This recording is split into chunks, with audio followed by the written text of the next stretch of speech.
Chapter 1794, Dragon Soul, Hellscythe_lucky old cat. I finally won. Surefong could not help but breathe a sigh of relief as he watched the Black Dragon King's body fade away. A dragon's strength was simply too high. If Heavenly Dragon's power hadn't suppressed the monster while boosting Surefeng's basic attributes, the battle might have ended differently. Fortunately, the Black Dragon King had only been a level 50 lord, the same level that Surefong was trying to upgrade the Abyssal Blade to.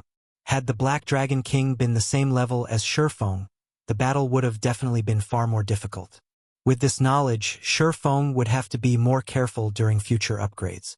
Without preparing for such a battle, upgrading the Abyssal Blade would be extremely dangerous once the Black Dragon King was gone. The gigantic magic array under Surefeng's feet compressed, transforming into a new Abyssal Blade. The new Abyssal Blade was a fully silver sword with pitch-black divine runes etched on the blade. Gray mist circled the weapon, and it gave off a chilling aura. This is the newly upgraded Abyssal Blade? When Surefong gripped the new Abyssal Blade, he could clearly feel the sword pulsate. It felt as if the sword had become an extension of his body. What truly surprised Surefong, however, was the new information in the weapon's attribute panel. Abyssal Blade, one-handed sword, magic weapon. Attack power plus 2070, all attributes plus 170, attack speed plus 27, ignore levels plus 20, attacks have 70% chance to cause 220% damage, 30% chance to cause 300% damage. Every attack increases damage by 2% to a maximum of 24% if wielder belongs to a swordsman-related class. All skill levels plus 5 increase free ability points received for every increase in level by 2 points. Equipment level 50. Can be upgraded. Devour 100 level 55 fine gold weapons and 30 level 55 dark gold weapons to upgrade to level 55. Equipment Tier 2. Can be evolved. Devour 100 mana crystals or eternal ice crystals to evolve to Tier 3. Additional active skill 1. Phantom Kill, Tier 2. Instantly creates a doppelganger under the wielder's control. Doppelganger has 90% of the wielder's attributes and all skills. The wielder can swap positions with the doppelganger at any time. Duration: 1 minute, 30 seconds. Cooldown: 5 minutes. Additional active skill 2. Abyssal Bind, Tier 2. Binds up to 3 enemies simultaneously and prevents movement, reducing defense and magic resistance by 100%. The higher tiered the target is, the weaker the effect will be. Duration: 5 seconds. Cooldown: 40 seconds. Additional active skill 3. 9 Dragons Slash, Tier 2. Instantly creates 16 phantoms of the Abyssal Blade for wielder's use. Each phantom sword deals up to 80% damage. Duration: 30 seconds. Cooldown: 5 minutes. Additional active skill 4. Abyssal Curse, Tier 2. Prevents all targets within a radius of 50 yards from moving or attacking for 6 seconds and reduces their attributes by 20% for 10 minutes. Effect doubles if there is only one target in range. Cooldown: 20 minutes. Additional active skill 5. Dragon Soul, Tier 2. Grants a doppelganger a dragon soul, transforming it into a black dragon. The transformed doppelganger will have the same life rating as a black dragon. Duration: 3 minutes. Cooldown: 48 hours. Additional passive skill, Abyssal Will. Improves wielder's physique depending on the surrounding mana density. The higher the mana density, the greater the improvement. Additional profound inheritance. Black Emperor, Tier 2. When activated, every critical hit will accumulate 1 stack of death aura. Each stack can be used to increase all attributes by 2% and attack speed and movement speed by 1% for 12 seconds, or to reduce the cooldown of a skill by 4 seconds. Maximum of 30 stacks of death aura. Duration: 10 minutes. Cooldown: 8 hours. The famed Smith Alices personally created the Abyssal Blade using the Black Dragon King's fangs as material. It is one of 36 famed swords, ranking 31st. However, the Black Dragon King himself has cursed this sword. Beyond the immense strength the blade offers, the wielder must face a backlash after a certain amount of time. However, after Jack had remodeled the Abyssal Blade with a star crystal, the strength of the backlash has been reduced greatly. If the wielder is unable to suppress the backlash, the wielder will receive the Black Dragon King's curse, permanently reducing all attributes by 50%, unable to be dropped, unable to be traded, unable to be destroyed after this latest upgrade. The Abyssal Blade's attack power was on par with a two-handed epic weapon of the same level, although it wasn't quite as strong as Killing Ray. After all, the Abyssal Blade was only level 50, whereas Killing Ray's level automatically increased to match its user's level regardless. The Abyssal Blade was still very powerful.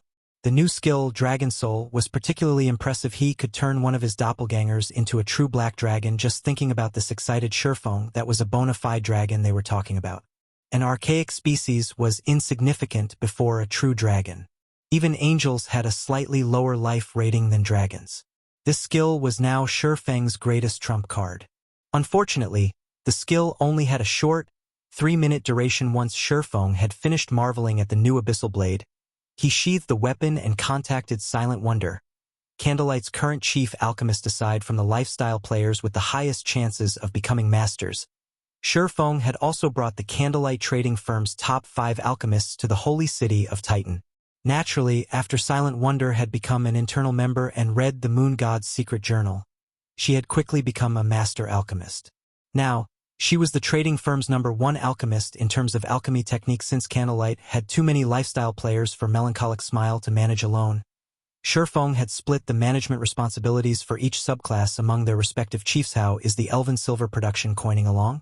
Surephone asked. Elven Silver was an alchemy recipe that could only be found in Titan City. Each copy cost an exorbitant 800 magic crystals. Elven Silver was also very difficult to produce. Even if an advanced alchemist had the help of various support tools, they would be fortunate if they could achieve a 20% production success rate, and each attempt cost roughly 4 gold. Elven Silver only had one function: temporary physical reinforcement. Not only could it increase one's physique and stamina, but it would also improve their resistance significantly. It was an extremely valuable potion and had been a must-have when raiding super large-scale team dungeons during Surepheng's previous life. Since Candlelight's alchemy standard had been lacking, Surephone hadn't had his alchemist's attempt to produce Elven Silver. However, Silent Aspiration had also become a master alchemist, so Surephone had decided to give them the recipe. Guild leader, the Elven Silver potion's brewing procedures are too complex. Even now, we only have 217 bottles. May I know if that is enough? Silent Wonder said, a little embarrassed. 217. So many? Surephone was slightly surprised when he heard Silent Wonder's report. He knew that even a basic master alchemist would only have a 25% theoretical success rate, roughly 30% if they had the proper support tools. Moreover, each bottle of Elven Silver required a very long time to brew. A basic master alchemist would be fortunate to brew around 100 bottles after a full day of work. Yet despite having only been in Titan City for half that, the 2 master alchemists and 3 advanced alchemists that had been given the task had produced over 200 bottles. Good. Bring them to me. Understood. Silent Wonder nodded before disconnecting the Surephone, then turned his attention to crafting all-round devices. The Eclipse throne had a chance of dropping top-tier fire resistance equipment.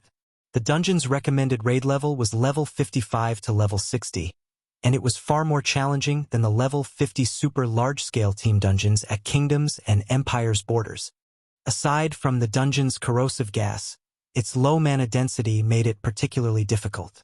Surepheng's team needed the all-round devices to raid the dungeon. Surephone spent the rest of the day producing 80+ all-round devices.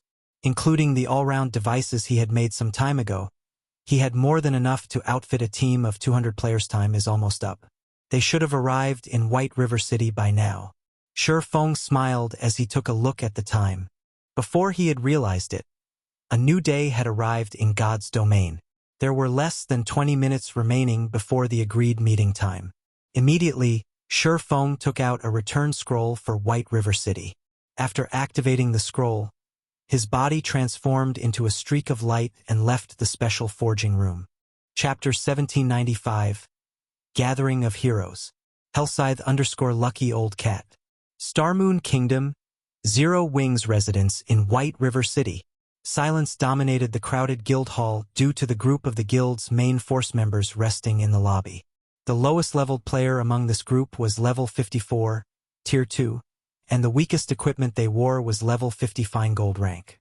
The players who led the group even wore multiple pieces of epic equipment. These people were none other than Fire Dance, Cola, Shadow Sword, Blackie, Turtledove, Yuwumian, Violet Cloud, Minor Wind, and Flying Shadow. Most of these players had been in the guild since its founding and had participated in countless guild wars and expeditions alongside Zero Wing's guild leader. Zero Wing had already become the #1 guild in Starmoon Kingdom, both in terms of financial power and strength. Countless players in the kingdom studied Fire Dance and the others' battle videos. Unknowingly, they had become idols in Starmoon Kingdom. Flaming Rose, Fire Dance, Tyrant Bear, Cola. Why have all of these celebrities gathered here? Is our guild about to embark on some important operation? They're too cool. When can I become a core member and join their ranks? Our guild has recruited a lot of new members recently. As a result, the requirements to become a core member have become stricter. In other guilds, you can become a core member as long as you reach the Trial Tower's 5th floor and have enough GCPs. In Zero Wing, however, I've heard that you need to reach the Trial Tower's 6th floor at minimum. I've heard the same, but even if you become a core member, it's very difficult to get recruited for the guild's main force right now. Even the main force's weakest member can reach the 6th floor's late stage and has a grasp of at least 2 basic combat techniques. If you want to become a party leader, you'll need to reach the 7th floor's middle stage or higher and grasp at least 3 basic combat techniques and 1 advanced combat technique. The guild members inside the guild hall were ecstatic when they saw Fire Dance and the others. This was especially true for the new recruits. Many of Zero Wing's new recruits had only decided to join Zero Wing because of experts like Fire Dance and her companions. Suddenly, shrieks echoed throughout the hall. A man in his 30s had entered the hall, carrying 2 long swords at his waist. Arcs of blue electricity danced around one of the weapons, while a gray mist surrounded the other. Ambient mana collected around the man passively, and he radiated an aura so powerful that those around him unconsciously stepped aside. This middle-aged man was none other than Feng's Black Flame Persona Guild leader. The guild leader has arrived. It's really the guild leader. His aura is so powerful. He is so much stronger than the battle videos make him out to be. When the guild members saw Feng, excitement and reverence filled their eyes. Black Flame was a living legend in Starmoon Kingdom and was responsible for many miracles. Never suffering defeat, just the name Black Flame made expert players in Starmoon Kingdom shudder in response to the exclamations. Feng could only offer a troubled smile as he approached Fire Dance and her team guild leader. All 85 Tier 2 players we have right now are present. We can set out right away, Aqua Rose said as Feng walked over to the group. Feng examined the main force members that had stood to greet him. The group included the experts from the Black Dragon Empire branch that Gentle Snow managed. Even Yulan, who managed Zero Wing City's daily affairs, was here. Silent Blade, Yu Zipping, who had recently been promoted to Tier 2, was also present. Some of these players had been incredibly famous during his previous life. In this life, however, these people had gathered in the guild. He had created. Not even a first-rate guild could field 85 Tier 2 players at this stage of the game. Zero Wing had only nurtured so many thanks to the primordial soul Feng had acquired from Primordial City. Good, let's move out, Feng said, nodding. He then led the group toward the agreed meeting point in White River City. Feng and the 85 Tier 2 players left Zero Wing's residence on their mounts. The players on the street gasped when they saw Feng's group. These Zero Wing players were, after all, quite eye-catching. Their mounts alone were terrifying, with the weakest at Mysterious Iron rank. Meanwhile, the players' statistics were simply horrific. When Feng's group had taken to the street, the various powers in White River City began to panic. They all feared that Zero Wing had targeted them. White River City Airport. Due to the appearance of the Eclipse Gate, the airport had become one of the most popular hubs in White River City, especially for the city's various guilds and adventurer teams. Not only was the Eclipse Gate a high-resource map, but the map also produced plenty of rare herbs and ores. There was also the precious energy essence, which could be used to nurture guild mounts. The Eclipse Gate was undoubtedly the best option to grind and earn money for players who didn't want to travel to the Distant or Empire. Currently, the players from the Dragon Phoenix Pavilion and Unyielding Soul had gathered in the airport's rest area. These 2 guilds' presence made the other players in the rest area nervous. feeling a great pressure weigh on them. The teams were frightening, with each made up of around 60 Tier 2 players. Players recognized these guild members as Tier 2 players due to the Tier 2 class insignias that only Tier 2 classes received.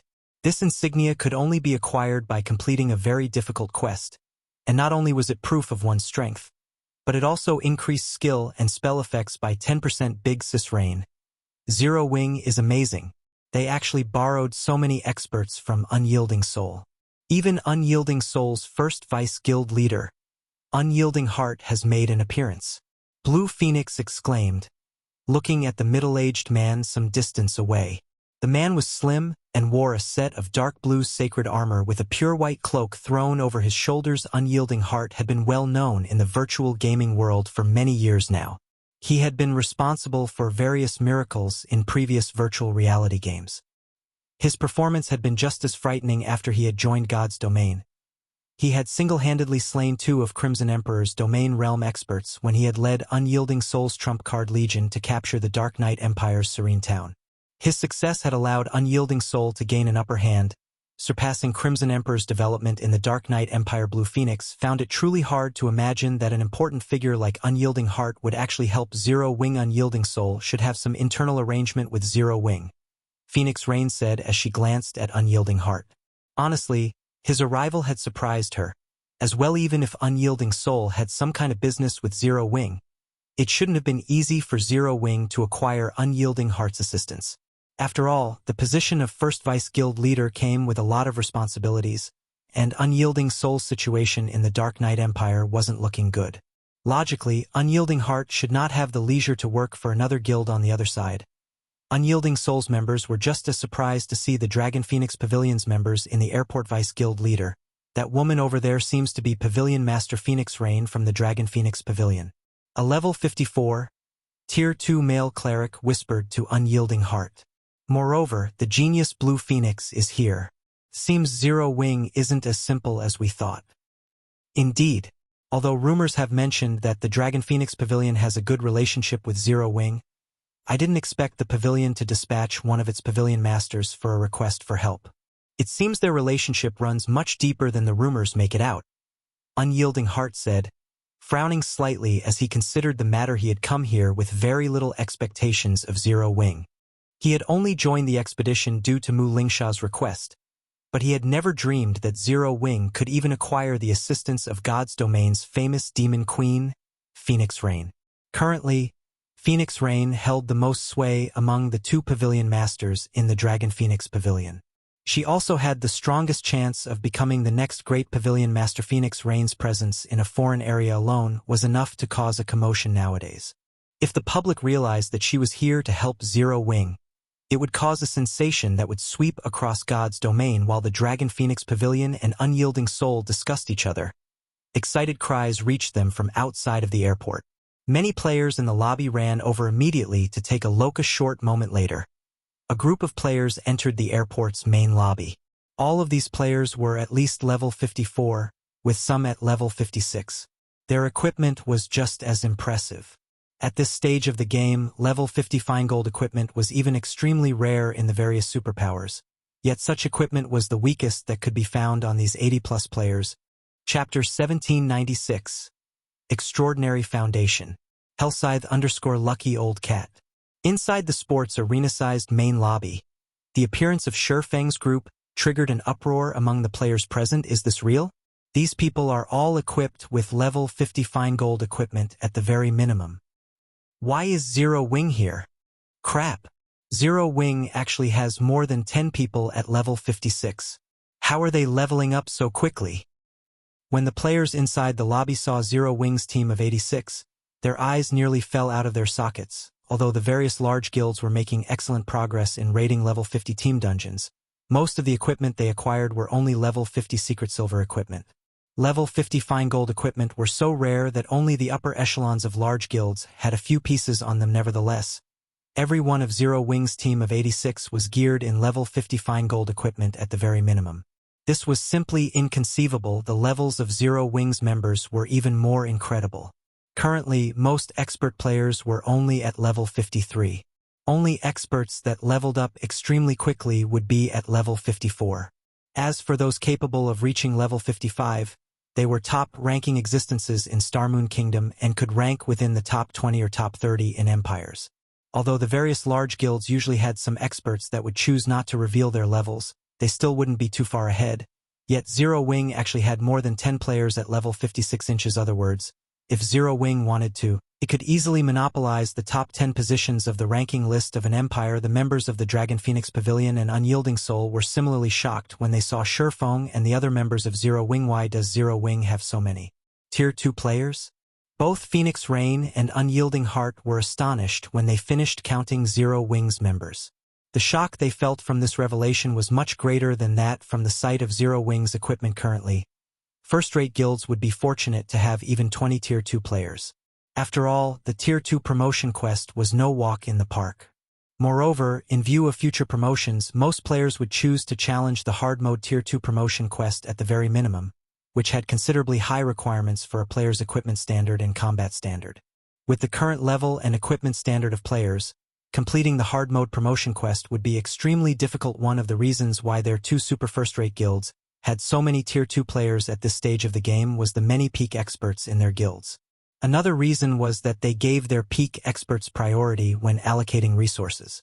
These two factors were how their guilds managed to nurture so many Tier 2 players. Yet, despite Zero Wing being such a small guild, it actually boasted over 80 Tier 2 players, a number only slightly lower than what their two super first-rate guilds possess. Sorry for the delay.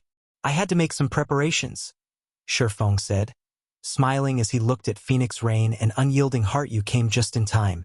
However, Guild Leader Black Flame, this is such a surprise.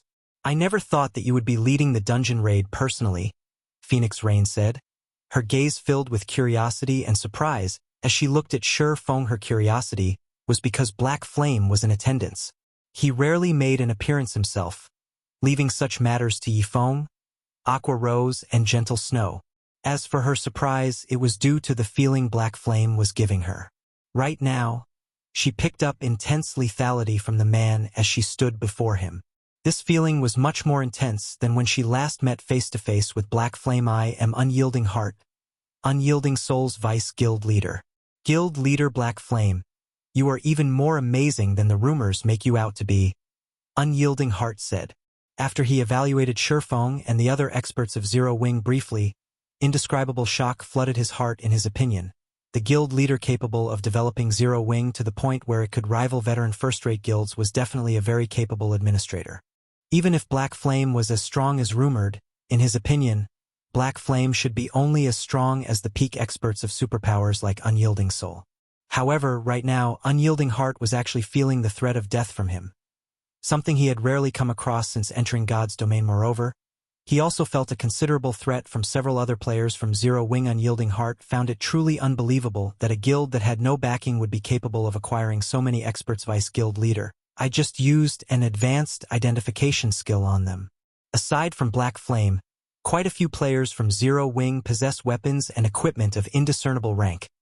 A male cleric standing beside Unyielding Heart said, shuddering.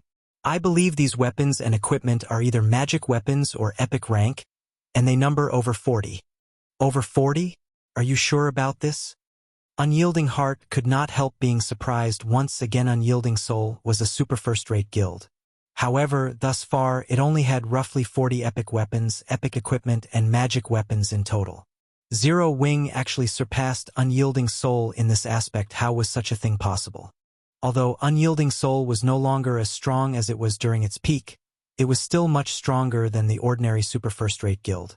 At the very least, it was still slightly stronger than the current Dragon Phoenix Pavilion, which, according to its investigations, only had around 30 epic weapons, epic equipment, and magic weapons. Even if the pavilion managed to hide some, it would be a miracle if the pavilion had 35 of such items. I'm absolutely sure of it, the male cleric said, a bitter smile forming on his face.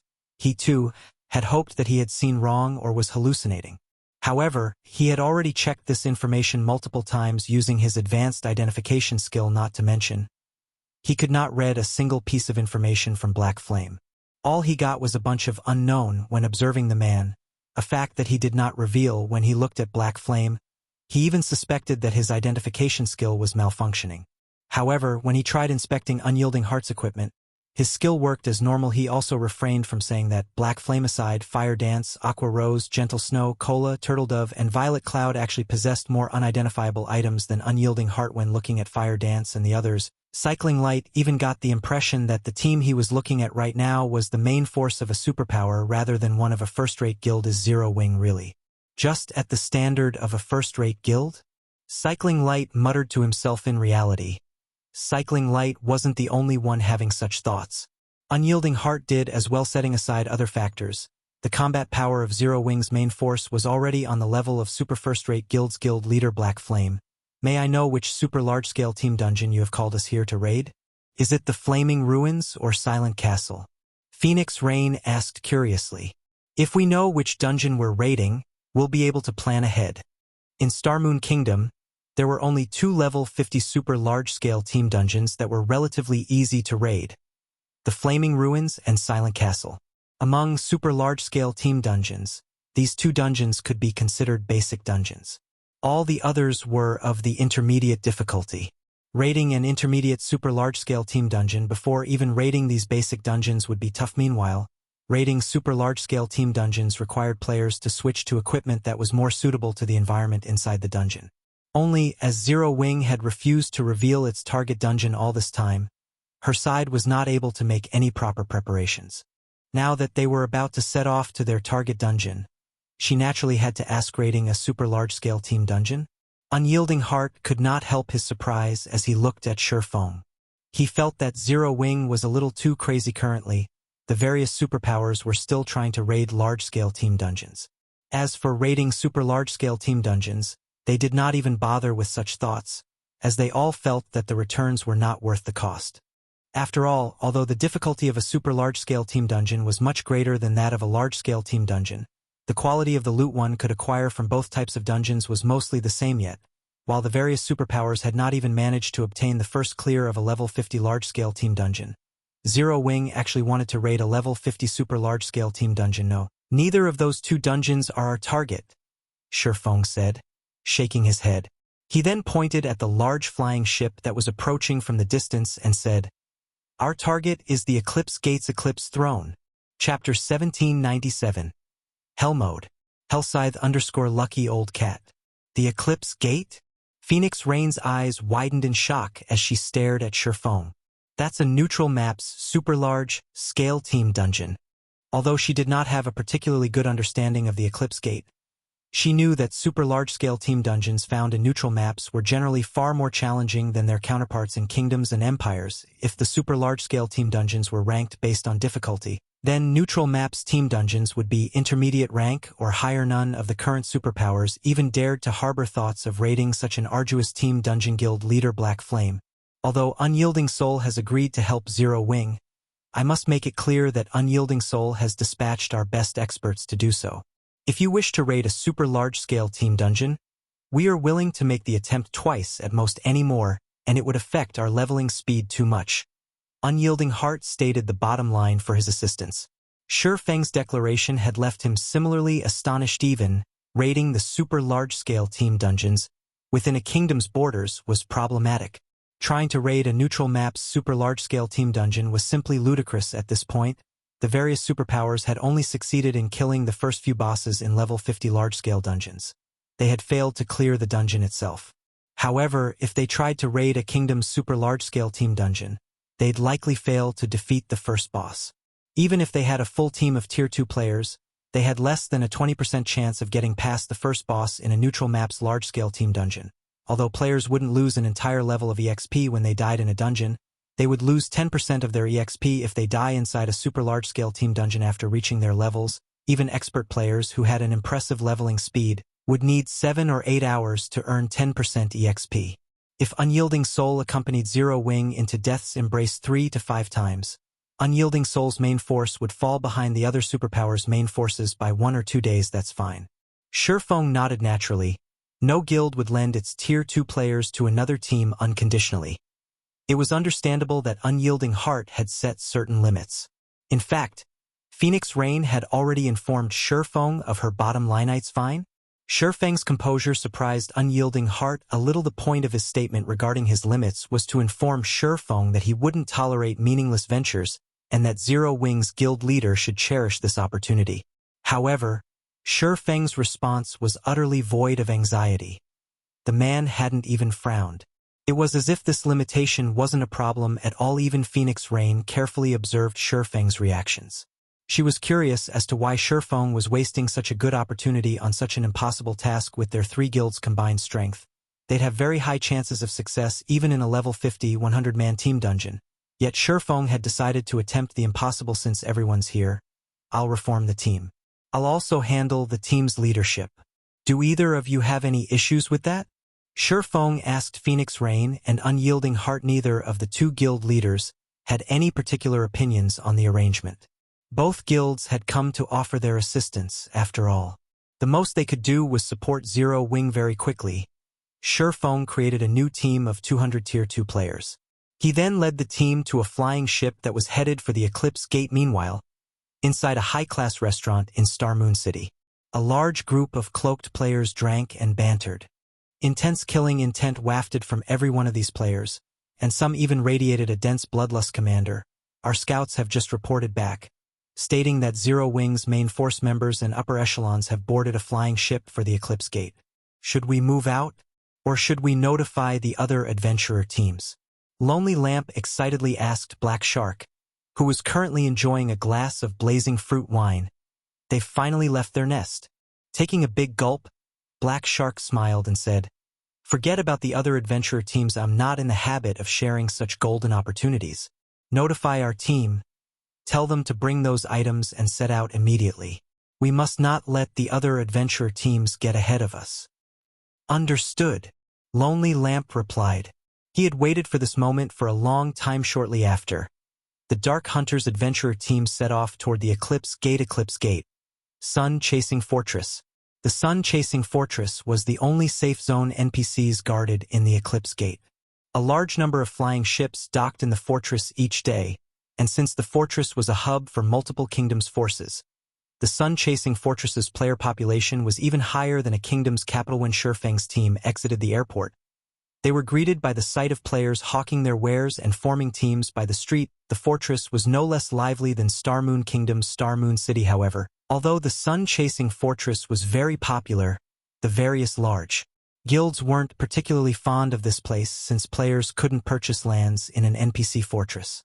Instead, it had become a hub for independent players, and there were far more of these players than those from guilds. To avoid attracting too much attention, Shi Feng had his team members don their black cloaks before leaving the fortress on the backs of their mounts.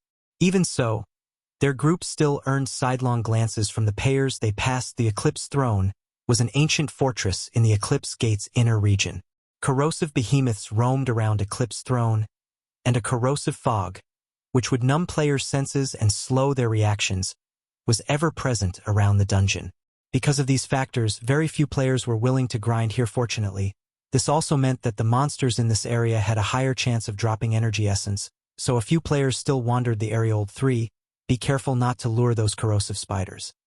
Commander, are you that distrusting of my abilities?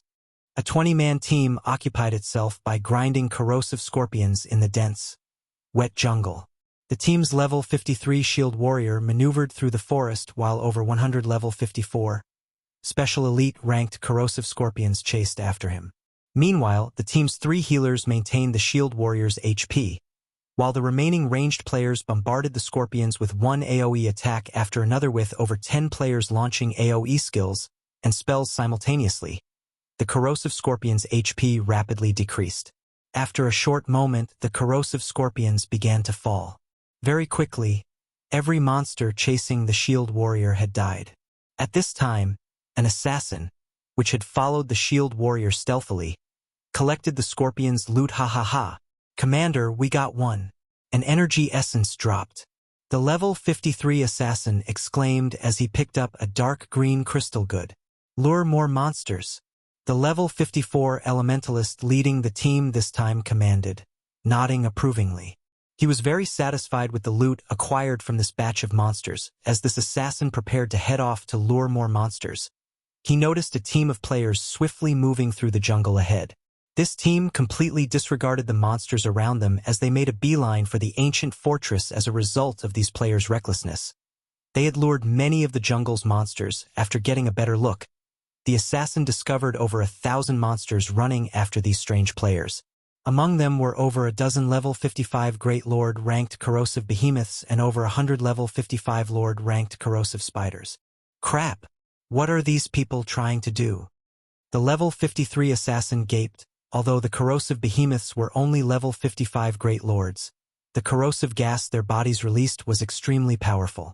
MTs weren't able to approach these monsters. Because of that, any team that visited this jungle did their best to avoid the corrosive behemoths as much as possible. Although the corrosive spiders' gas wasn't as detrimental as the behemoths, they could also launch spiderwebs to seal players' movement. Having to face a force that included both the corrosive behemoths and spiders would be an absolute nightmare for players. However, before the level 53 assassins could say anything, one of these reckless players, a man, halted the team before the fortress walls. The man then swung his blue longsword. Suddenly, golden divine swords fell from the sky, restricting the corrosive spider, which led the monster army, to a specific area. Towering pillars of fire then rose from the ground, engulfing the trapped corrosive spiders. At the same time, the other team members launched one AoE attack and large-scale destruction spell after another. For a moment, the jungle shook with the bombardment. Before 2 minutes had passed, every monster chasing the reckless team was dead. Even the dozen or so corrosive behemoths lay motionless on the ground. This scene dumbfounded the 20-man adventurer team that grinded corrosive scorpions some distance away. Who are those people? By the looks of them, they seem to be guild players. The guild emblem the guy in the lead is wearing, I think it belongs to Zero Wing. They should be Zero Wing's members. What's going on? Why are Zero Wing's members here? Shock overwhelmed the adventurer team's members as they watched Shurfeng and the others loot the fallen monsters. Just as these adventurers wondered what Shurfeng's group was trying to do, Shurfeng arrived before the passage leading into the ancient fortress. Are we not going to rest first? Phoenix Rain asked curiously. No, we don't have the time for that. As long as we are surrounded by this corrosive gas, our stamina will continuously deplete, and the corrosive gas in our bodies would become denser. If we waste too much time here, we'll run out of stamina sooner or later. We need to hurry, Shurfeng said, shaking his head. Surely we don't need to be in such a rush, right? We still have plenty of stamina.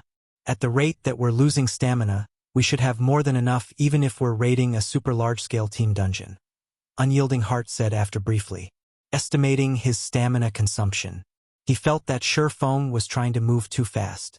They were going to challenge a super large-scale team dungeon. It would be wise to let the team rest so they could fight in peak condition. If we're only talking about the hard mode Eclipse Throne, then, of course, we'll have enough stamina for the raid, but we're here for hell mode. The corrosive gas is much stronger inside. Being inside the dungeon will further agitate the gas, and we'll lose stamina far more quickly. We need to hurry, Shurfeng explained. Chapter 1798. Fortress Assault. Hellscythe_lucky old cat. Hell mode. Unyielding Heart stared at Shurfeng in disbelief. Only after taking some time to process Shurfeng's statement did he ask, Guild Leader Black Flame, you must be joking, right? He had barely been able to accept the fact that Shurfeng wanted to raid a neutral map's super large-scale team dungeon. But raiding the dungeon's hell mode was too much. This was beyond foolish courage. It was plain suicide. The hell mode of a level 50 large-scale team dungeon was already difficult enough that the various superpowers couldn't even get past the first boss, let alone the hell mode of a level 50 super large-scale team dungeon. Moreover, a super large-scale team dungeon's hell mode was far more severe than hard mode. Each death would take 15% of the player's EXP. 2 deaths in hell mode was the equivalent of 3 deaths in hard mode. Even Phoenix Rain frowned at Shurfeng's declaration. She had to admit that Shurfeng was too full of surprises. Although she doubted that the man would execute a plan that he wasn't confident in, raiding the hell mode of a level 50 super large-scale team dungeon at this time simply wasn't realistic. Hell mode might seem difficult, but it isn't impossible. As long as we cooperate well enough and react quickly enough, the dungeon won't pose much of a threat. Shurfeng explained. He was very familiar with the Eclipse Throne. It was one of the few dungeons that dropped top-tier fire resistance equipment. He had raided the dungeon more than 20 times in his previous life, and he had raided the hell mode roughly 7 or 8 times. He knew how to dominate this dungeon. Moreover, He had specifically invited the experts from 2 super first-rate guilds. How could he possibly settle for the hard-mode Eclipse throne with such a rare opportunity? Not much of a problem? Phoenix Rain was at a loss for words. It seemed as if Shurfeng were treating the Eclipse throne like some 6-man party dungeon, however. With things as they were, she couldn't really argue with Shurfeng's decision. Not only had Zero Wing invited the Dragon Phoenix Pavilion, but it had also secured Unyielding Soul's help. In the end, she decided to leave the decision of how to utilize this chance to Zero Wing, following which, Shurfeng chose the Eclipse Throne's Hell mode. His team members wore skeptical expressions as they followed the man into the horrific skeletal head that had appeared before the ancient fortress's entrance Hell mode. Am I seeing things? Are Zero Wing's members insane? They actually want to raid the Hell mode Eclipse throne? Most of the various superpowers are still struggling to get the first clear of level 50, 100-man hard mode team dungeons. Well, Zero Wing is Starmoon Kingdom's #1 guild. Since they dare to enter the dungeon, they should have some confidence of clearing it. Confidence? That can't be possible, right? That is the Hell mode of a 200-man team dungeon we are talking about, not a 50-man team dungeon. After the adventurers in the jungle watched Shurfeng's team disappear into the dungeon, they broke into a heated discussion. They were all very confused as to why Zero Wing would take such a huge risk to raid the Hell mode Eclipse throne. Meanwhile, inside the Eclipse throne, once Shurfeng and the others entered the fortress, they felt their 5 senses dull. Corrosive gas surrounded them, steadily depleting their stamina. The ambient mana was also significantly less dense than outside of the fortress. This decreased the player's efficiency with their skills and spells, although the dense corrosive gas and thin ambient mana was alarming. Those factors became of little significance once they saw the corrosive monsters roaming the dungeon. Corrosive Zombie, Undead, Lord, level 56, HP 13, 000, 000/13, 000/000. Corrosive Abomination, Undead, Great Lord, level 56, HP 37, 000, 000/37, 000/000. Corrosive Earth Dragon, Undead, Grand Lord, level 56, HP 90, 000, 000/90, 000/000. There were easily over 10,000 corrosive monsters wandering down the streets before them. Moreover, these monsters had formed patrol squads and marched down the streets. Aside from the large number of monsters, rapid-fire ballistas had been set up on the castle walls ahead. Multiple corrosive zombies manned each of these war weapons, and as long as those monsters discovered their team, they would face an intense bombardment. These players felt as if they were on a crusade against an army of corrosive monsters. Not a dungeon raid. Why is the difference so massive? Phoenix Rain wore a solemn expression as she watched the corrosive army that surrounded the castle. She had challenged a super large-scale team dungeon before, but her team had quickly given up the attempt once they realized that they were no match for the first boss. Her team had at least been able to clear out the mobs and reach the first boss. Here, however, she wasn't even sure that they could get through the mobs. Although the super large-scale hard mode team dungeon she had challenged had been occupied by a lot of monsters, her team hadn't had to face such an exaggerated number as they did now. Here, a single patrol squad easily had over 300 monsters. The weakest among these monsters was a lord. Even a 200-man team of Tier 2 experts would have a hard time against 300-plus lords, great lords, and grand lords. Furthermore, this dungeon's environment prevented players from exhibiting their full combat power. They also had to worry about the war weapons mounted on the castle's walls. If they accidentally lured a second wave of monsters, they'd have no choice but to flee. Guild leader Black Flame, we're not going to fight our way through this army, are we? Unyielding Heart felt an intense pressure bear down on him as he surveyed the monsters and rapid-fire ballistas, but seeing Shurfeng's previous confidence, the man should have a method to get past these obstacles in mind. Of course not, Shurfeng said, shaking his head. We're charging into the castle. Charging straight through those monsters? Unyielding Heart asked, flabbergasted as he pointed at the monsters on the streets before him. For a moment, he even wondered if Shurfeng were truly Zero Wing's guild leader. Are you certain? Yes, if we try to clear out these monsters slowly, we'll run out of stamina before we even get to the first boss. Shurfong said, determined. But before we move out, I want everyone to use these items. Saying so, Shurfong took out the all-round devices and elven silver potions he had prepared and distributed them to every member on the team if players wished to raid the Hell Mode Eclipse throne. They needed to restore their 5 senses, mana, and stamina. Otherwise, they'd be annihilated before they even met the first boss. Raiding a super large-scale team dungeon was different from a large-scale team dungeon. Rather than a dungeon raid, it was more appropriate to call it a miniature war. Most importantly, a team was limited to 200 players. Trying to clear the dungeon with brute force while at such a massive numerical disadvantage would be nearly impossible. At the very least, such a feat was impossible with his team's current standard when brute force wasn't a viable option. A team would have to raid the dungeon by using their numbers and making appropriate sacrifices at the right times. By doing so, clearing the dungeon was possible, albeit a little cruel this time, though Shurfong did not intend to use such a method. Rather, his plan was a little more forceful, although Phoenix Rain and Unyielding Heart were still willing to believe in Shurfeng's confidence. They couldn't help but wonder if they were as safe as Shurfeng claimed as they watched the monsters cover the streets. What's this? When Phoenix Rain, Unyielding Heart, and the other team members received the all-round devices and elven silver, they didn't understand what Shurfeng intended. However, gasps escaped them after they inspected the 2 items' attribute panels. Chapter 1799. Another magic crystal treasure chest. Hellscythe_lucky old cat. Guild leader Black Flame, do you have more of these items? Unyielding Heart could not help but ask after inspecting the all-round device and elven silver in his hands. If you have extras, I'd like to buy some.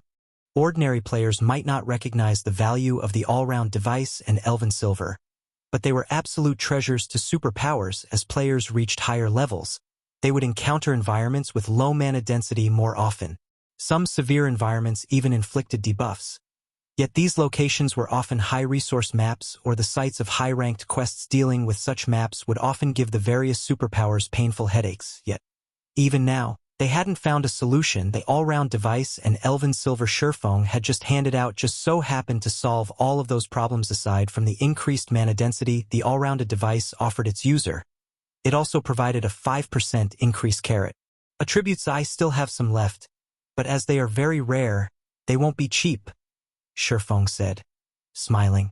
If you want to buy them, it'll be 300 magic crystals for each rounded device and 100 magic crystals for each bottle of elven silver. How many do you want? Unyielding Heart's interest in purchasing the all-round devices and elven silver potions didn't surprise Shurfeng in the slightest. Superpowers had an extensive sphere of influence. Hence, they would encounter low mana environments more frequently than ordinary guilds. If Unyielding Heart wanted to buy them, he could also use this opportunity to make a small fortune. They were so expensive. Unyielding Soul's members were astonished when they heard the 2 items' prices. They were also surprised that Zero Wing had prepared so many all-round devices and elven silver just to raid the Eclipse throne. All right. I want 100 all-round devices and 100 bottles of elven silver, Unyielding Heart answered without hesitation. You want that many?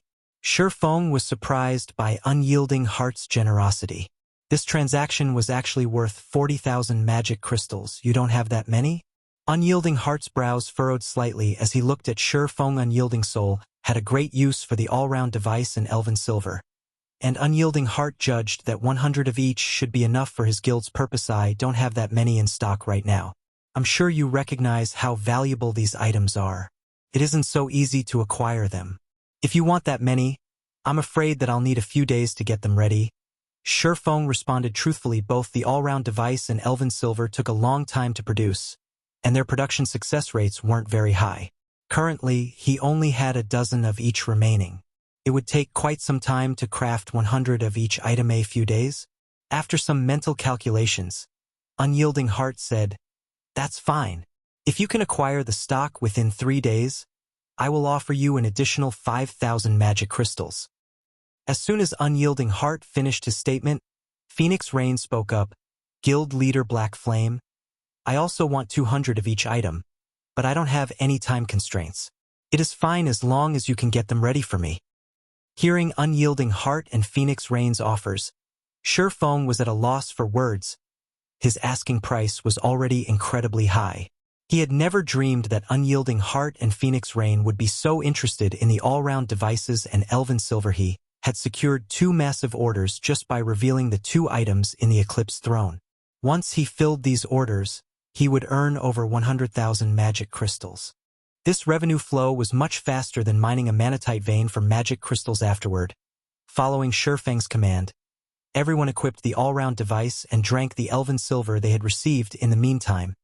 Feng signed a contract with Unyielding Heart and Phoenix Rain, assuring that the 2 couldn't go back on their word once he had crafted the items. Not only did the team's players feel much lighter after they had drunk the Elven Silver, but their 5 senses also recovered. Most importantly, their stamina consumption rate had drastically decreased. Now, these players felt more confident as they watched the monsters waiting for them once the team was ready.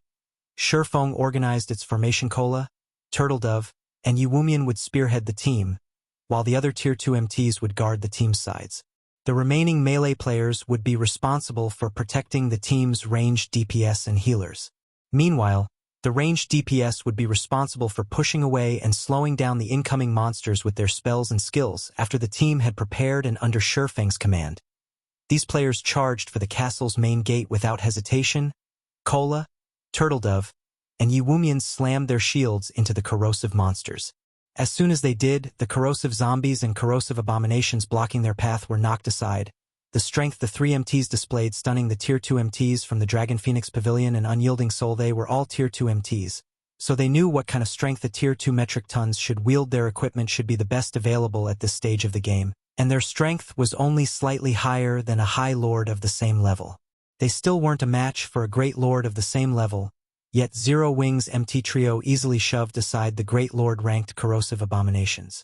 This proved how high the MT Trio's strength was, much higher than the other MTSA. Moment later, 1 Grand Lord-ranked corrosive Earth Dragon charged towards the team, but despite the monster's approach, Cola accelerated as silver divine runes lit up along his saber.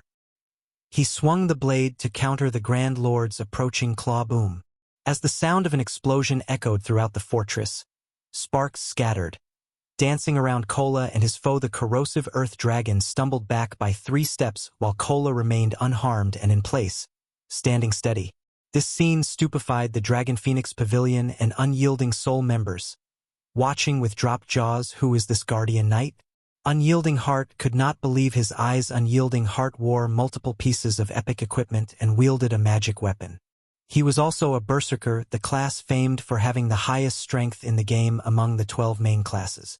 However, despite all these factors, his strength was only a match for a Great Lord of the same level. Even after he used an offensive skill, yet Cola had just forced back a level 56 Grand Lord.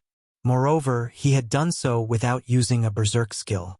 This was the first time Unyielding Heart had met such a powerful Guardian Knight since joining God's Domain. However, this was a common occurrence for Zero Wings members. Cola held a Tier 3 mana weapon, and if he activated the weapon skill, suppressing a level 56 Grand Lord would be child's play. After the corrosive Earth Dragon stumbled backward, the team followed after Cola and the others, steadily advancing. Fortunately, the rapid-fire ballista's attacks didn't pose any threat to the team. Every member was an expert, and now that they had recovered their 5 senses, dodging the ballista attacks was easy. Trailing after the MT Trio, the team reached the castle's main entrance in less than 10 minutes. Surprisingly, when they reached the gate, the corrosive beasts that had chased after them turned and fled. The monsters seemed oddly terrified of something. We reached the castle, just like that. When everyone turned around to look at the thousands of retreating corrosive beasts, they found it hard to believe what was happening. Felt like some strange dream. So, this is the Sword King's strength? When Unyielding Heart glanced around the perfectly intact team, he, more or less, realized that Feng hadn't come to the Eclipse throne to get himself killed. He was actually confident of succeeding here. By Unyielding Heart's estimates, it might have taken the team more than 5 hours to reach the castle gates if they had attempted to carve a path towards the castle, yet Feng had shortened that time to 7 minutes. Moreover, the team had reached the gates without a single casualty. Unyielding Heart finally realized how Zero Wing had grown to the standard of a first-rate guild so quickly without any background or support. Alright, that's enough rest. We should continue forward, Feng stated after the team had mostly recovered from their brief run. After entering the castle, the team had encountered far fewer monsters, although these monsters were of significantly higher quality. Most of the monsters inside the castle were Great Lords, with frequent appearances from Grand Lords. However, against 200 Tier 2 experts that were unaffected by the low-mana environment and corrosive gas, these monsters were no trouble. The Grand Lords didn't even last more than 5 minutes naturally. The monsters' loot was extraordinary. The most inferior items that had dropped were rare materials for crafting fire resistance items. If the team were lucky, the monsters would even drop level 55 fine gold fire resistance equipment. By the time the team had reached the first boss, a total of 6 such equipment pieces had dropped, inciting the Dragon Phoenix Pavilion and Unyielding Soul's Envy level 55 fine gold equipment was the equivalent of level 50 dark gold equipment despite these players' position as their superpowers Tier 2 experts. They only had a few pieces of level 50 dark gold equipment, much less dark gold equipment that increased fire resistance after fighting and advancing for over an hour. The team reached a large arena inside the castle. Tall walls and steel cages lined the arena, and standing in its center was a 5-meter-tall humanoid monster. The monster was geared in crimson armor and wielded a one-handed axe in each of its 2 hands. Despite the monster's immobile state, it radiated an intense aura that made the watching players afraid. Troll hero, humanoid creature, mythic, level 57, HP 500,000, 000/500, 000,000. Everyone involuntarily gulped upon seeing the troll hero's statistics, permeated by their fear. Not only was the troll hero a bona fide mythic monster, but it also had an attribute boost due to its home being a team dungeon. After the team members examined the troll hero for a moment, they noticed the steel cage hanging above the boss's head. What's that? A treasure chest? That should be a treasure chest, though I can't tell its rank. That's not right. An ordinary treasure chest is either made of wood or metal, but that treasure chest is made entirely of magic crystals. The Dragon Phoenix Pavilion and Unyielding Soul members fell into a heated discussion after discovering the treasure chest within the steel cage. But when Shurfeng noticed the treasure chest, his eyes glowed with excitement. A magic crystal treasure chest. Chapter 1800. Violent MT. Hellscythe_lucky old cat. This is the first time I've ever seen such a treasure chest. What rank is it? This is a super large-scale hell mode team dungeon. No matter how you look at it, that treasure chest should be dark gold rank. It might even be an epic treasure chest. The team started to discuss their guesses as they gazed at the magic crystal treasure chest with bloodshot eyes. Even Phoenix Rain and Unyielding Heart felt a pang of envy when they glanced towards the treasure chest, although they didn't know the treasure chest's exact rank. It shouldn't be anything insignificant. Treasure chests often offered better loot than the items that dropped from a boss. In other words, securing that treasure chest was on par with killing an additional boss in this super large-scale team dungeon. Of course, Shurfeng was ecstatic. Unlike his teammates, he knew just how valuable a magic crystal treasure chest was. It was definitely far more valuable than an epic treasure chest. Moreover, this magic crystal treasure chest glowed with golden light. Even superpowers would go mad over the items inside. Could this be a reward for being the first team to raid the Eclipse throne? Shurfeng wondered as he looked at the magic crystal treasure chest. He hadn't seen a treasure chest in the dungeon during his visits in the past, even when he had raided the Hell Mode version. After the team finished its debate about the magic crystal treasure chest, they shifted their attention to the troll hero standing in the arena. No matter how much they desired the treasure chest, they couldn't reach it since it had been locked away in a cage. To open the cage, they'd need a key, and it was obvious that they could only obtain that key by defeating the boss before them. However, when the Dragon Phoenix Pavilion and Unyielding Souls members looked at the motionless troll hero, they couldn't help but gulp audibly, fear returning to their gazes. Despite having reached Tier 2, they still had an instinctive fear of mythic monsters. Their previous encounters had been traumatizing. Monsters at this rank were simply undefeatable. Moreover, as one of a Hell Mode dungeon's bosses, every aspect of the troll hero had been boosted, especially its HP. Compared to hard mode, the Hell Mode troll hero should have at least an additional 40% HP. This increased the pressure the team had to face by a considerable margin. However, in contrast to the reactions of the Dragon Phoenix Pavilion and Unyielding Souls members. Zero Wings members seemed relatively relaxed before the troll hero. They were as calm as usual. Unyielding Heart was surprised to see such a lack of reaction from Zero Wings members. All of Unyielding Souls members present had their fair share of tough battle experiences. But despite the wealth of experience, they couldn't help their anxiety about facing the troll hero. And yet, Zero Wings members were so calm. Do they think they can beat the troll hero? Examining Zero Wings members for a moment, Unyielding Heart realized that not only weren't they anxious, but they even watched the boss like hunters tracking prey. Guild leader Black Flame, how should we go about raiding this boss? Should we test its skills and combat method first? Phoenix Rain asked. Normally, when going up against a boss monster that could potentially annihilate an entire team in a single attack, players would send in a small number of players to probe the boss for its combat method and skills so that they could set up a better foundation for the actual raid. It's best that we don't do that. This is a mythic boss. If we send in too few players, we won't learn anything at all. Instead, we'd be wasting EXP. Let's just start the raid, Shurfong said, shaking his head. He then commanded, Cola, Turtledove, you two will take turns tanking the boss. Other MTs, prepare to replace them at any time. Melee DPS, stay back and leave the attacks to the ranged DPS for now. Only go in after we ensure that it's safe.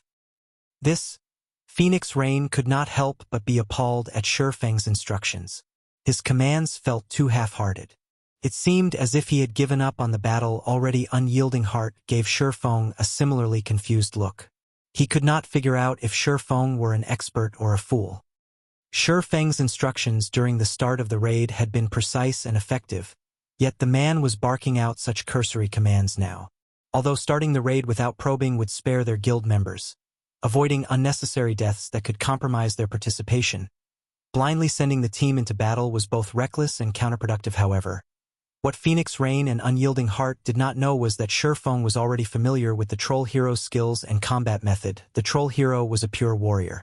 It didn't wield any spells, but it did have frightening strength and agile movements. Most importantly, it possessed the passive skill self-regeneration. This skill was the reason the troll hero had earned the title of Eclipse. Throne's Undying Gatekeeper. Self-regeneration allowed the troll hero to recover rapidly from heavy injuries. This skill ensured that the troll hero's combat power couldn't be affected. Moreover, unlike normal bosses whose battle recovery restored 1% of their HP every 5 seconds, the troll hero regenerated 2% of its HP every 5 seconds. The longer it fought, the more strength it would gain as well. Fortunately, it could only use this power-up once every 5 minutes, but there wasn't any upper limit. Due to this passive skill, countless teams' progress in the Eclipse Throne had slid to a halt. No other boss in the Eclipse Throne tested a team's raw power like the troll hero.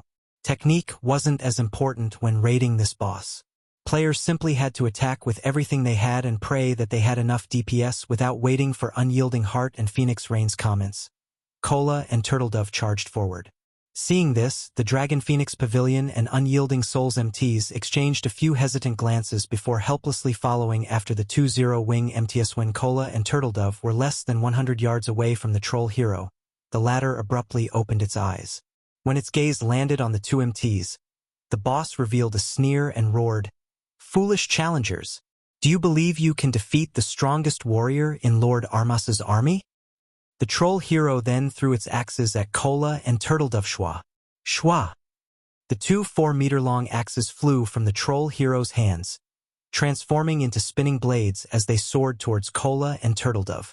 As the axes sliced through the air, they left behind long, pitch-black lines. Dodge! Unyielding Heart shouted in panic. Attacks that caused spatial tears could even threaten mythic monsters of the same level. If current players received such an attack, even powerful MTs like Cola and Turtledove, they'd likely die instantly. However, just before the axes reached these MTs, Turtledove slid in front of Cola. Releasing a black aura, her attribute skyrocketed as she activated Power of Darkness, following which, she swung her sword at the 2 flying axes. Silver divine runes illuminated Turtledove's long sword, which formed a dazzling arc as it cut the 2 colossal axes down. Boom! Boom! With 2 explosions, the axes crashed to the ground. As for Turtledove, she had been forced to take 3 steps back to stabilize her stance. At the same time, Two damages exceeding minus 20,000 appeared above her head. However, to Turtledove, who had 140,000 HP after activating Power of Darkness, the damage was tolerable. Meanwhile, the rear-line healers, who had long since prepared for this moment, released several healing spells, instantly restoring Turtledove's HP to fullies. What is going on? She blocked both attacks all by herself? I'm not seeing things, right? How did she stop those attacks so easily? Is that really a mythic monster? Didn't you notice that she activated her Berserk skill? Even if that's the case, she shouldn't be able to stand against a mythic monster. Moreover, the boss used a skill.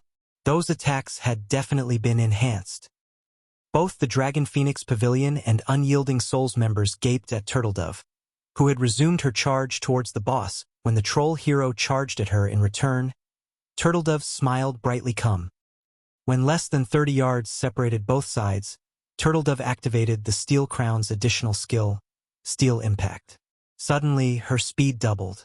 Raising her shield, she transformed into an afterimage. A moment later, she appeared before the troll hero and slammed her shield into the boss. Immediately, the troll hero flew back by over 20 yards. Chapter 1801. Sturdy Team. Hellscythe_lucky old cat. As they watched the troll hero fly 20 yards across the arena and slam into the ground, the Dragon Phoenix Pavilion and Unyielding Soul members watching from a distance were stunned. She sent it flying. That's a mythic boss we're talking about. Just how much strength does she have? Is she really a guardian knight? For a time, the Dragon Phoenix Pavilion and Unyielding Soul members fell into a heated discussion. None of them could believe their eyes. Unyielding Heart was particularly shocked. Not even Unyielding Soul had an MT with such astonishing strength. Finally, Unyielding Heart, more or less, understood where Zero Wing found the confidence to raid the Hell mode. Eclipse Throne MTs played a crucial role in dungeon raids. Oftentimes, a failed dungeon raid wasn't a result of a lack of DPS. Rather, the team's MTs weren't able to survive against the bosses long enough.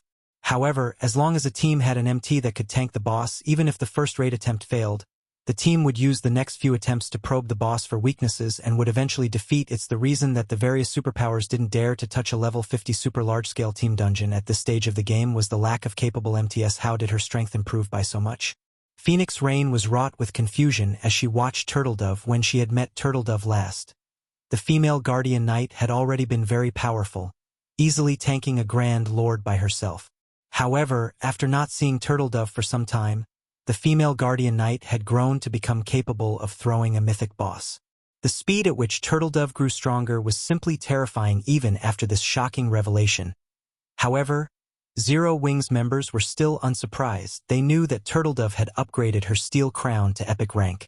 Meanwhile, the Steel Crown's additional skill, Steel Impact, had also improved. Now, instead of increasing her strength by 300% and speed by 100%, the skill increased her strength by 400% and speed by 150%. With such a boost, it was only natural for her to send a level 56 mythic boss flying. After the troll hero's clash with Turtledove, its HP fell by over 150,000. Turtledove had secured the troll hero's aggro. With an angry roar, the boss's muscles bulged, and it stomped on the ground before transforming into a blur as it charged at the female Guardian Knight. Fortunately, since the troll hero's axes were still stuck in the ground behind Turtledove, it didn't pose much of a threat. In fact, Turtledove did not even bother to avoid the charge. Instead, she thrust the point of her shield into the ground and prepared to receive the troll hero's charge head-on. Tier 2 skill. Backfolding. Backfolding was a Tier 2 skill Turtledove had recently acquired from the Primordial Divine Ruin. It was a super rare skill that could reflect an incoming attack from the front boom. When the troll hero crashed into Turtledove's shield, its massive frame stumbled 3 steps backward, a damage of over minus 500,000 appearing above its head. Good. Ranged players attack. Surephone commanded 1. He saw that Turtledove had solidified her aggro spells and arrows bombarded the troll hero, and damages of over minus 10,000 appeared above the target's head, one after another. Occasionally, damages exceeding minus 40,000 also floated above the boss's head. These damages originated from Zhao Yueru, who wielded Frostflame's Wrath. Her attacks were particularly prominent among the bombardment. Her ice, and Fire-type spells were clearly stronger than the other Tier 2 Elementalist spells on the team. What a high damage. Zero Wing actually has such a powerful Elementalist? Unyielding Soul's magical class players were stupefied by Zhao Yueru's performance. They were bona fide Tier 2 players, and wore the best equipment available at this stage of the game. The fact that they were able to deal over -10,000 damage to a mythic boss was already impressive and would attract the awe of many expert players. However, Zhao Yueru's attacks had utterly changed their views on the world. Not only did Zhao Yueru's attacks consistently deal over -40,000 damage, but some of her attacks also dealt twice that without a critical hit. Her DPS alone could rival the total DPS of 5 of them. Unyielding Soul's magical class players couldn't figure out what was happening. Despite the fact that they were all Tier 2 players, the difference between them was massive. What these players didn't know was that Frostflame's Wrath improved its wielder's ice and Fire-type spells by 1 tier. Now that Zhao Yueru was Tier 2, her Tier 2 spells had been upgraded to Tier 3. Not even Shifeng was confident of beating out Zhao Yueru's DPS when the team saw the Flame Witch's damage. They became far more confident of defeating the troll hero under the unceasing magical bombardment. The troll hero rapidly lost HP. However, after 5 seconds, something happened that stupefied the team. The boss instantly healed all of the damage the team's ranged players had caused. What's going on? Why did it fully recover its HP? Didn't we take more than 1% of its HP in the last 5 seconds? These players were dumbfounded as they stared at the unharmed troll hero. They couldn't understand how the boss had recovered all of its lost HPA passive skill. Unyielding Heart and Phoenix Rain quickly reached the conclusion that this disconcerting issue had been caused by one of the boss's skills. There was no other way to explain how the boss had recovered more than 1% of its HP in the last 5 seconds. This turn of events extinguished the little confidence everyone had gained from Zhao Yueru's performance. This boss's combat method is very simple. If the boss takes about 1 second to charge up when it lifts both axes into the air, it'll execute an AoE attack. You'll be safe from this AoE attack as long as you remain more than 15 yards away from the boss. If it charges up for only half a second, it'll execute a straight line attack. In that case, you'll be safe if you maintain a distance of more than 25 yards from the boss. So, pay attention to dodging. When you're attacking, you'll have a higher chance at hitting the boss if you execute 2-part attacks. Shifeng commanded through the team chat. If everyone's ready, then melee players, join the assault. He's learned the boss's attack method already?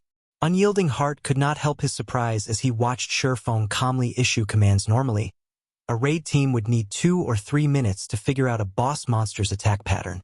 Depending on the attack pattern's complexity, a raid team may even need over 10 minutes to figure it out. Yet, despite fighting for a few short seconds, Shifeng had already figured out this boss's attack method.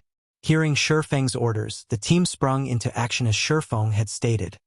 Although the difference between a 1 second and 0.5 second charging time was subtle, the team's expert players easily recognized the difference. Hence, practically no one died when the boss used its 2 AoE skills. Moreover, when everyone assaulted the boss according to Shifeng's requirements, their hit rate was extremely high. As a result, the troll hero's HP steadily decreased. Once the melee players included their DPS, the boss lost HP even faster because of this.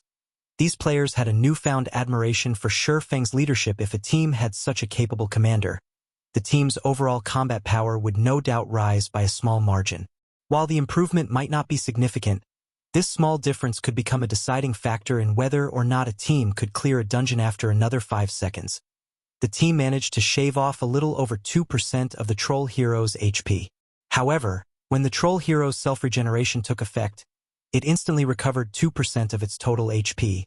Healing most of the damage, it was evident that the team was in for a long battle of attrition. Not even this is enough to beat it? Phoenix Rain thought, frowning.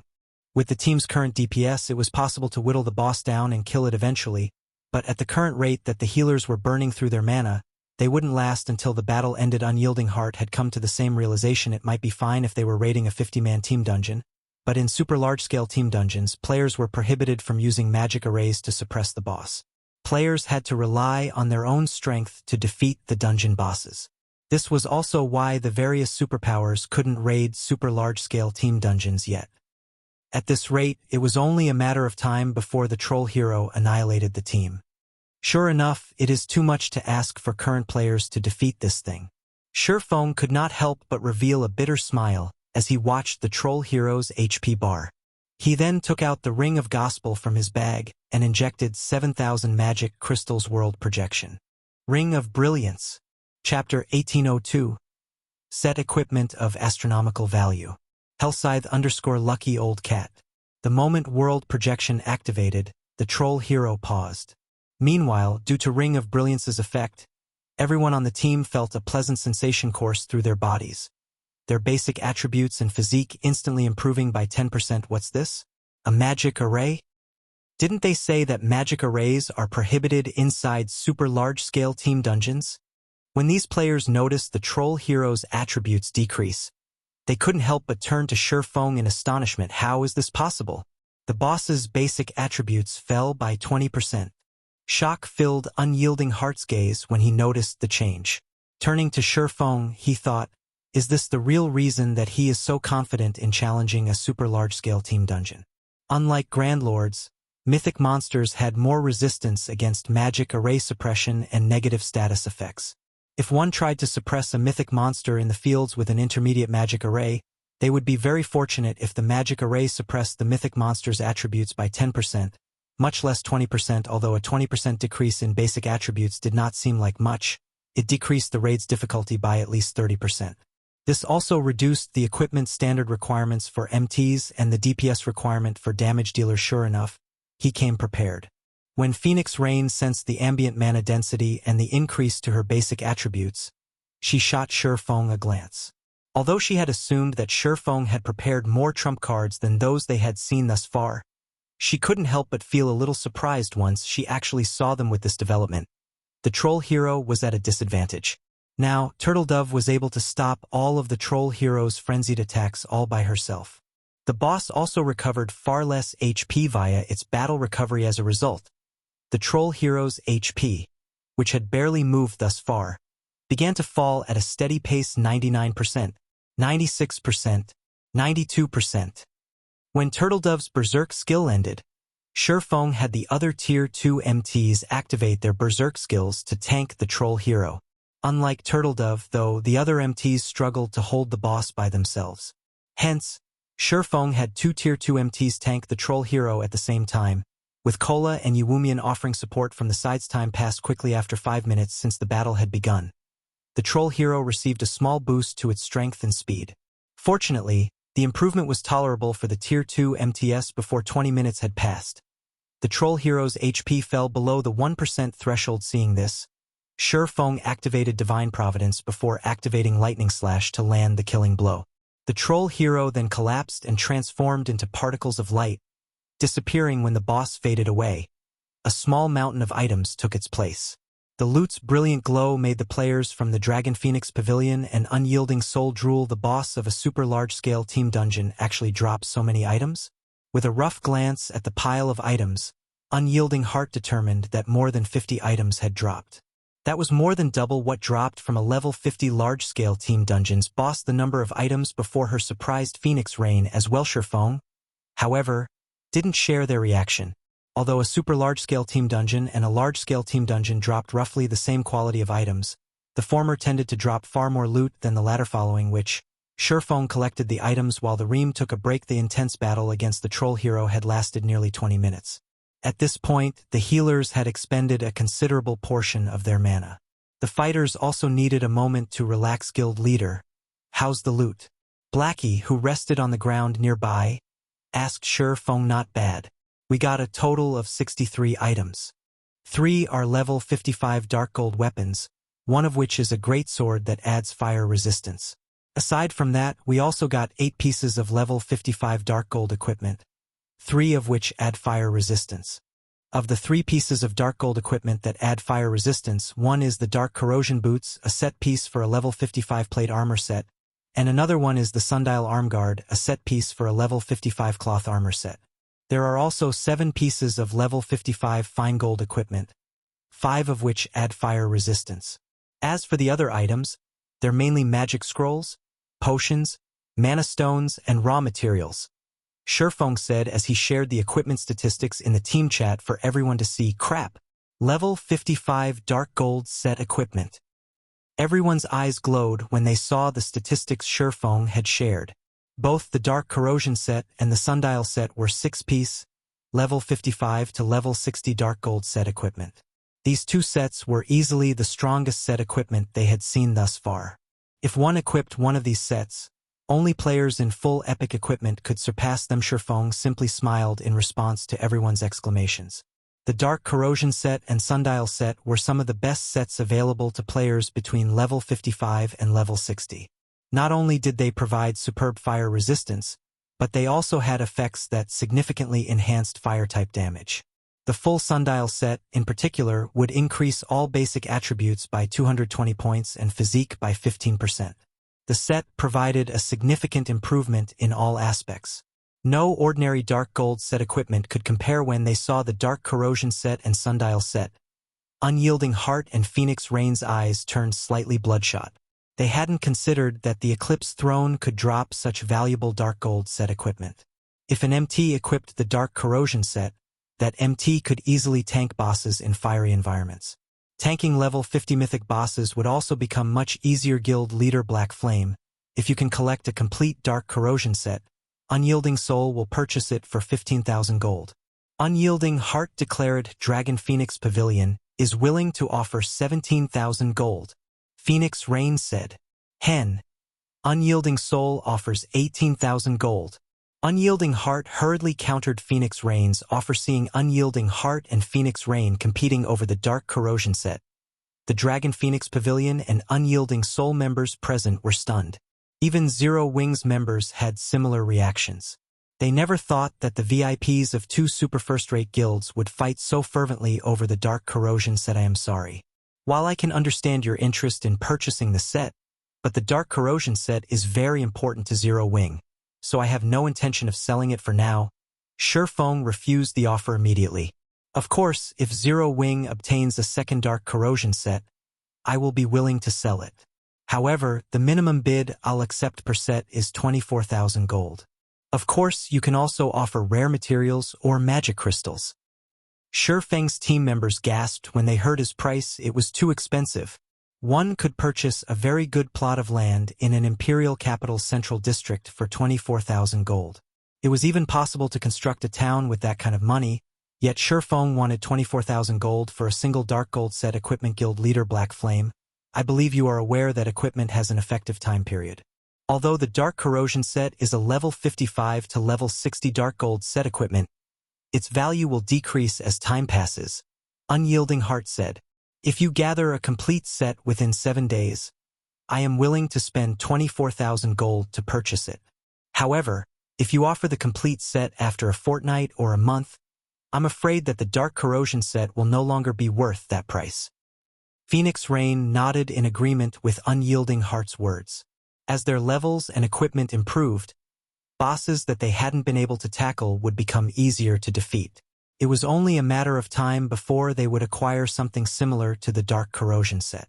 They were only willing to buy the Dark Corrosion set now to jumpstart their plans. But as their time advantage shrunk, the set equipment's value would decrease as well. Rest assured. Zero Wing should have no problems securing a second Dark Corrosion set within 7 days.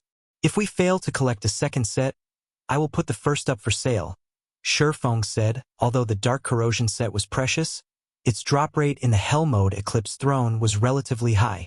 He also had the Icarus's Heart. Super large-scale team dungeons reset once a week, and after another 7 days, Zero Wing would have far more Tier 2 experts. While Zero Wing wasn't guaranteed to acquire 2 Dark Corrosion sets after 2 dungeon raids, securing one shouldn't be an issue. After some negotiations, Shifeng decided to hold an auction for the Dark Corrosion set in 10 days. The set's final owner would depend on who offered the highest price, Phoenix Rain or Unyielding Heart. Once Shifeng had organized the loot, he turned his gaze to the magic crystal treasure chest in the gigantic iron cage above. When the troll hero had died, it had also dropped a pitch-black key. This key, without a doubt, was related to the massive cage. Shifeng then activated Gale Domain and flew towards the hanging cage. Chapter 1803, Greatsword Saint. Hellscythe_lucky old cat. The iron cage above the arena was as large as a house. Although the cage was covered in rust, the divine runes on the iron railings were visible due to these divine runes. Some kind of invisible energy constantly circulated the cage when Shurfong landed on top of the iron cage. He discovered that he was unable to use any skills or spells. His body also felt heavy, his movements becoming sluggish. What powerful suppression. Shurfong felt the strange energy suppress his mind as he stood on the cage, becoming a little dizzy. If a Tier 1 player stood in his place, they'd likely pass out. When Shurfong tried to reach the cage's lock, a powerful force shoved him away. He transformed into a blur as he crashed into the arena below. What's going on? Didn't he already get a key? Phoenix Rain and Unyielding Heart were a little surprised when Shurfeng's figure slammed into the ground from their position. They had only seen Shurfong fly like a cannonball the moment he had reached the cage's lock. They had never seen anything like it. Once Shurfong stood, he shook his head, still dizzy. He then fell into deep thought as he stared at the iron cage that one blow had dealt -60,000 damage. If a cloth armor or plate armor class with low HP had taken the blow, they would have died instantly. Guild leader, is the key unable to open the cage? Aqua Rose asked curiously as she looked at Shurfong, whose HP had fallen to a critical level. No. We must be missing something, Shurfong said, shaking his head. He realized that they needed more than just the key. I think the rest of the bosses should have what we need. He hadn't heard anyone mention a gigantic cage above the troll hero during his previous life, so he had no idea of what he needed to open it. However, since this was clearly a reward for the first team that challenged the Hell Mode Eclipse throne, the following bosses should carry what he needed. After Shurfong rested for a while, he led the team onward. The Eclipse throne's castle was massive, and the troll hero was only the castle's gatekeeper. Under Shurfeng's command, the team slaughtered the patrolling monsters inside the castle. After nearly 2 hours, the team arrived at a garden. Along the way, the team had killed a large number of monsters. Overall, these monsters dropped a total of 5 pieces of level 55 fine gold equipment and 1 level 55 dark gold equipment piece. Since none of them provided fire resistance, Shurfong decided to hold an internal auction for the Zero Wing members on the team. This made the Dragon Phoenix Pavilion and Unyielding Soul members jealous. Even now, they did not have a single piece of level 55 fine gold equipment, much less level 55 dark gold equipment. Guild leader, there's a boss ahead. Fire Dance, who scouted for the team, reported through the team chat. Hearing Fire Dance's report, everyone went on high alert and ventured through the garden carefully. After about another minute, the team found a courtyard that could very well be described with the word paradise. Surrounded by greenery and gorgeous flowers, a giant wolf lay slumbering beneath a large tree. The wolf was 6 meters long and covered in crimson fur. Corrosive Wolf King, Demonic Beast, Mythic. Level 57. HP 400. 000 000 /400 000 000. This boss's aura is so strong. The corrosive gas this boss is giving off is really dense, too. I can already feel my stamina decreasing faster than before, despite standing so far away. The team members watched the Corrosive Wolf King with solemn expressions. If the Corrosive Wolf King were similar to the Troll Hero, they would not have to worry. However, bosses like the Corrosive Wolf King, which could cause constant damage or inflict debuffs, were the most troublesome. These bosses would place an immense burden on the team's healers. If the healers couldn't keep up with the constant damage, it would only be a matter of time before the boss annihilated the team. All MTs form groups of 3 and stand in these specified locations. Melee DPS split up into groups as well and stand beside the MTs. Healers and ranged DPS will run after the boss throughout the raid. If there are no problems, let's begin. Shurfong simply used the standard procedures for a boss raid and had his team move out. This left Phoenix Rain and Unyielding Heart speechless. Although they wanted to express their opinions about Shurfeng's instructions, they held back and followed his orders. When they recalled the swordsman's ability to adapt as soon as the raid began, Shurfong activated Ring of Brilliance. This time, though, he did not activate World Projection. Ring of Brilliance only cost 2,000 magic crystals, whereas World Projection cost 5,000 magic crystals. Meanwhile, the biggest problem with the Corrosive Wolf King was the low mana environment, which weakened the effects of skills and spells. There was no actual need to suppress the boss's attributes following which, under Shurfeng's orders, the team shaved off the Corrosive Wolf King's HP. Whenever too much corrosive gas contaminated the MT group that tanked the boss, Shurfeng ordered another MT group to take its place. By replacing the MTs responsible for tanking the boss, the contaminated MTs had enough time to recover. As for the healing aspect of the raid, Shurfeng wasn't worried thanks to Violet Cloud's Holy Prayer and his Life Domain. By alternated these two AoE heals, the team's healers were able to conserve their mana in the end. It took less than half an hour to defeat the almighty Corrosive Wolf King. When the Corrosive Wolf King had died, it had also dropped a pile of items, including the head and leg parts for the Dark Corrosion set. The team then proceeded toward the third boss, the Corrosive Dryad. As with the last boss, Shurfeng used the standard raid procedures, splitting the MTs into groups to deal with the Corrosive Dryad's numerous tendrils. Meanwhile, the melee players would open up a path for the ranged DPS to bombard the Dryad with fire-type skills and spells. During this raid, Zhao Yueru, with her Frost Flame's Wrath, shone brightly. Like the Corrosive Wolf King, it took less than 30 minutes for the Corrosive Dryad to fall. Meanwhile, the Corrosive Dryad dropped 5 pieces of level 55 Dark Gold equipment and 8 pieces of level 55 Fine Gold equipment, all of which added fire resistance. Among the 5 pieces of Dark Gold equipment, 2 were set pieces for the Dark Corrosion set, specifically the arm guards and belt. By the time the team defeated the Corrosive Dryad, including the 2 other bosses and mobs they killed, everyone on the team had gained roughly 20% more EXP. Their leveling speed in the dungeon was much faster than grinding elsewhere. This left the Dragon Phoenix Pavilion and Unyielding Souls members speechless. They currently rated a level 50 super large-scale team dungeon's hell mode, yet not only hadn't they died and lost EXP, but their experience bars had also increased faster than grinding monsters outside of the dungeon. If they were to retell this tale, nobody would believe them. What surprised these super first-rate guilds members the most was the fact that they had only used the standard raid procedures to defeat every boss they had encountered. Despite facing mythic monsters, they had managed to defeat these bosses, one after another, without so much as suffering a single casualty. Since when were standard raid tactics so effective in super large-scale team dungeons? The bosses they had raided thus far were much easier compared to the bosses in large-scale team dungeons. However, unlike their companions, Phoenix Rain and Unyielding Heart realized what was happening. Their team hadn't defeated these powerful mythic bosses so easily because the standard raid procedures were so effective in this dungeon, but because Zero Wing's MTs, healers, and DPS were astoundingly powerful. There was also Shurfeng's heaven-defying Ring of Gospel, which could weaken the bosses and enhance their entire team. Without these factors, all of these boss fights would have been incredibly difficult or ended in a team wipe. The Eclipse throne had a total of 4 bosses. Now that they had killed 3, only the final boss remained. Both Phoenix Rain and Unyielding Heart felt as if they were in a dream following which, under Shurfeng's command, the team soon reached the throne room housing the final boss. The throne room was also on the castle's top floor. When the team reached the throne room, they encountered a young man lying before the room's tightly shut doors. The young man wore golden armor and carried a great sword that radiated a holy light on his back. If one inspected this young man, they would discover that he was a level 60 mythic NPC. When Shurfeng saw this NPC youth's name, he was stunned. Why is he here? Shock filled Shurfeng's eyes as he gazed down at the mythic NPC. At this stage of the game, most likely no player, other than himself, knew about this NPC, but during his previous life, every God's Domain player would recognize the youth.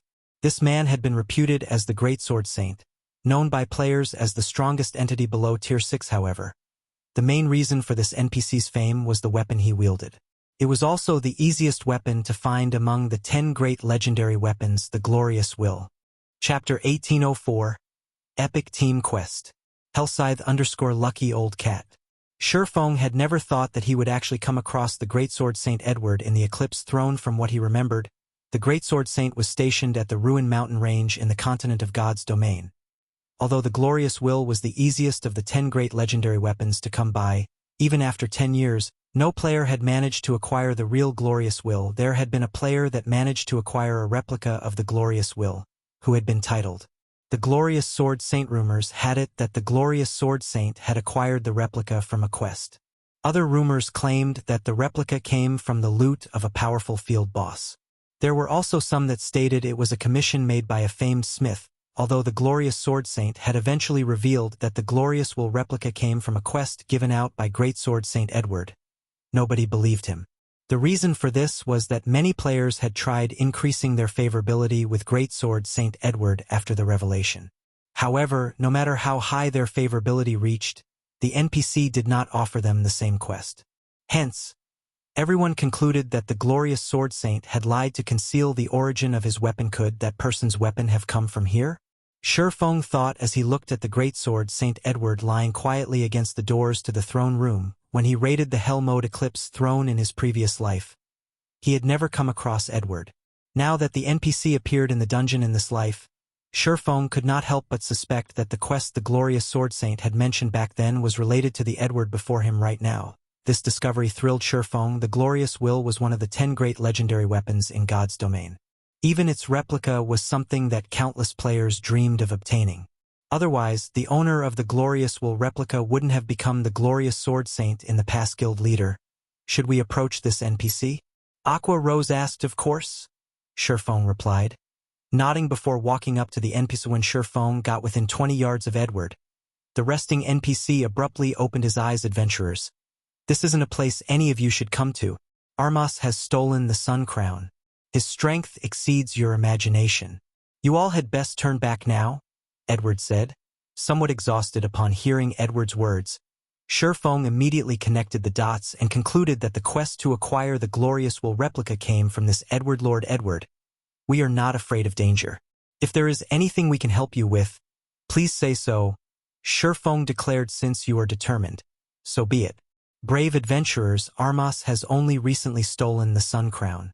He has yet to absorb its power completely. I hope that you can help me reclaim the Sun Crown, Edward said after giving the matter some thought. System, do you wish to accept the epic team quest, Sun Crown? Quest content. Help Edward reclaim the Sun Crown that Armas stole. Rewards unknown. Shurfeng accepted the quest without hesitation. Everyone else in the team gaped in shock when they read the notification. They had never thought that they could receive an epic team quest in such a place. The situation made Phoenix Rain and Unyielding Heart envy Zero Wing. Even more, this epic team quest was essentially a dungeon raiding quest. Successfully raiding the dungeon meant the completion of this quest. It was basically a bonus reward to Zero Wing. Brave adventurers, follow me. It is time for this evil lich to receive his due, Edward said as he stood up. He then pushed apart the tightly shut steel doors and stepped into the throne room. Everyone, follow the NPC. Shurfeng commanded. Everyone trailed Edward into the throne room. Upon entering the throne room, everyone felt as if they had gone outdoors at night time. The ceiling of the throne room resembled the starry sky at night. At the far end of the throne room, seated high up on the throne, was a 2-meter-tall skeleton dressed in midnight robes, wearing a fiery crown on its skull and holding a golden staff. This skeleton was none other than the Lich Armas. Currently, Armas was gazing down at Shurfeng and the others as if he was the king of the underworld. Meanwhile, standing on one side of Armas's throne was a suit of pitch-black armor that was missing its head, and on the other side was a 6-meter-tall beast that had the body of a scorpion. Armas, Lich, Mythic, Level 60, HP 500,000, 000/500, 000/000 Headless Knight, Undead, Mythic, Level 59, HP 360, 000/360, 000/000 Scorpion Snake King, Demonic Beast, Mythic, Level 59, HP 420, 000/420, 000/000. The statistics of these monsters had everyone gasping. The confidence built up from their success thus far promptly disappeared. Is this a joke? 3 mythic monsters. The system is too shameless. So, this is Hell Mode.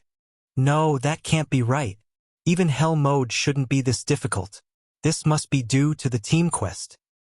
Everyone's hearts stopped as they stared in despair at the three mythic monsters at the far end of the throne room. It already took everything they had to fight one mythic monster.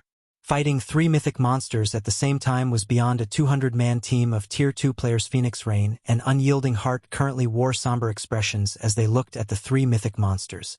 They felt that the system was playing a big joke on them. Guild leader Black Flame, this quest is a little outside of our capabilities. Why don't we abandon this quest? With our team's current strength, it is simply impossible to go up against three mythic monsters simultaneously. Phoenix Rain suggested. Unyielding Heart nodded his head in agreement. This was no longer a feasible challenge for current players. At the very least, their entire 200-man team needed to be fully equipped in level 55 or even level 60 Dark Gold equipment, with the main members of the team having multiple pieces of epic weapons and equipment. Only then could they cope with three mythic monsters at once. At this moment, Feng had a gloomy expression. He had never imagined that the epic team quest would be so vicious. If there were only two mythic monsters, he still had the means to deal with them. However, with his current team, challenging three mythic monsters simultaneously was asking too much. Must I give up? When Feng thought about how much he had gone through to obtain this quest, reluctance filled his heart. No, if even my current team can't complete this quest, how could the glorious Sword Saints team possibly have completed it?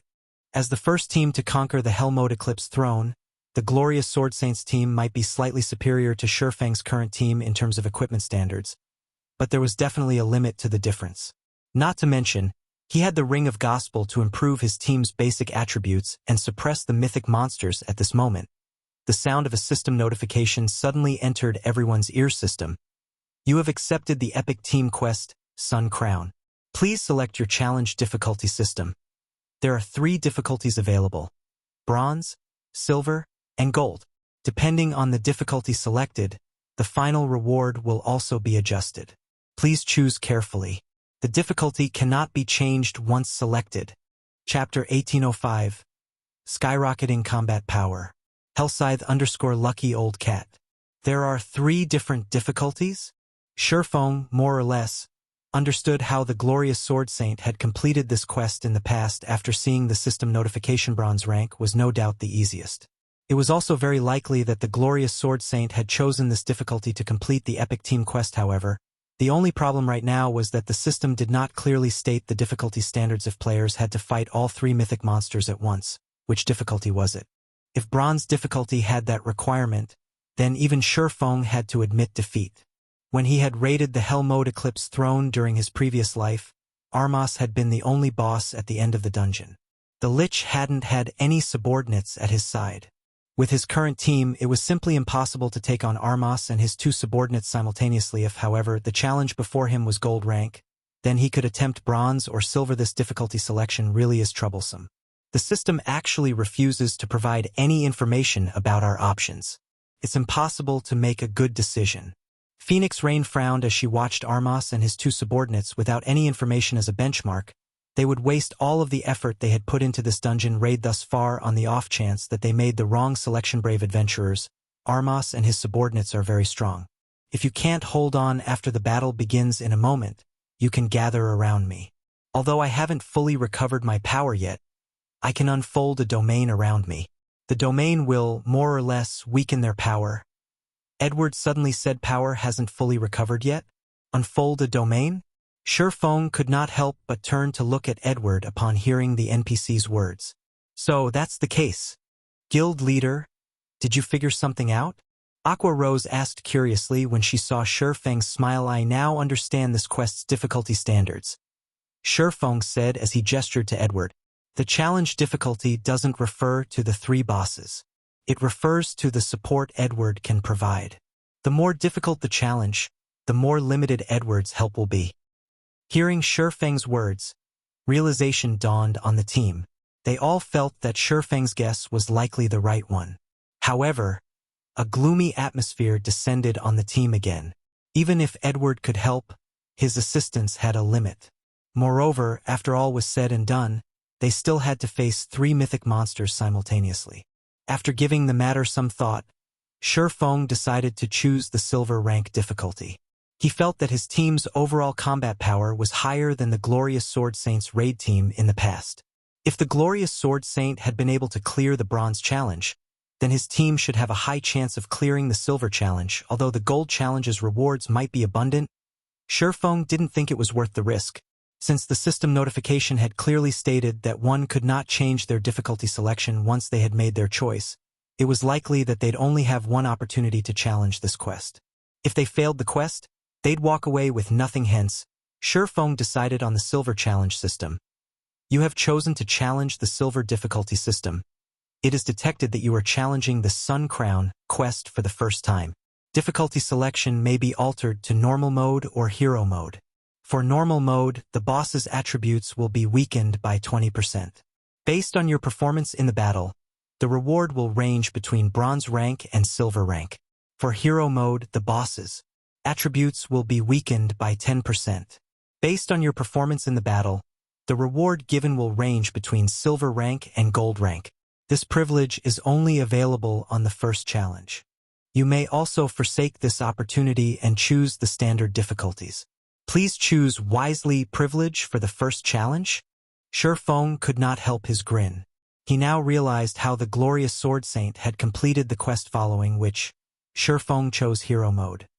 If all three mythic monsters' basic attributes fell by 20%, it would undoubtedly be of great help to the team. It was no wonder why the glorious Sword Saint's raid team had defeated all three mythic bosses. Although hero mode only weakened the bosses by 10%, he should be able to reduce the mythic boss's basic attributes by nearly 30% with the Ring of Gospel Suppression. With Cola, Turtledove, and Yi Wumian's strength, plus the other Tier 2 MTs, they should be able to keep all three bosses in check hero mode. Unyielding Heart was speechless when he saw Shifeng's selection. Is he insane? Phoenix Rain was similarly surprised. Shifeng's initial decision to choose the Silver Challenge was understandable since they had so little information to work with, and regardless of their choice, they still had to face three mythic bosses at once. However, now that they had concrete numbers, Shifeng had chosen hero mode. This decision was confusing while she understood that with Shifeng's Ring of Gospel, it was possible to suppress the three bosses further, but the biggest problem wasn't whether or not the team's MTs could tank the bosses. It was whether or not the team had enough DPS. Moreover, since they had to fight three mythic bosses simultaneously, the pressure on the team's healers would be unprecedented. When the raid began, the healers' mana expenditure would be massive. If their healers ran out of mana in the middle of the raid, they'd definitely team wipe. They had to reduce the boss's maximum HP as much as possible to ensure a greater chance of success. Although there was only a 10% difference between normal mode and hero mode, the three bosses had a combined 1,280,000,000 HP. A 10% difference meant that their team had to deal with an additional 128 million HP. Moreover, there was the matter of battle recovery.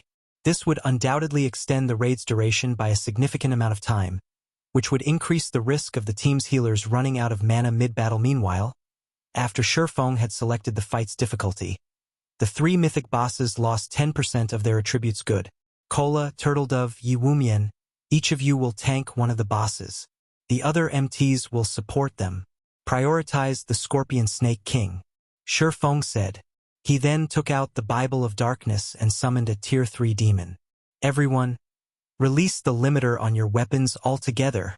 For the raid, he had armed every participating Zero Wing member with Tier 2 and Tier 3 mana weapons, especially the Tier 2 mana weapons. Of the 85 Zero Wing members he had with him this time, he had armed each with at least 3 Tier 2 mana weapons.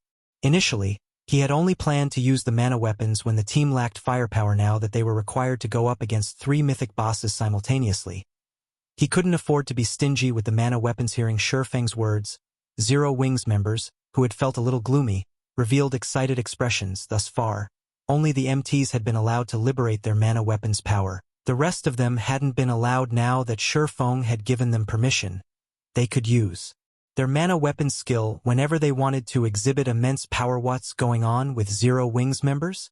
The Dragon Phoenix Pavilion and Unyielding Soul members were confused to see Zero Wing's members brim with confidence and fighting spirit. However, after Shifeng used World Projection and Ring of Brilliance, and Cola, Turtledove, and Yi Wumian had stabilized their aggro, the scenes that followed thoroughly dumbfounded Dragon Phoenix Pavilion and Unyielding Soul members. After Edward activated his domain, the domain reducing the three bosses' reaction speed by 30% and attack power by 20%. This greatly reduced the pressure Cola and the others faced after the Scorpion Snake King and Headless Knight lost nearly 30% of their attributes. The two bosses were a joke. Even the team's regular Tier 2 MTs could tank the two bosses' fierce assaults on their own, let alone Turtledove and Yi Wumian. This allowed the DPS to attack the two bosses freely. The Dragon Phoenix Pavilion and Unyielding Souls Tier 2 experts were fortunate if their attacks dealt more than -10,000 damage. Yet Zero Wings experts dealt over -30,000 damage with each attack.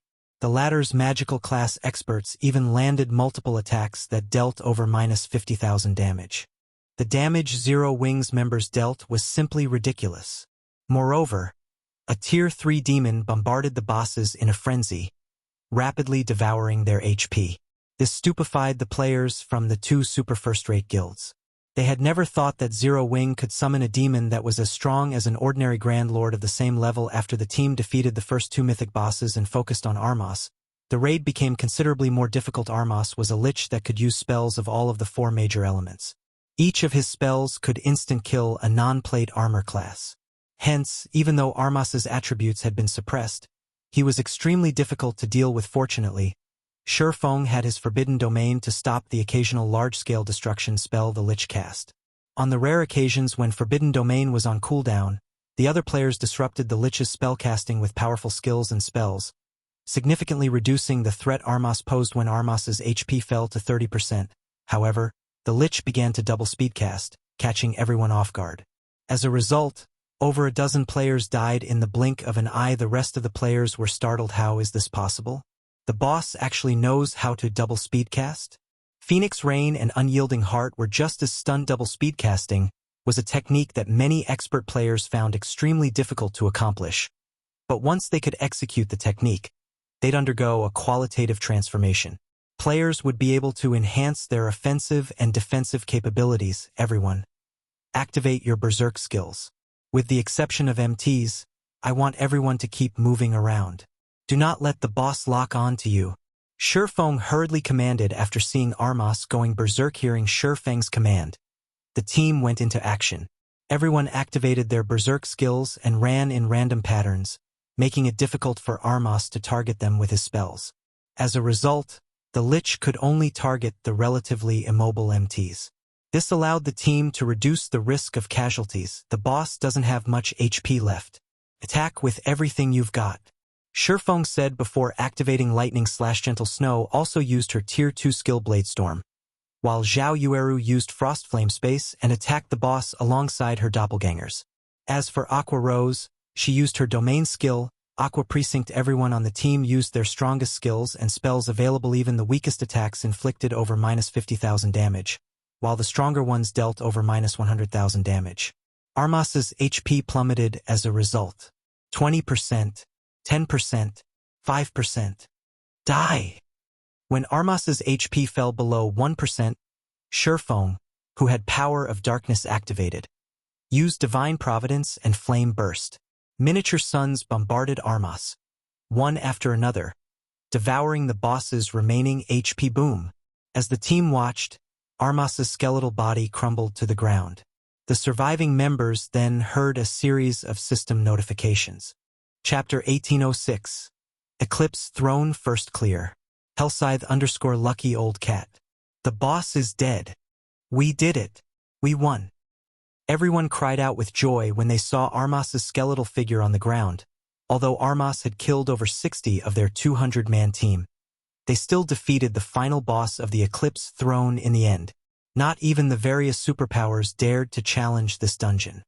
Zero Wings members were similarly ecstatic. Although they had trusted Shurfeng's decision, they couldn't help their excitement after actually watching Armas fall. After all, they had achieved a feat that not even God's domain's current superpowers were capable of. Everyone was particularly excited to see their names appear on the dungeon's glory list, which had appeared in the center of the throne room in the form of a stone monument after Armas's death. With this, their names would be permanently recorded and put on display for players that would clear the Hell Mode Eclipse Throne in the future. Even Shurfeng breathed a sigh of relief. It had not been easy to defeat Armas and his two subordinates. He couldn't use many of his tools in a super large-scale team dungeon. The team had to rely on their weapons and equipment to take out the 3 mythic bosses system. Congratulations! You have obtained the first clear of the Hell Mode Eclipse throne. Rewarding guild popularity +20, humanity reputation +20, all loot doubled system. Do you wish to release a congratulatory announcement to the public?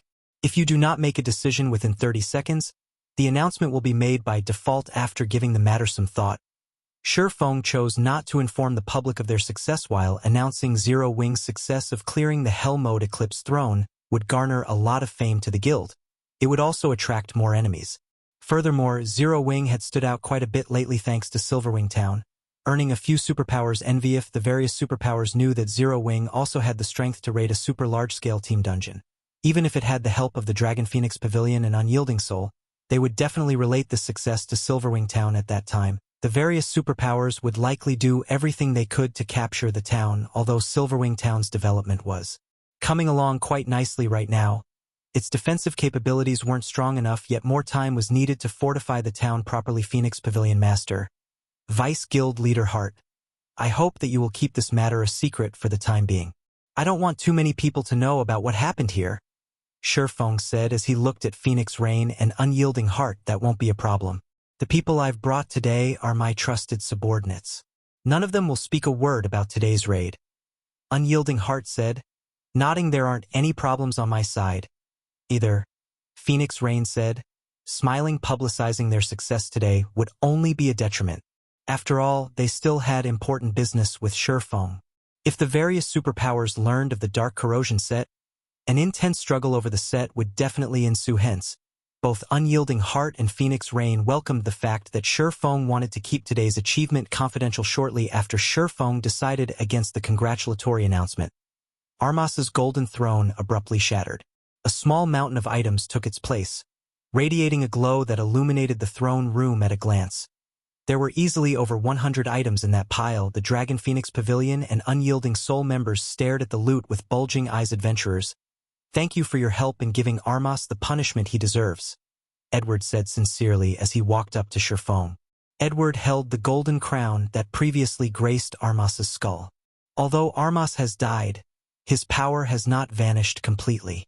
Half of his power has gathered in one of his eyes, while the other half is stored in the sealed cage above the arena. If you wield his eye, you should be able to acquire his remaining power. Hopefully it will be of some help. After Edward had said so, a magic array appeared beneath his feet.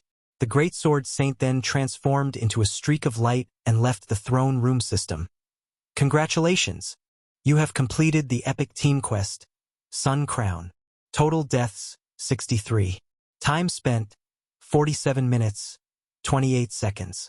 Awarding Grade A evaluation, plus 30% EXP, 4 legacy skill points, and 1 Armas's I Grade A. When Shurfeng read the system notification, he was satisfied with the outcome, seeing as they had challenged hero mode. He then plucked Armas's eye from the ground and inspected it. Armas's eye, necklace, epic rank item. An Eye of Time formed of nearly half of the Great Lich Armas's power. The Eye of Time can view both the past and the future. Level 50, level 100. Equipment requirement: Intelligence 1200, Vitality 800, Intelligence plus 57, Vitality plus 54, Endurance plus 44, level 50. Casting speed increased by 15%. All spell effectiveness increased by 15%. Cast range plus 2. Spell completion rate increased by 1%. Additional skill 1 dash. Eye of Future, when activated, allows the user to maintain an hour of simulated combat cooldown. 10 hours. Additional skill 2 dash. Eye of Past, tracks the target's movement and location for 3 hours cooldown. 6 hours. What heaven-defying skills! Shurfeng was astonished after reading Armas's Eye's attribute panel. Armas's Eye's basic attributes were average at best, but the 2 skills were incredible.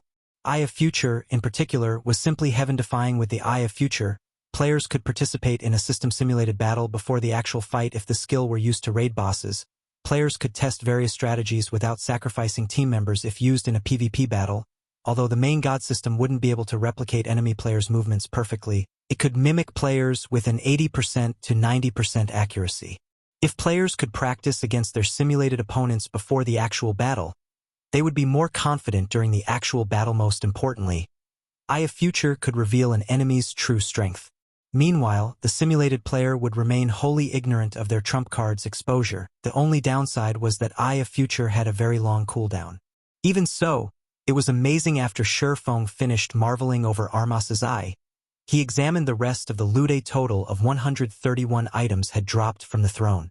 Over half were rare materials, magic crystals, and mana stones. Only 23 items were weapons and equipment. Among the weapons and equipment dropped, the best was the epic weapon, Nether Scepter, a top-tier staff for summoners.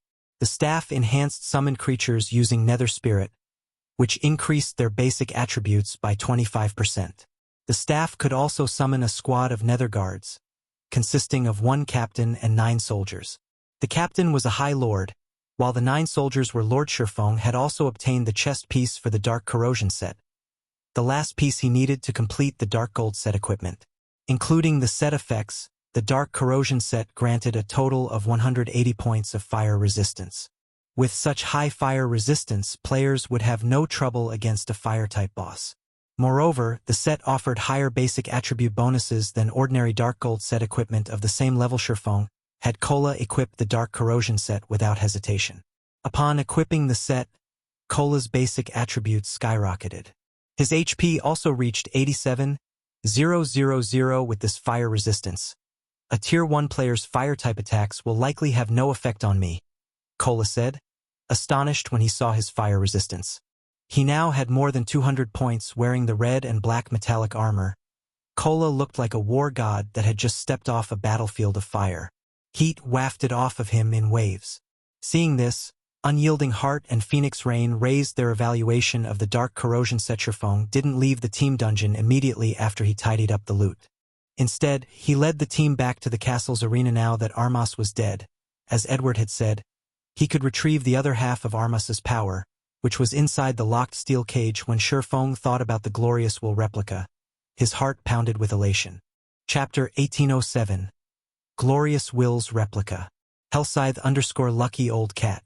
Once more, Shurfeng stood before the rusted cage in the bloodlust-saturated arena. The mysterious power that previously protected the cage was now gone. This allowed Shurfeng to approach the cage and unlock it with the key he had acquired from the troll hero Click. After opening the cage, the magic crystal treasure chest appeared before Shurfeng in full. Curiosity overwhelmed the other players in the arena after seeing Shurfeng unlock the cage. They were all eager to learn what the treasure chest contained. After all, this magic crystal treasure chest was the epic team quest's true reward. Please, let the glorious will replica be inside. Shurfeng inwardly prayed as he carefully opened the magic crystal treasure chest. Although the glorious sword saint had claimed that he had acquired the replica from a quest, he hadn't stated which quest. It was possible that he hadn't obtained the replica from this team dungeon. Hence, Shurfeng wasn't certain that he would find the glorious will replica in this magic crystal treasure chest. As the loading bar slowly filled, Shurfeng grew increasingly nervous. After the 20-second activation progress completed, the magic crystal treasure chest's lid slowly lifted on its own. Golden light then illuminated the entire arena. The arena's ambient mana even grew slightly denser. What's going on? Opening the treasure chest can actually increase the arena's mana density. This treasure chest is amazing. Could it be a legendary treasure chest? How is that even possible? Why would the system award players with a legendary treasure chest just for completing an epic team quest? At the very least, you'd have to complete a legendary quest to get something like that. I guess that's true. Even so, that chest definitely has an epic item. That's right. I had never thought that it was possible to acquire such a huge harvest by raiding a super large-scale team dungeon. We got so many more items than we could from a large-scale team dungeon. Zero Wing struck gold this time. With all of the weapons and equipment it earned from this raid, its main force will definitely become a lot stronger. Zero Wing will have a much easier time raiding super large-scale team dungeons in the future.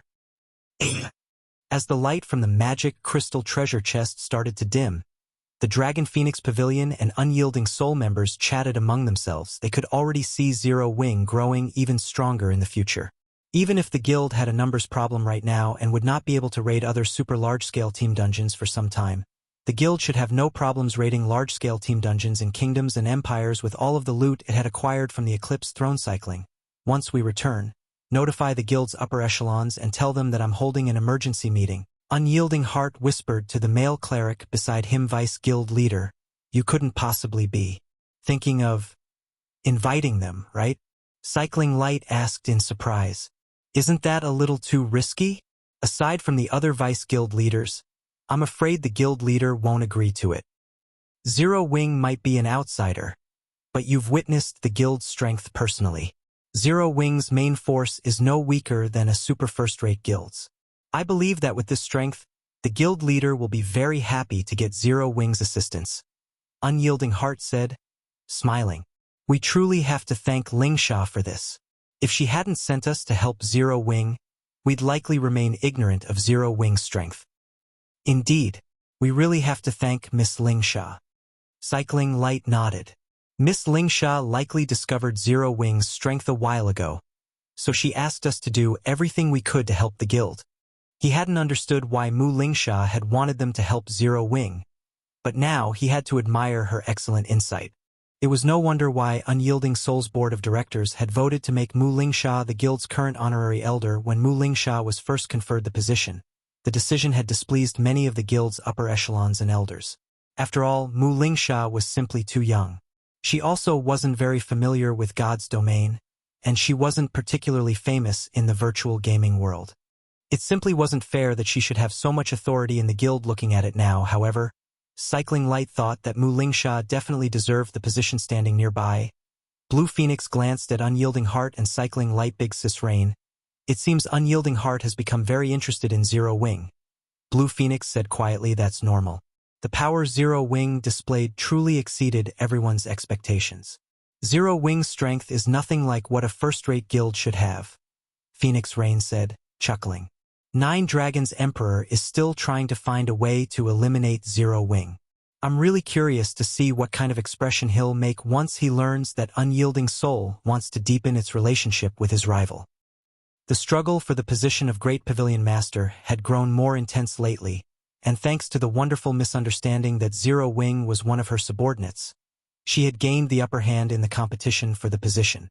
Although she had tried multiple times to refute the misunderstanding, she no longer felt that it was a bad thing to let the misunderstanding continue. The stronger Zero Wing became, the greater her chance would be of becoming the next Great Pavilion Master. However, she was surprised when she considered how fast Zero Wing developed. When she had first encountered Zero Wing, it had been just another small guild in the kingdom. Now, however, even a veteran super first-rate guild like Unyielding Soul considered Zero Wing important. This development speed was a little scary. Meanwhile, when the magic crystal treasure chest opened fully within the iron cage, Shurfeng was stunned by what he saw. He had to admit that a gold magic crystal treasure chest was indeed amazing. The items inside were far more impressive than the contents of an epic treasure chest, although this gold magic crystal treasure chest didn't have as many items as the one he had found in the Lost Town. The item's quality was just as high. There were a total of 5 items inside the treasure chest. The first was an epic consumable called Frost Hell.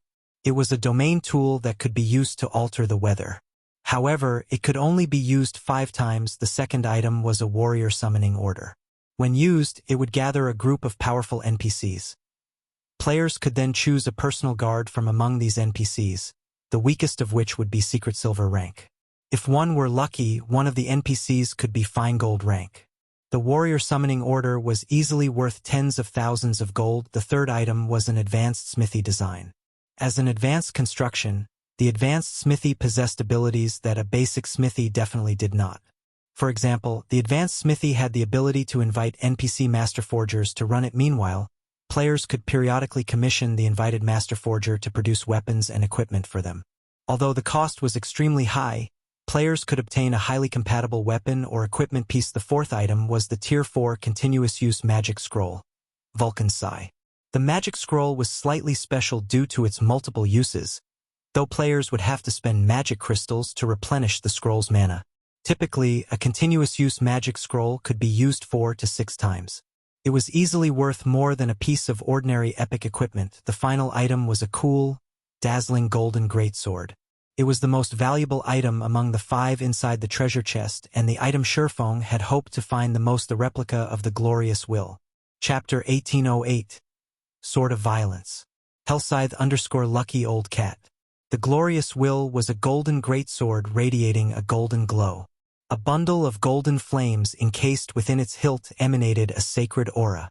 The weapon's cool design would easily captivate its wielder as Sherfong inspected the greatsword in his hands. Everyone else in the arena had their attention drawn to the weapon. What's that sword? It's so amazing. It's actually giving off such a powerful aura despite being in an inactive state. Why does that sword look somewhat familiar? Huh? That looks like the greatsword the NPC from before had. That sword looks so cool. I wonder, what is its rank? I'm guessing it should be an epic weapon at the very least. There's no way a dark gold weapon would feel this powerful. Everyone discussed quietly among themselves as they looked at the glorious will Sherfong had retrieved from the magic crystal treasure chest many swordsmen and berserkers. The only 2 classes capable of using two-handed weapons like greatswords. The team stared at the greatsword greedily, their eyes turning bloodshot. Sure enough, it really is amazing. Sherfong was astonished as he checked the glorious will's attributes. Glorious will, replica. Two-handed sword, epic rank, level 50, level 100. Equipment requirement, strength 2000. Attributes adjust according to user's level. Attack power plus 2320, level 50. Strength plus 285. Endurance plus 240. Agility plus 265. Attack speed plus 10. Attacks have 20% chance to transform into a sword of light and penetrate through all defenses. 30% chance to trigger scorching radiance, increasing strength by 40% and damage by 210% when equipped. Increases strength by 30% and agility by 10%. Attack range plus 2. All weapon-related skills plus 2 levels. Ignore levels plus 15. All item level requirements reduced by 5 levels. Additional passive sk. Radiance domain. Increases the wielder's movement speed, attack speed, and reaction speed based on the number of creatures within a 50-yard radius. Each additional creature provides a 1% boost, up to a maximum of 30% additional active skill 1-. Will of Light grants the Will of Light onto the weapon, increasing strength by 150% and inflicting 400% damage to a 5 by 25-yard area in front. Can be used up to 5 times. Each use has a 1-minute cooldown. Additional active skill 2-. Myth of Light temporarily increases user's tier by 1, up to a maximum of tier 4, to deal 1 devastating attack in a 50-yard cone cooldown. 20 minutes. Additional active skill 3-. Light speed allows the user to transform into light and instantly travel a maximum distance of 150 yards. Afterward, increases movement speed by 50% for 15 seconds. During this duration, user can also control and attack with 16 swords of light formed. Using the power of light, each sword of light can attack only once. Each sword of light has 80% of the user's attributes cooldown. 5 minutes. This is a replica forged by Lich Armos using the power of the Sun Crown. Due to insufficient power, Armos failed to complete the replica. Currently, this replica is still in an incomplete state. Gather 100,000 magic crystals and 100 sun essences to complete the replica. The replica has currently absorbed 0 magic crystal and 0 sun essence. Looking at the glorious will in his hands, Sherfong felt that the weapon was basically a sword of violence. Possessed paramount strength. Ordinary epic weapons simply could not compare to it. Moreover, this greatsword was even useful for chasing fleeing or swiftly moving targets. The skill light speed, in particular, allowed its wielder to cross a distance of 150 yards instantly. With the ability to traverse such a distance in a heartbeat, players would be able to execute many feats. This greatsword was perfect for berserkers and swordsmen lacking in survivability when grinding in the fields in the past. Thanks to Glorious Will, the glorious sword saint had managed to escape many fatal situations. Moreover, despite the current Glorious Will already being very powerful, it was still incomplete. In its completed state, the weapon's life-saving capabilities would be much better. This was also the reason why the glorious Sword Saint had become one of the most difficult Sword Saints to kill in God's domain in the past. Even when going up against Tier 6 God-ranked experts, the glorious Sword Saint had been able to attack and flee as he wished. However, the upgrade conditions sure are stringent. It actually needs 100,000 magic crystals and 100 sun essences. Feng frowned at the upgrade requirements. Even for the current Zero Wing, 100,000 magic crystals was a considerable amount. Not to mention, in order to defeat the bosses in the Eclipse throne, he had already spent tens of thousands of magic crystals. Right now, he had only a little over 20,000 magic crystals left. As for sun essence, it was even more valuable than magic crystals.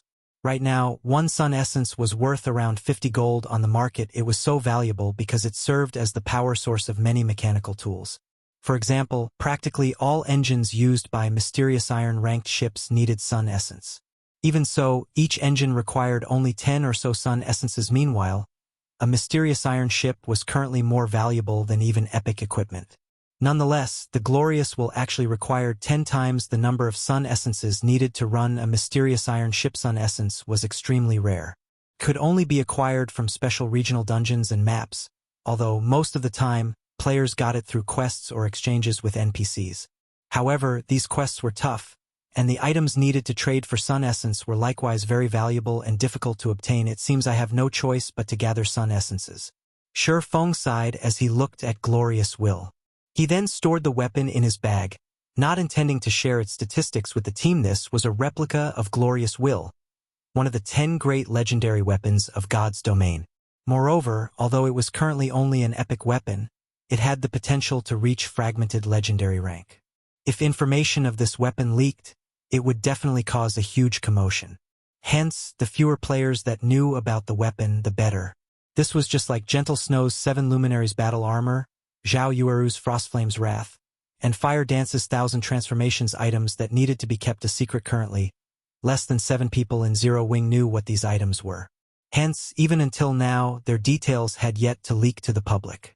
Nobody aside from these people knew that the number of Fragmented legendary items and items capable of being upgraded to the Fragmented legendary rank in Zero Wing's hands was close to 10. If this matter became public, every superpower in the game would instantly target Zero Wing. When everyone saw Feng exiting the cage, they were all sensible and refrained from asking about the contents of the treasure chest. Zero Wing's members, in particular, understood that if he wished to share information about the loot with them, he would naturally do so. If he didn't, however, he absolutely would not tell them. Snow, learn the skill book. I'll also leave this weapon for you to use, Feng said after walking up to Gentle Snow. He then passed the super rare skill Titan's Hand, which he acquired previously, and the Glorious Will replica to Gentle Snow. Currently, in Zero Wing, aside from himself, the only other person who possessed over 2,000 points in strength was Gentle Snow, who had claimed one of Star Moon Kingdom's 5 great legacies. Even Fire Dance's strength was still a little far from 2,000 points. Moreover, Fire Dance was an assassin and, thus, incapable of using two-handed weapons. As for the other players in Zero Wing, while some berserkers might be close to attaining 2,000 strength, their techniques were far from equal to Gentle Snow's. Besides, Gentle Snow was the vice guild leader managing Zero Wing's branch in the Black Dragon Empire. She would need greater power to have others submit to her commands. As for Titan's Hand, it was a useful skill that would boost Gentle Snow's combat power. Titan's Hand allowed berserkers to temporarily wield two-handed weapons simultaneously. Although only one weapon's basic attributes would apply, the skills and effects of the inactive weapon could still be used like normal. For me, Gentle Snow was slightly confused as she received the Titan's Hand skill book and Glorious Will. However, after she inspected the items, she was dumbfounded, especially when she saw the attributes of Glorious Will. Guild leader, this?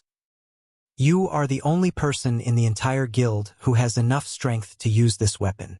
Nobody else can use it. Letting it sit inside the guild warehouse would be a huge waste. Feng said he understand. I'll make sure to put it to good use. As an expert sword user, Gentle Snow could not help but be excited as she held Glorious Will. After trading Glorious Will to Gentle Snow, Feng had everyone exit the team dungeon. The team disappeared from the arena and appeared outside the Eclipse throne's entrance in the blink of an eye. Guild leader Black Flame will be leaving first. Then, once you collect another Dark Corrosion set, You must remember to contact us. Unyielding Heart said of course. Once I have the second set, I'll contact both of you immediately. Shifeng nodded. He was also very eager to sell the Dark Corrosion set. After all, this was a huge money-making opportunity, however. Right when the Dragon Phoenix Pavilion and Unyielding Soul members were activating their return scrolls, a magic array suddenly appeared in the sky. In the next moment, the activation process of everyone's return scrolls was forcibly halted. UVE made us wait for quite some time now. Do you think you can leave this place so easily? Just as everyone was trying to find the caster of the magic array, a cold laugh suddenly entered their ears. Then, a large group of players, easily numbering over 1,000, suddenly jumped down from the trees of the wetlands before them. A short moment later, a level 55 middle-aged man holding an ancient blackhorn bow walked out of this group. Black Shark? Unyielding Heart's complexion darkened when he saw this middle-aged man. Chapter 1809, Wrong Opponent. Lucky Old Cat. The sudden appearance of over 1,000 players put Shifeng and the others on high alert. The 1,000+ players that had just emerged from the marshy jungle were by no means ordinary players. The lowest leveled player among them was level 53, and the weakest piece of equipment they wore was level 50 secret silver rank. Quite a few of these players even had level 50 fine gold equipment at this stage of the game. This was an equipment standard could only be found in expert teams. Vice Guild Leader, this is bad. They used a darkness seal. We won't be able to use our return scrolls for the next 2 hours. Cycling Light commented worriedly as he eyed the middle-aged man carrying the ancient, pitch-black bow compared to the 1,000+ players that had emerged from the forest. Cycling Light deemed this middle-aged man to be most concerning. This was because this middle-aged man was Black Shark, the commander of the Dark Hunters Adventurer team. Black Shark had fought Unyielding Souls members many times before. Not only did the Ranger possess superb combat standards, but he also had the ability to transform into a monster. Not even Unyielding Heart, Unyielding Souls Guild Leader, was capable of defeating Black Shark. In addition, the Dark Hunters Adventurer team also had quite a few monstrous existences. According to Unyielding Souls investigations, Dark Hunters should possess around 300 troublesome experts. With a glance at the 1,000+ players surrounding their team, Unyielding Heart could see that the Dark Hunters had come prepared. Including the fact that they were caught in a darkness seal, they'd have to fight if they wanted to leave this place. Immediately, he warned Shifeng through the team chat, Guild Leader Black Flame. These people are from the Dark Hunters, a dark adventurer team with many powerful players. Some are even capable of transforming into monsters and drastically increasing their combat power. Even if they are at Tier 1, they have enough strength to face ordinary Tier 2 players. Although their side currently had 200 Tier 2 players, they shouldn't take on the Dark Hunters carelessly. After the Dark Hunters Tier 1 players transformed into monsters. Although they couldn't compare to Tier 2 players in basic attributes, they could employ certain unorthodox combat methods. If one weren't careful with these players, they could easily take a hit. Furthermore, the Dark Hunters had a decent number of Tier 2 players normally. This ambush wouldn't have been much of an issue, but their team had just finished a demanding battle and had used their berserk skills already. Fighting a force of transformed Tier 2 players in such a state would be troublesome. The Dark Hunters? Phoenix Rain gave Black Shark a second look after hearing Unyielding Heart's introduction. Although she did not know exactly how powerful the Dark Hunters Adventurer team was, she knew that the Adventurer team was one of the reasons for the Starline Corporation's rapid rise in God's domain. Based on the few reports she had received, the corporation used the Dark Hunters as a trump card to destroy and assassinate its opponents. Crimson Emperor and Unyielding Soul had also suffered significant thanks to the Adventurer team, although the Dark Hunters seemed to have the numerical advantage. Their 200-man team wasn't to be trifled with. Their team was the combination of 3 powerful guilds' main force members. An adventurer team like the Dark Hunters couldn't do much to them while both sides cautiously eyed each other. A sweet, melodious voice rang out from the jungle. What a lively scene. How could you possibly leave Shadowclaw out of the fun? A moment later, a woman in beautiful, dark blue mage robes slowly stepped out from the forest, leading a group of well-equipped experts. Like the Dark Hunters, this group had well over 1,000 members. Why is she here? Unyielding Heart frowned when he saw the woman in dark blue. Others might be unfamiliar with this beauty, but he knew her well. This woman was named Veiled Spirit, the leader of the dark forces plaguing the Copper Eagle Kingdom, which neighbored the Dark Knight Empire. She was also the commander of Shadowclaw, a dark adventurer team. He knew of this woman because Veiled Spirit had personally destroyed Unyielding Soul's subordinate first-rate guild, which used to rule over the Copper Eagle Kingdom as one of Unyielding Soul's subordinated guilds. Unyielding Soul had dispatched many experts to assist the first-rate guild. In the end, however, Unyielding Soul failed to change the first-rate guild's fate. On the contrary, Veiled Spirit's Shadowclaw adventurer team had slaughtered the dozen or so peak experts Unyielding Soul had sent and the legion of several thousand players that had accompanied them. "Spirit, your timing sure is impeccable," Black Shark said as he eyed the approaching woman. 3 powerful guilds' main forces have gathered here. How could Shadowclaw possibly miss such a rare opportunity? Veiled Spirit said, chuckling fine. "I'll leave the Dragon Phoenix Pavilion's members to you. I'll take Zero Wing and Unyielding Soul's members." Black Shark Sadie's that all right?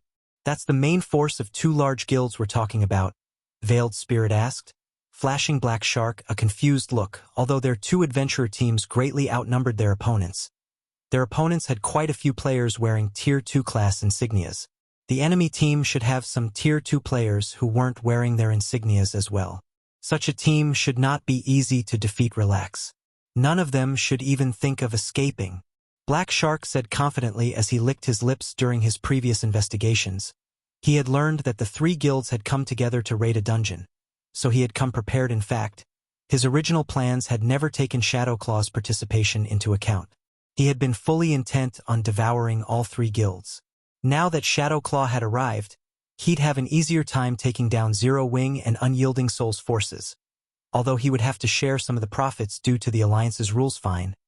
Then, "I'll take a little loss this time," Veiled Spirit said, nodding after she saw Black Shark's confidence, although she wasn't all too willing to let Black Shark monopolize the items of Zero Wing and Unyielding Soul's members. The Dragon Phoenix Pavilion's Phoenix Rain and other experts weren't exactly easy opponents. After Black Shark and Veiled Spirit reached an agreement, the Dark Hunters and Shadowclaw's members began to tighten their circle around Shurfeng and his companion's guild leader Black Flame. Dealing with both dark adventurer teams will be very difficult. You could say that Unyielding Soul and these adventurer teams are old rivals. "I'll have my men open a path in a moment. Use the opportunity to get out of the encirclement," Unyielding Heart hurriedly said as he watched the approaching dark players. As far as he was concerned, this ambush was definitely related to Unyielding Soul. The guild was, after all, waging an all-out war with the Starline Corporation. Expert assassination attempts were expected. "You want to escape?" Black Shark smiled when he noticed Unyielding Heart prepare to break past his people. "Do you think the Dark Hunters would ambush you without preparing? Move out." As soon as Black Shark said so, over 300 Dark Hunters transformed into monsters. Meanwhile, another 100+ Dark Hunters took ancient scrolls from their bags and began to chant an incantation. A layer of dark fog blocked out the sun, forming a massive barrier that trapped everyone inside Dark Precinct. In the next moment, the 300+ transformed players inside the barrier doubled in size, and their attributes skyrocketed. Their HPs, in particular, had tripled. These players no longer looked human. They had completely transformed into monsters. "Today, none of you shall escape. You will all die here," Black Shark, who had also transformed, said, laughing seeing the 300+, 3-meter-tall transformed players and sensing their frightening auras. Unyielding Heart and Phoenix Rain's expressions darkened. They could sense that the transformed players' basic attributes had increased by at least 50%, likely due to the magic barrier. Even the transformed Tier 1 players had higher attributes than theirs. The difference between their basic attributes and the 20+ transformed Tier 2 players was even worse. Not even Unyielding Soul was confident of charging ahead. Veiled Spirit, who stood beside Black Shark, was also slightly surprised. She hadn't expected Black Shark to have such a trump card. It was no wonder why the man was confident that his adventurer team could take on 3 guilds' main forces by himself. "Is that so?" Shurfeng said as he glanced at the dark precinct that had formed around him. He then took out Frost Hell, the epic consumable he had just acquired from the dungeon, and continued, "It's a pity that you've picked the wrong opponent." After saying so, Shurfeng activated Frost Hell. Suddenly, the world around him turned snowy white as the temperature plummeted. The wetlands ahead visibly froze, and the Dark Hunters and Shadow Claws members felt an intense pressure weigh on them. Not only did their movement become sluggish, but their stamina also began to fall so sharply that others could clearly sense the change. Even their attributes rapidly decreased. Chapter 1810. Taboo Potion. Hellscythe_lucky old cat. Why is this domain skill so powerful? Black Shark was astounded as he watched his attributes fall. Not only had his basic attributes decreased by 20%, but his movement speed and reaction speed had also decreased considerably. Most importantly, the Dark Precinct he had used failed to suppress this domain skill. Dark Precinct was far more powerful than a domain skill because the magic array formed a separate world within itself. No domain skill could compare yet. Dark Precinct had failed to suppress the effects of Sure Fang's domain skill, and the domain skill had reduced their attributes by as much as 20%. However, Black Shark didn't know that Frost Hell was slightly unique. While it was considered a domain skill, it was also a weather spell that could change an area's weather. Moreover, Frost Hell was a Tier 4 domain skill, so it was still effective despite Dark Precinct. Thanks to Frost Hell, the Dark Hunters and Shadow Claw's strength had decreased significantly. Although Dark Precinct still gave the 300+ transformed players more strength than normal, overall, the two Dark Adventurer teams no longer posed as much of a threat to the three guilds' main force members. Unyielding Heart and Phoenix Rain breathed sighs of relief because of this turn of events. They had come here to help Zero Wing raid a team dungeon. They hadn't brought any powerful tools essential for team battles, such as domain magic scrolls. With them, fortunately, Sure Fang had the foresight to carry a domain magic scroll. Otherwise, this upcoming battle would have been disastrous. Black Shark, do you still want to fight? Your trump card has been suppressed. Both of our sides are roughly equal in combat power. Nobody can say for certain who will win this battle, Unyielding Heart stated, hoping to scare Black Shark into backing off. I'll admit that I underestimated you. But do you really think that I only prepared one trump card? Black Shark said, sneering. I had planned to save this for a more suitable stage, but I'll let you have the first taste. In the next moment, several normal Dark Hunters pulled dark blue potions from their bags, consuming them. These Dark Hunters then roared with excitement. Their skin began to turn dark blue as tough scales grew all over their bodies. Tails sprouted from these players' rears. These players now looked like dragonoids. Not humans. Looking at these dragonoids, the members of Zero Wing, Dragon Phoenix Pavilion, and Unyielding Soul were stupefied. They couldn't believe their eyes. What is going on? These people... Phoenix Rain was shocked as she stared at the players with tails, even as one of the Dragon Phoenix Pavilion's pavilion masters. This was the first time she had seen anything like this. The dragonoid players radiated violent auras that felt like some wild beast. Aside from the increased attributes, Phoenix Rain could sense that these players now had higher life ratings than hers. She could explain the Dark Hunter's ability to transform into monsters as a result of a class unique to Dark players. After all, Dark players had their own unique development path, but she had never heard of a potion that could transform a player into a dragonoid. Everyone. Charge. You may claim any item that you get from your kills. Black Shark shouted as he readied his longbow. Hearing Black Shark's command, the Dark Hunters revealed crazed expressions. Without hesitation, they split up and charged at Zero Wing and Unyielding Soul's members. Unwilling to fall behind, Veiled Spirit took out a Tier 3 buff scroll and activated it, increasing her team members' basic attributes, raising them to their original values, although her people's mobility was still affected. After receiving the buff, Shadow Claw's members charged at the Dragon Phoenix Pavilion members. Less than 200 yards had separated the combatants.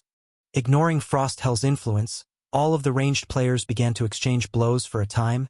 Spells and arrows filled the space between the two sides, causing a series of explosions. Although the three guilds' attacks contained more raw power, they were still vastly outnumbered. Ordinary players' ranged attacks were relatively easy to dodge, but none of these players were ordinary.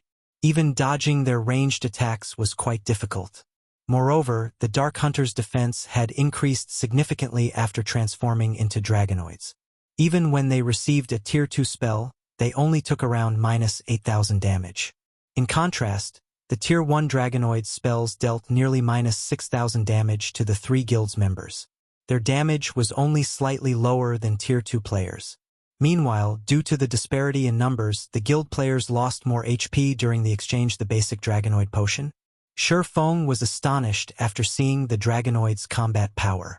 Why do the Dark Hunters have this kind of taboo potion? Could they have someone capable of brewing it already?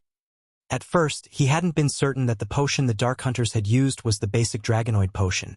But after seeing their defense and attack power, he was sure that they had used that exact potion. The basic Dragonoid potion was capable of turning humans into Dragonoids, and the purer the potion was, the closer one would become to a true Dragonoid after consuming it.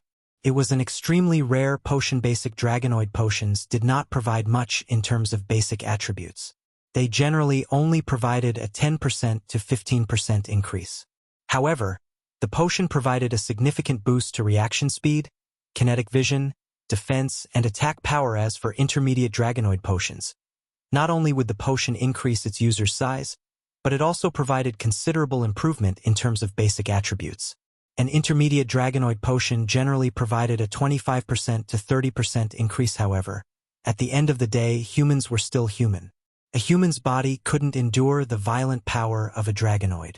Any human that consumed a Dragonoid potion, whether they were an NPC or a player, was guaranteed to die after half an hour. Hence, Dragonoid potions were considered taboo potions. However, since players were immortal, they'd only lose half a level of EXP after they died from drinking a basic Dragonoid potion, not an entire level. Hence, many crazy players loved the potion. Feng had never dreamed that the Dark Hunters would have so many basic Dragonoid potions. Moreover, he hadn't expected them to use it without hesitation. With the increased defense and attack power provided, 3 to 5 Tier 1 Dragonoids working together would be more than enough to defeat a Tier 2 expert. It was also very difficult to kill Dragonoid players quickly. To make matters worse, there were the 300+ monster players that were capable of unorthodox attack methods. After a brief clash between the enemy ranged players, Zero Wing and Unyielding Souls members felt their disadvantage, and several of their members had already died. In contrast, the Dark Hunters had only lost a dozen or so members. Moreover, every one of these members was only a Tier 1 player. The adventurer team's 24 or so Tier 2 players were still alive and kicking good. Prioritize the healers and magical classes. Do not let them break through the encirclement. Black Shark instructed when he saw his melee members close in on the enemy ranks. After saying so, Black Shark knocked his bow and released 9 arrows simultaneously.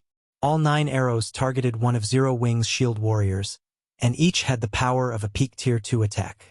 Moreover, Black Shark had accurately aimed for the shield warrior's blind spots. Even if the shield warrior tried to block the arrows with his shield, he would be monetarily paralyzed. The several Dragonoid players before him would then take advantage of the gap, and the shield warrior would fall just before the arrows struck. A white light flashed before him. Like a barrier of light, the flash struck down the 9 arrows, and several Tier 1 Dragonoid players lost all of their HP instantly. How is this possible? Black Shark's expression darkened when he saw his Tier 1 members die. He knew just how much HP and defense a Tier 1 Dragonoid possessed. Not even he could kill a Tier 1 Dragonoid player with one hit, yet several of them had died in the blink of an eye. Before Black Shark could react, another golden flash blinded him. In the next moment, a lithe figure wielding 2 greatswords appeared before him. One of those greatswords was dark blue and radiated a freezing chill, while the other greatsword was a radiant gold and had a cool appearance. Rotating behind this figure were 16 swords of light. This figure was none other than Gentle Snow, who had just learned Titan's Hand and equipped Glorious Will Disappear. Swinging Glorious Will, Gentle Snow sent 16 swords of light flying at Black Shark. Chapter 1811. Overpowered Equipment. Hellscythe_Lucky Old Cat. So fast! The members of Dark Hunters couldn't help their surprise as they watched Gentle Snow attack Black Shark. Gentle Snow was simply too fast. Not only had she broken through their defensive lines without much effort, but she had also reached their commander in the blink of an eye. Her 16 swords of light also targeted Black Shark's blind spots.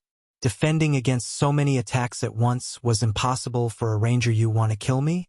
Black Shark sneered at the 16 swords of light before the swords of light struck the ranger. Black Shark swung his longbow horizontally, forming a barrier of wind around him. The wind pushed all 16 swords of light away, and they harmlessly brushed past Black Shark. The ranger did not receive a single point of damage. Tier 2 skill, Wind Armor. Although Gentle Snow hadn't harmed Black Shark with her 2 great swords this time, he couldn't attack while under Wind Armor's protection. When Wind Armor was about to disappear, Black Shark activated Backward Jump. He fired 5 arrows, which formed a magic array and shot towards Gentle Snow like a comet, while he soared backward through the air. Tier 2 skill, Starburst. This was the Ranger class's most powerful Tier 2 skill. The skill combined the power of 5 arrows, and the attack was even strong enough to force a Great Lord of the same level stumbling backward despite the approaching attack. However, Gentle Snow didn't bother to dodge. Instead, she countered the attack with a swing of Glorious Will of Light. Buffed by Will of Light, Glorious Will released a golden brilliance as it transformed into a streak of light and clashed with Black Shark's Starburst Boom. Gentle Snow's counterattack sliced Starburst in half on the spot, stupefying the other players present from afar. It had looked like a beam of light slicing apart another beam of light. It was spectacular. A heartbeat later, an intense shockwave slammed into the surrounding players after cutting down Starburst. Glorious Will continued to slice the area in front of its wielder. The 6 Tier 1 Dragonoids caught in Gentle Snow's 5 by 25 yard AoE died instantly. How is that possible? Hasn't she used that attack already? Could it be a bug? Some players, who had a good memory, noticed that the skill Gentle Snow had just used was the same one that she had used to protect Zero Wing's Shield Warrior and kill several Tier 1 Dragonoids earlier. Normally, such a powerful skill should have a very long cooldown, but even if it had a short cooldown, there was no way that she could use it after just a few seconds. But before anyone could figure out what had happened, Gentle Snow swung Glorious Will at Black Shark yet again. Like before, Glorious Will released a golden light that extended towards Black Shark. Black Shark had just landed, and he had no way to dodge the attack. Seeing the approaching sword light, Black Shark could not help but frown. Immediately, he pulled his ancient longbow's bowstring. This time, however, he did not nock any arrows. He simply pulled an empty string. However, a horrific amount of mana gathered around the empty bow, forming an arrow of light. He then released the bowstring and sent the light arrow flying at the incoming sword light. Unlike before, Gentle Snow's attack didn't stop Black Shark's arrow. On the contrary, the light arrow shattered the sword light as it continued towards Gentle Snow. Black Shark sneered as he watched the arrow come within 10 yards of his target. This arrow of light wasn't a result of a ranger skill. It was actually one of his bow's skills, Space-Shattering Arrow. Not only could it enhance his attack by 1 tier, but it could also severely injure a Grand Lord of the same level. Suddenly, the light arrow split into over 30 miniature copies. Even Gentle Snow felt powerless for a moment as she watched the tiny arrows rain down. Meanwhile, the nearby Dark Hunters revealed victorious expressions. They were all very familiar with their commander's move. Each one of those miniature arrows carried 100% of Black Shark's strength. Even if just a few arrows found their mark, Gentle Snow would lose a significant amount of HP. However, something unexpected happened suddenly. Once again, Gentle Snow raised Glorious Will high, and it released the same golden glow it had twice before. Glancing at the 30+ arrows flying towards her, Gentle Snow swung down Glorious Will once again. A golden beam of light shot forth from the Greatsword, instantly devouring every light arrow and continuing toward Black Shark. Responding quickly, Black Shark leaped out of the golden beam's way in the nick of time. When the ranger stood back up, he could not help but stare at Gentle Snow in utter shock. Who is she? When Black Shark looked at Gentle Snow now, he did so without his previously complacent expression. He was a ranger, a class that focused on ranged attacks. Yet despite facing a berserker like Gentle Snow, he was at a disadvantage. This was simply unbelievable. Even Veiled Spirit, who commanded her allies in battle, wore a somber expression as she looked at Gentle Snow. She was quite familiar with Black Shark's strength. Even when Black Shark had fought Unyielding Heart, Unyielding Soul's #1 berserker, he had suppressed the man easily as long as he didn't allow the berserker within melee range. Yet a different berserker had suppressed him in a ranged battle during the brief moment, while Gentle Snow had both Black Shark and Veiled Spirit distracted. A series of screams rose from the Dark Hunter's army. To be precise, they came from the MTs that had transformed into Dragonoids. Despite having transformed into Dragonoids, a single female assassin was slaughtering the Tier 1 MTs. Moreover, the female assassin was only using Tier 1 skills to kill the full HP MTs elsewhere. A female elementalist hurled one spell after another, the ice and fire-type spells instant killing any player who was not an MT. When 3 Tier 2 players tried to stop this elementalist, she split into 3 clones. Each copy easily suppressed the 3 Tier 2 players that assaulted her, and in the end, she killed all 3 in fewer than 5 moves. This startled the nearby Dark Hunters a short distance away. A Guardian Knight rampaged among the Dark Hunters' frontline. With a single charging attack, the Guardian Knight sent more than 10 players flying. Even when the player took Tier 2 attacks directly, the Guardian Knight only lost a little over 2000 HP. The Guardian Knight's defense was even higher than the Dragonoid players. So many of Zero Wing's members displayed ridiculously high combat power. Just one of these Zero Wing members could contend with 2 or 3 Tier 2 Dark Hunters. Because of these Zero Wing players, the Dark Hunters, which had the upper hand initially, suffered constant casualties so strong. Cycling Light, who currently fought a Tier 2 player, was stunned when he saw Fire dance and her companions fight from the corner of his eye shark. We can't let this continue. Even if we win, we'll likely suffer severe losses. We should wait for the other adventurer teams to arrive and take action together. Veiled Spirit messaged Black Shark through a private chat. Several other adventurer teams have heard about our ambush. I doubt it will be long before they arrive. While it was true that they had been hired to annihilate Zero Wing, they had stated one precondition for taking this job. They couldn't afford too heavy of a loss. Otherwise, the rewards weren't worth the cost, all right.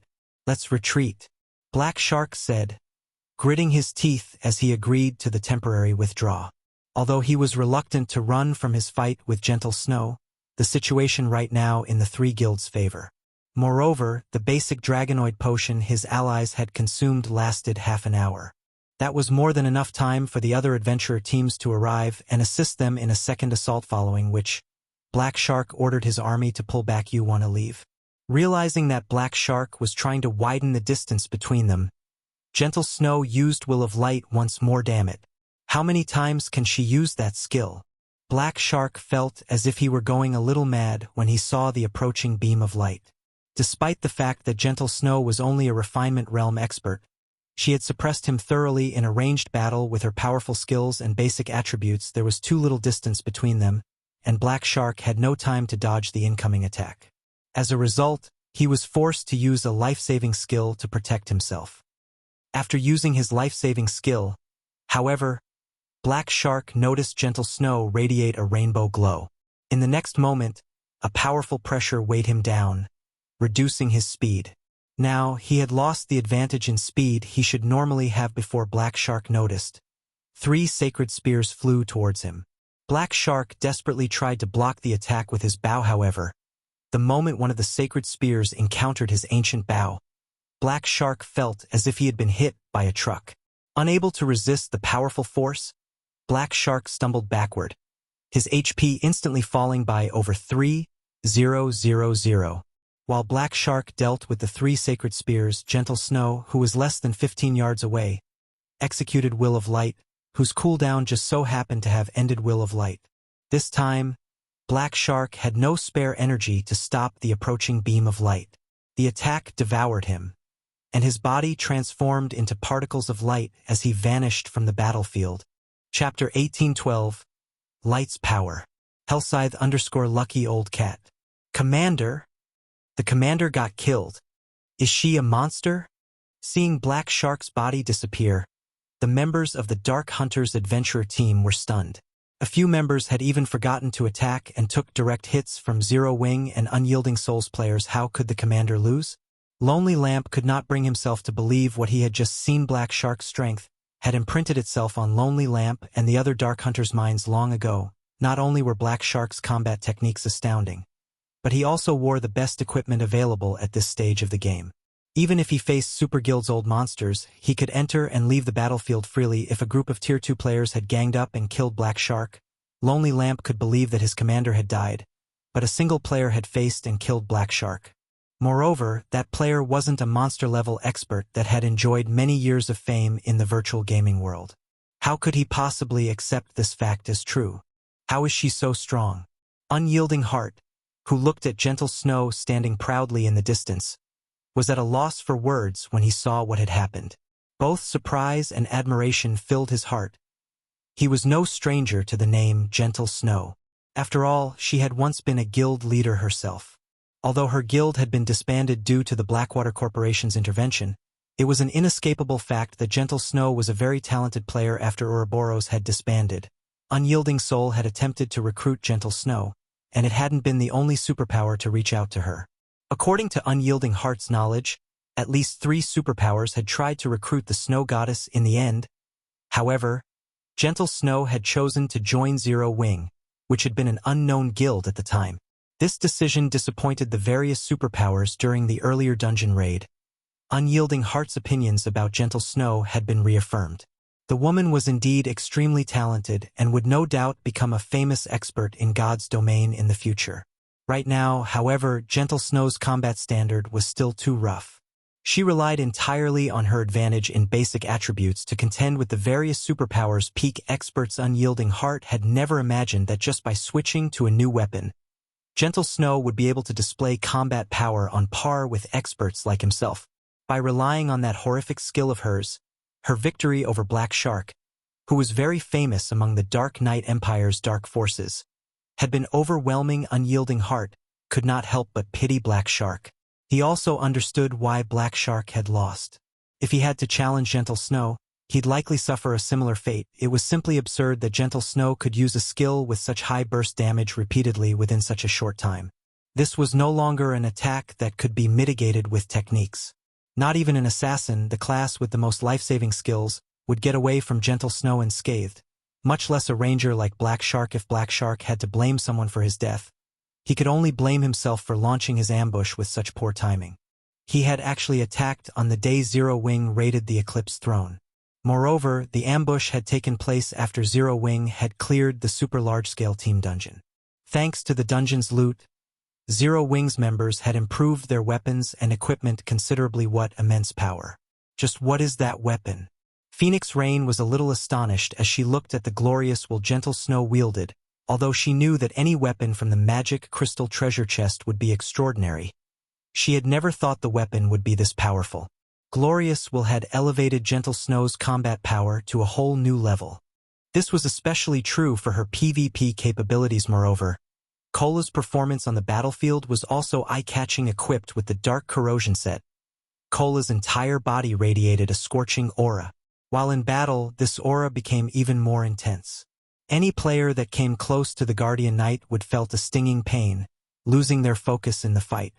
Without enough fire resistance, players even took damage from this burning aura. Even against multiple Tier 2 melee experts, Cola easily sent them all stumbling backward with a single charging assault. When struck by a Tier 2 fire-type spell, Cola would only receive around -2,000 damage. As for Tier 1 spells, they did less than -1,000 damage. To Cola, who had over 85,000 HP, this was barely a scratch by himself. Cola had torn a hole through the Dark Hunter's defensive net. The Dark Corrosion set performed better than she had imagined. After a brief moment of silence on the battlefield, the Dark Hunters' adventurer team snapped out of their daze, but unexpectedly, the Dark Hunters didn't turn and flee. Instead, they stared at Gentle Snow with greedy eyes. That woman's combat standard is subpar at best. The fact that she can kill the commander must mean that she has excellent equipment. Her Greatsword looks so cool. It's definitely not some ordinary weapon. She just finished a tough fight with the commander. She must have exhausted her skills. If we kill her now, we can claim her equipment for our own. Desire dominated the Dark Hunters as they watched Gentle Snow, who currently stood alone within her enemy's ranks. Have these people lost their minds? They're actually eyeing Gentle Snow at a time like this? Blue Phoenix was confused when she saw the Dark Hunters' greed. She simply could not understand what was going through these players' minds. The Dark Hunters had lost their momentum, yet rather than trying to escape, these players wanted to waste precious time to surround and kill Gentle Snow. Kill her. Avenge the commander. Right? Kill her for the commander. With a shout, 80 or so Dark Hunters near Gentle Snow charged at the female berserker. They had been in the process of retreating, and to kill Black Shark, Gentle Snow had reached their rear line by herself. She didn't have a single companion nearby. This was their opportunity to take her out and plunder her items. Moreover, they were all experts. They could tell that Gentle Snow had only defeated their commander because of the frightening skill she possessed. In their experience, such a powerful skill wasn't from a skill book. There was an 80% chance that the skill belonged to the weapons or equipment she used. Many of the Dark Hunters had already consumed the basic Dragonoid potion. They were going to die sooner or later.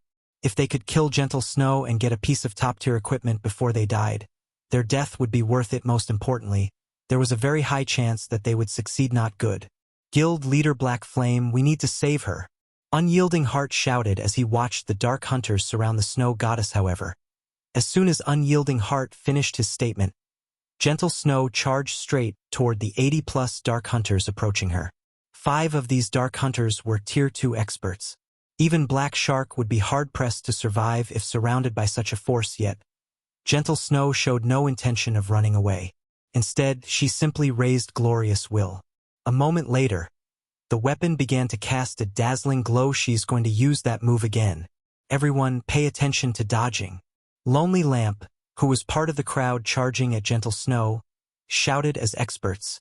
The Dark Hunters reacted very quickly. They had also long since estimated Will of Light's AoE and maintained a suitable distance from each other. Meanwhile, seeing the Dark Hunters spread out, Gentle Snow could not help but smile, confusing her opponents. However, before anyone could figure out what was going on, Gentle Snow brandished Glorious Will. However, unlike before, Gentle Snow did not swing her greatsword downward. Instead, she thrust it into the ground before her. A dazzling beam of light then pierced the dusky sky and descended on Gentle Snow. In the next moment, a magic array appeared beneath the approaching 80+ Dark Hunters. The Dark Hunters caught within the magic array felt an intense pressure weigh them down as their movements became sluggish. They all felt the threat of death loom over them. No, this isn't the same move. It's another skill. The Dark Hunters quickly realized that something was amiss, but it was too late to change their fate. Disappear from this place. Myth of Light. Before anyone could react, Gentle Snow tightened her grip around Glorious Will and pulled the weapon from the ground in an upward slash. The sword light cut through the earth, shattering it. As the sword light moved forward, it rapidly expanded and devoured everything it touched. By the time the sword light disappeared, the fading light had revealed a 6-meter-deep crater that stretched out in a 50-yard cone before Gentle Snow. Ownerless weapons and equipment littered the crater. Chapter 1813. Magic Soldier's Descent. Hellscythe_Lucky Old Cat. Such power. Feng was a little astonished when he saw the crater Myth of Light had created. The skill's destructive power was even superior to Flame Domain's. Flame Domain only caused massive amounts of damage. It couldn't change the terrain like Myth of Light had. While the ability to affect the surrounding terrain might not seem much, it had a lot of uses in specific situations. This ability was particularly useful during a siege battle. Myth of Light could decimate defensive structures. It was far more powerful than an ordinary war weapon since its ability to alter the terrain would damage targeted defensive structures' defense and defensive magic array, making them more vulnerable to attacks. In the past, such items had been strategic resources for the various large guilds. A weapon like Glorious Will was no longer a weapon to be used against other players, but against towns and cities. Moreover, despite causing so much destruction, the current Glorious Will wasn't complete. When they gathered enough magic crystals and sun essences to upgrade it, the power of Myth of Light would increase further. Feng wasn't the only person surprised by Myth of Light's destructive power. Even Unyielding Heart and Phoenix Rain, who stood nearby, were stunned. The Dark Hunters that had intended to charge at Gentle Snow were frozen with shock. What is that skill?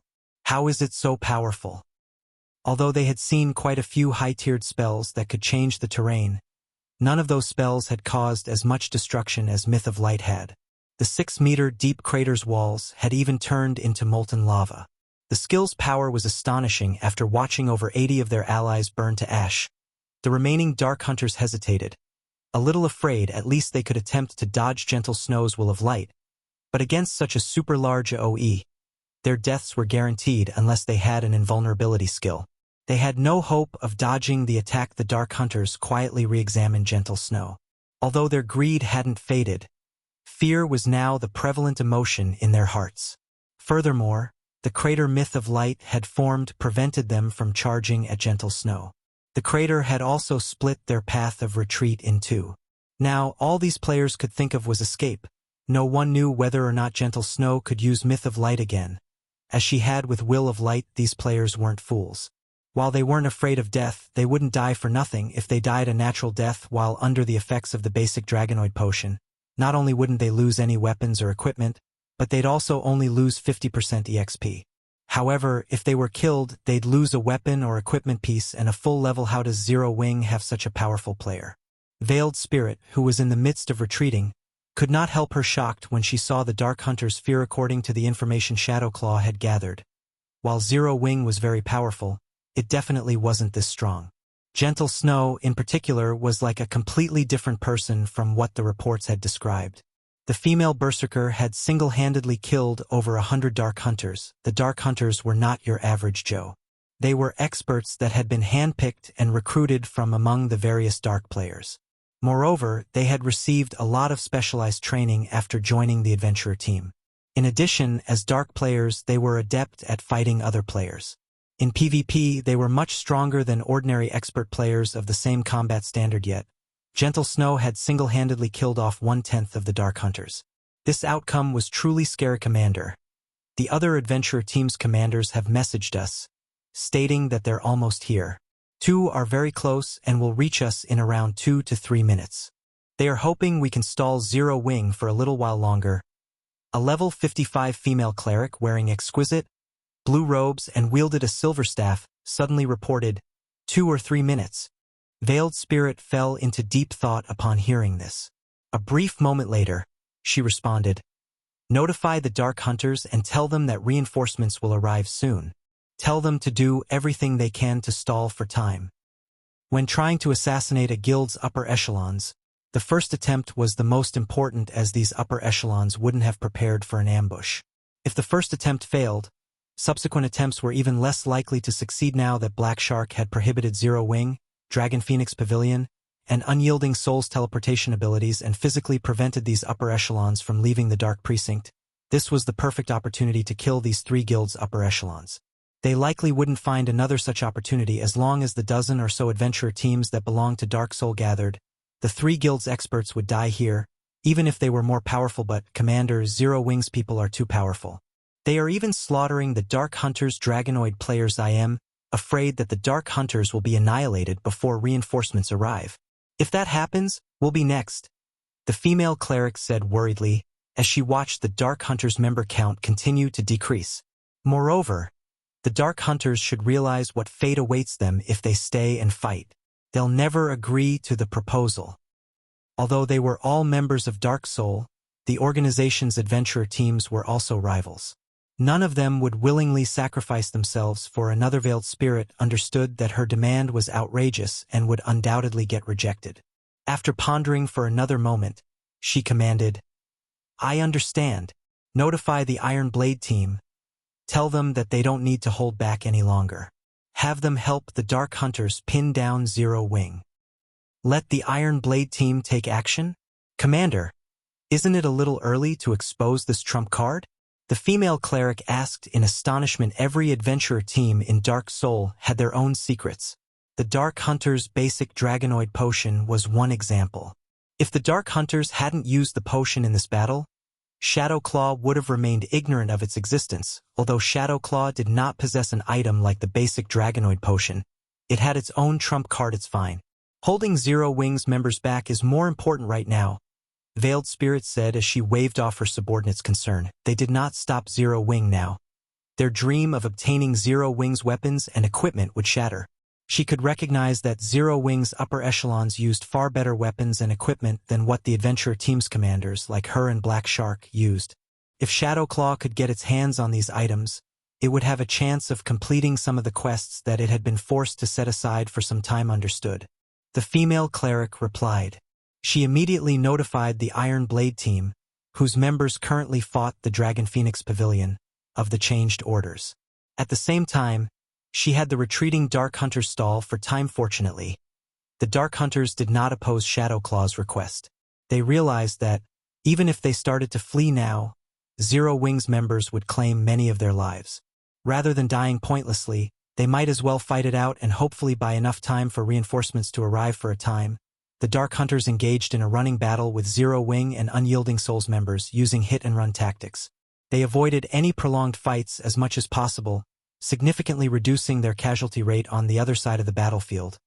A 100-man team from Shadowclaw split away from the Dragon Phoenix Pavilion's members and encroached on Zero Wing's battlefield. 10 of these 100 players were Tier 2, while the rest were Tier 1 players. This team was a relatively powerful expert team, however. This small detachment from Shadowclaw paled in comparison to Zero Wing's members, who were all Tier 2 players yet. These Shadowclaw members did not hesitate to face Zero Wing's members in a frontal clash. They showed no signs of fighting a running battle like the Dark Hunters. In fact, these Shadowclaw members charged straight at Shadow Sword's Vanguard unit. Interesting. They want to pick a fight? Shadow Sword raised his brows in surprise when he noticed the approaching 100-man team. He selected a dozen or so players and moved to meet this new enemy. When less than 50 yards separated both sides, the Shadowclaw members grinned playfully. Each of them then took a magic array scroll from their bags and unfurled the scroll without hesitation. Suddenly, 10 magic arrays appeared on the battlefield, each maintained by 9 Tier 1 players and 1 Tier 2 player. A moment later, the Tier 1 players standing in each of the 10 magic arrays went pale, their basic attributes plummeting. In contrast, the Tier 2 players saw their aura's intensity rapidly increase. They also began to grow larger. In the blink of an eye, the 10 Tier 2 players had become 5-meter-tall giants. They were covered in pitch-black armor, which had been enchanted with magic runes. It's time for you people from Zero Wing to learn of the Shadowclaw's greatness. Magic Soldiers Descent. The Berserker leading the Iron Blade team said, laughing as he looked at Shadow Sword and the small team the enemy Berserker led before swinging down the battle axe in his hands. Reacting quickly, Shadow Sword activated Whirlwind Slash before the gigantic axe could reach him. Clang. With the sound of metal on metal, Shadow Sword was thrown over 20 yards away, and he wasn't the only one.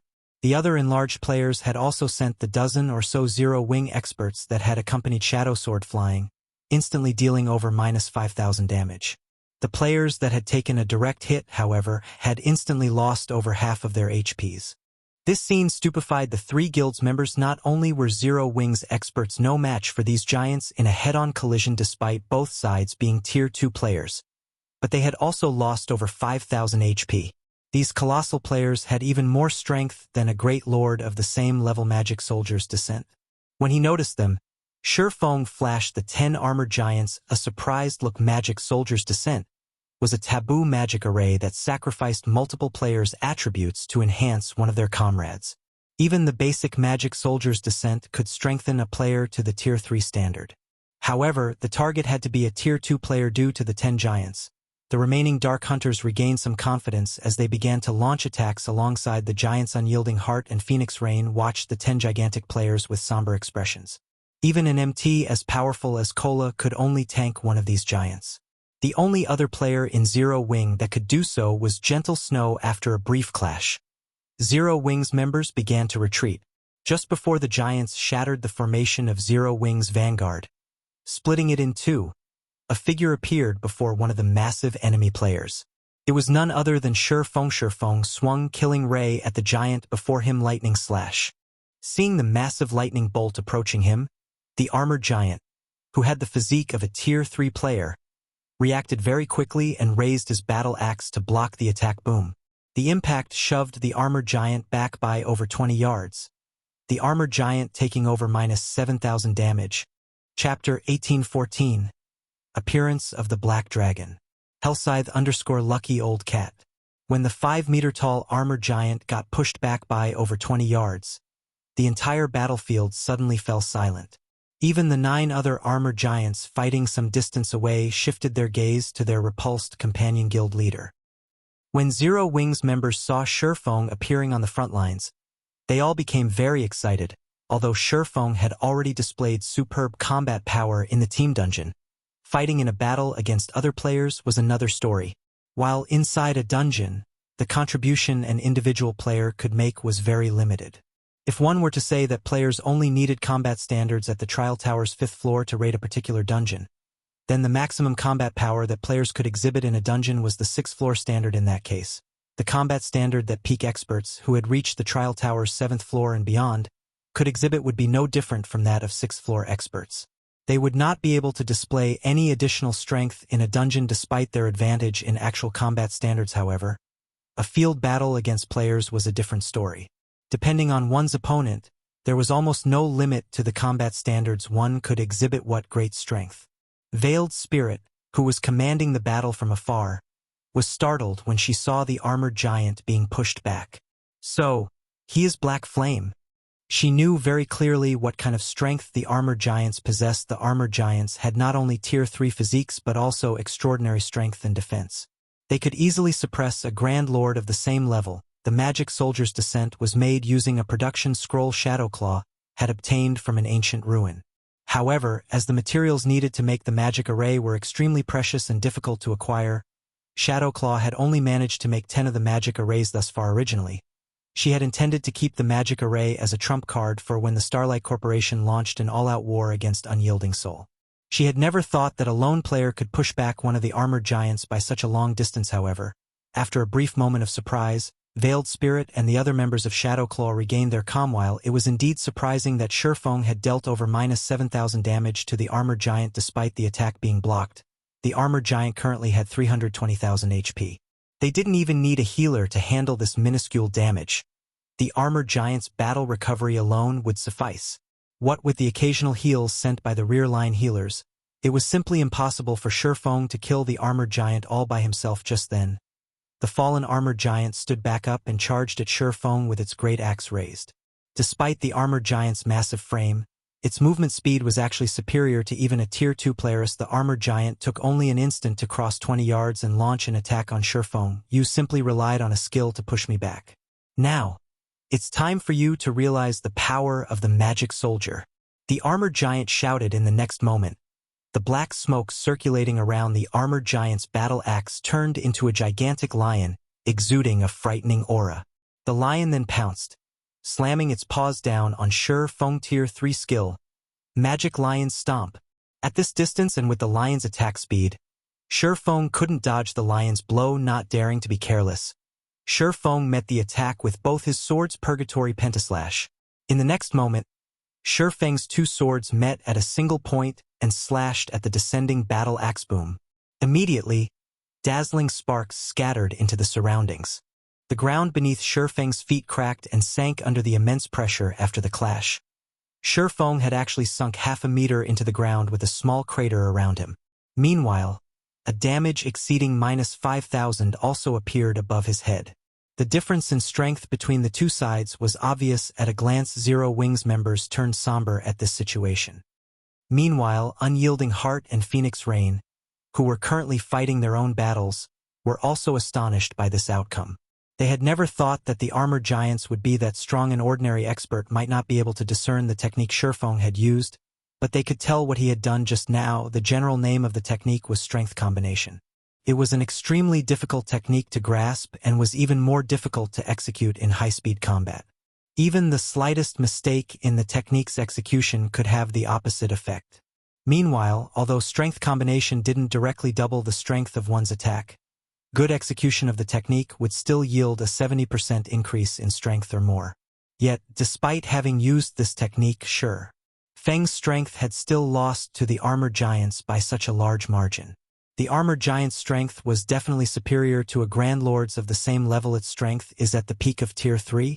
Shurfeng thought to himself as he eyed the magic soldier before him. Currently, both his hands were numb. He was currently a level 67, Tier 2 Sword Master. After executing Strength Combination, his strength should easily rival that of a level 55 Grand Lord. Yet, even with such strength, he was still inferior to the magic soldier before him. While part of the reason for this disparity was the difference in skills used, a large part of the reason was the difference in attributes. If the magic soldier's strength wasn't at the peak of level 55, Tier 3, Shurfeng wouldn't have suffered so much damage in just one attack. Moreover, the combat standard of the magic soldier before him was actually at the Flowing Water realm. The magic soldier had a very accurate grasp of his location. Otherwise, with Shurfeng's speed, there was no way that attack could have cornered him and prevented him from dodging as expected of the leader of a guild.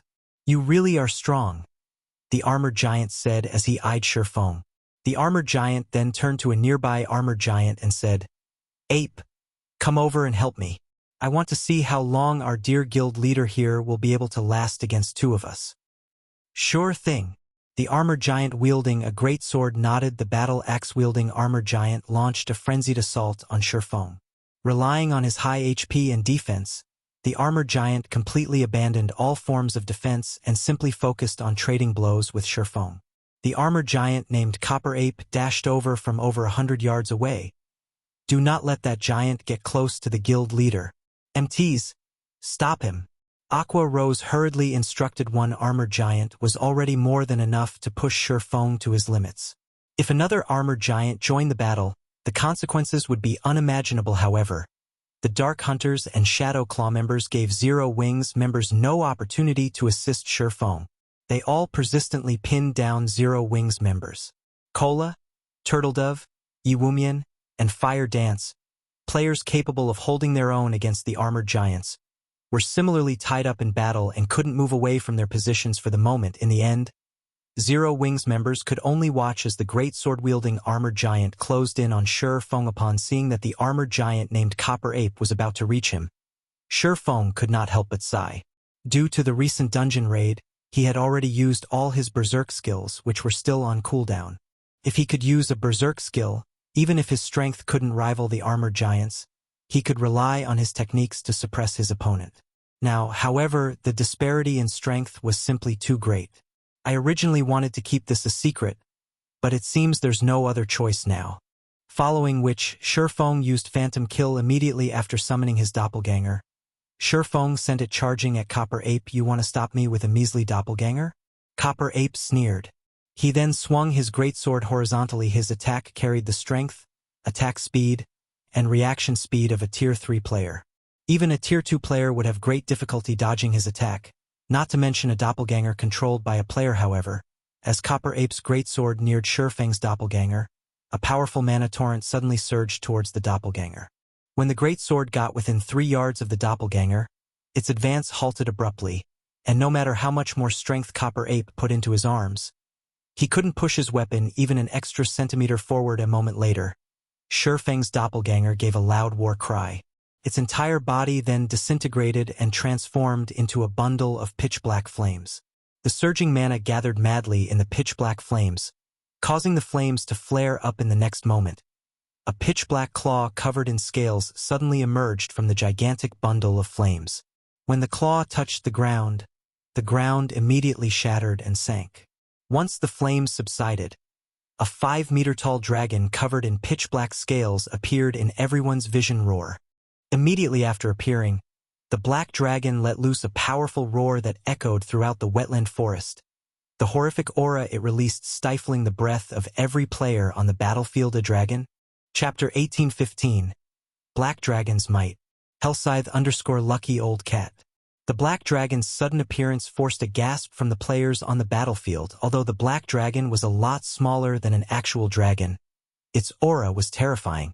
Everyone could feel the massive difference between their life ratings and the black dragon's, a difference they had never felt from any creature they had encountered thus far in God's domain. Although most of the players present had likely never come across a real dragon, the various kingdoms and empires' libraries contained detailed records on dragons. Dragons had wiped out many kingdoms and empires throughout God's domain's long history.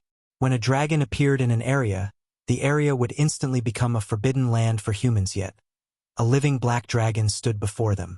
Moreover, when players tried to use an identification skill on the black dragon, the result confirmed that it was indeed a dragon. Why wouldn't these players be shocked and afraid?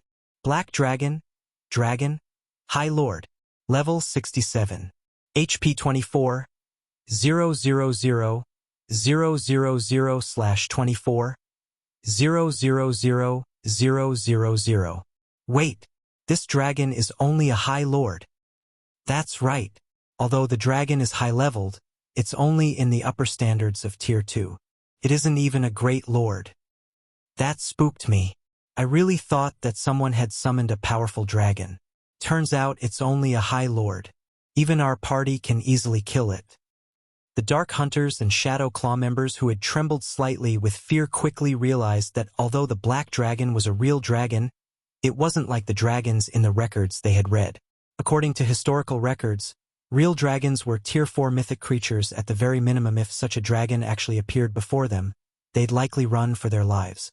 None of them would have dared to linger, but since this was only a High Lord, the adventurer team's members discarded their worry. They had slain countless High Lords, including High Lord-ranked archaic species, and here I thought you had summoned some kind of amazing monster, but it's just an immature dragon, Copper Ape said, revealing a confident grin as he swung his greatsword at the black dragon. Scram! The black smoke around the greatsword formed a crescent as it sliced towards the black dragon Tier 3 skill. Explosive slash. The crescent energy beam tore through space itself as it moved. From afar, it looked as if the crescent beam had just cut through a sheet of black paper. The attack's immense aura was even stifling to nearby players just before the crescent beam devoured the black dragon.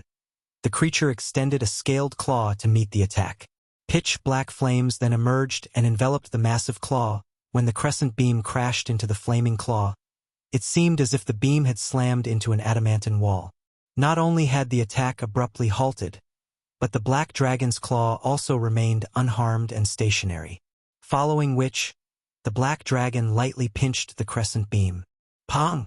Suddenly, the crescent beam shattered and dissipated as if it had never existed. That is impossible. Shock filled Copper Ape's gaze as he watched his target nullify his explosive slash. He had just executed a Tier 3 skill. With his current strength and physique, he could easily suppress a Great Lord of the same level, much less a High Lord. He had believed that, in the worst-case scenario, his attack would shake the Black Dragon slightly yet. The High Lord-ranked Black Dragon before him had forced his attack to a stop. Moreover, the Black Dragon had shattered his Tier 3 skill. How could such a thing be possible? What's up with that Black Dragon? How did it receive that kind of attack without taking any damage? Veiled Spirit, who watched from afar, stared with wide eyes. So, this is a dragon's power?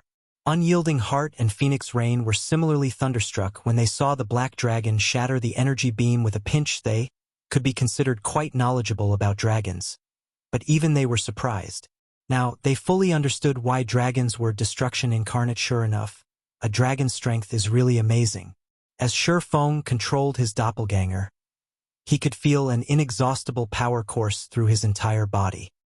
He then turned to the magic soldier before him and said, "Your strength should be at the peak of Tier 3. Unfortunately, you're not a high enough level. Otherwise, you would have posed a threat. Since you've finished your attack, it's my turn." A dragon was invincible among creatures of the same tier. Even though the Black Dragon was only a High Lord, it was still a level 67 High Lord. In addition, the Black Dragon's life rating was incredibly high. It gained a massive amount of attributes with each leveled up. Meanwhile, the player before him was only level 55. With 12 additional levels, even a player's strength would undergo a qualitative transformation. Not to mention a dragon. The level 67 High Lord ranked Black Dragon was already more powerful than a level 55 Great Lord ranked Black Dragon. And since dragons were invincible among the same tier, how could a Tier 3 magic soldier possibly be a match for such a creature? Furthermore, the magic soldier was an ancient weapon only meant to deal with high-tiered monsters. Before a true dragon, a magic soldier was garbage. When Feng finished speaking, he controlled the Black Dragon to open its maw and inhale a mouthful of air. A gigantic magic array then formed before the creature, gathering a massive amount of mana. A moment later, the Black Dragon released a deafening roar. Dragon breath. Immediately, pitch-black flames devoured Copper Ape, extending up to 200 yards away from the Black Dragon. In the blink of an eye, a huge portion of the battlefield transformed into a fiery hell. Agonized screams echoed across the field as streaks of white light rose from the fiery hell. A single breath attack had burned over 100 players to ash. Once the flames dissipated, a huge divide tore the ground, forming a far more frightening hole than the one Glorious Will's Myth of Light had created. Even Feng, who was responsible for the attack, was surprised by the power of the Black Dragon's dragon breath. While the magic soldier before him was still alive, the armored giant had less than 100,000 HP remaining. The magic soldier's tough, black armor sported visible cracks. The battlefield had become deathly silent after witnessing the Black Dragon's horrific power. When Copper Ape gazed at the monster before him, fear filled his eyes. However, Before Copper Ape could respond, Feng controlled the Black Dragon to pounce on and attack the gigantic player with a claw swipe. When the Black Dragon's claw slammed into Copper Ape's helmet, the player fell on his side, shattering the armor piece. Copper Ape instantly lost over 30,000 HP. Flames then erupted on the Black Dragon's other claw before the monster thrust it into the magic soldier's armored chest. The flaming claw penetrated the armor like a hot knife through butter, and Copper Ape screamed in pain as the Black Dragon's blazing claw thrust into him. Flames devoured Copper Ape's entire body, his remaining 44,000 HP plummeting. In the blink of an eye, Copper Ape's HP vanished, his body transforming into fire before it vanished. When the flames eventually subsided, only a deep crater remained. Chapter 1816, Level Suppression. Hellscythe_lucky old cat. The Black Dragon had turned the armored giant that was undefeatable just a moment ago into a pile of ashes. This scene caused the Dark Hunters and Shadow Claw members to fall into a daze. Many seconds later, they still couldn't wrap their minds around the fact that a magic soldier got killed. In contrast, Zero Wing's members were ecstatic. Amazing. All hail the guild leader. The powerful Black Dragon rekindled the Zero Wing members' hope of victory. With the Black Dragon's strength, the remaining 9 armored giants would be no problem. As for the other dark players, these people had been at a disadvantage previously. If not for the armored giants' interference, both the members of Dark Hunters and Shadow Claw would have long since been crushed already. So, this is the trump card Black Flame has been hiding all this time? Unyielding Heart could not help his shock at the defeat of one of the armored giants. He had never thought that Zero Wing actually possessed such a powerful foundation. The guild was revealing one trump card after another, each one more amazing than the former. Although the Black Dragon summoned was only a High Lord, the strength it displayed was far superior to an ordinary High Lords of the same level. How is this possible? A somber expression appeared on Veiled Spirit's face the moment she saw Copper Ape die. Had the Black Dragon spent a lot of time to defeat Copper Ape, she could have accepted this defeat. However, the battle had been so decisive that she simply couldn't. Copper Ape's combat power as a magic soldier was at the peak of Tier 3. Yet he had been overwhelmed, unable to retaliate. For a moment, Veiled Spirit even doubted the authenticity of the magic soldier. She was looking at Commander. What should we do now? The female cleric standing beside Veiled Spirit asked hurriedly when she saw the Black Dragon charging toward the other magic soldiers. Everyone, listen up. This Black Dragon is a summoned creature. As long as we kill its summoner, the Black Dragon will automatically disappear. Everyone, gather up and prioritize killing Black Flame. Veiled Spirit commanded hurriedly. In God's domain, most summoned creatures shared a common weakness, which was their summoner. Now that the Black Dragon was proven to be an unstoppable existence, their only hope of getting rid of the menace was to kill Black Flame, its summoner. So long as they killed Black Flame, they would regain the upper hand in the battlefield. After hearing Veiled Spirit's words, the Dark Hunters and Shadow Claw members reacted quickly, staring fiercely at Feng. Previously, they had been too shocked by the Black Dragon's prowess and had forgotten about the fatal flaw of summoned creatures. However, now that they had snapped out of their daze, they promptly charged at Feng one after another. Meanwhile, 3 of the remaining 9 magic soldiers moved to surround the Black Dragon to prevent it from helping Feng kill him. He's alone. As long as he dies, victory will be ours.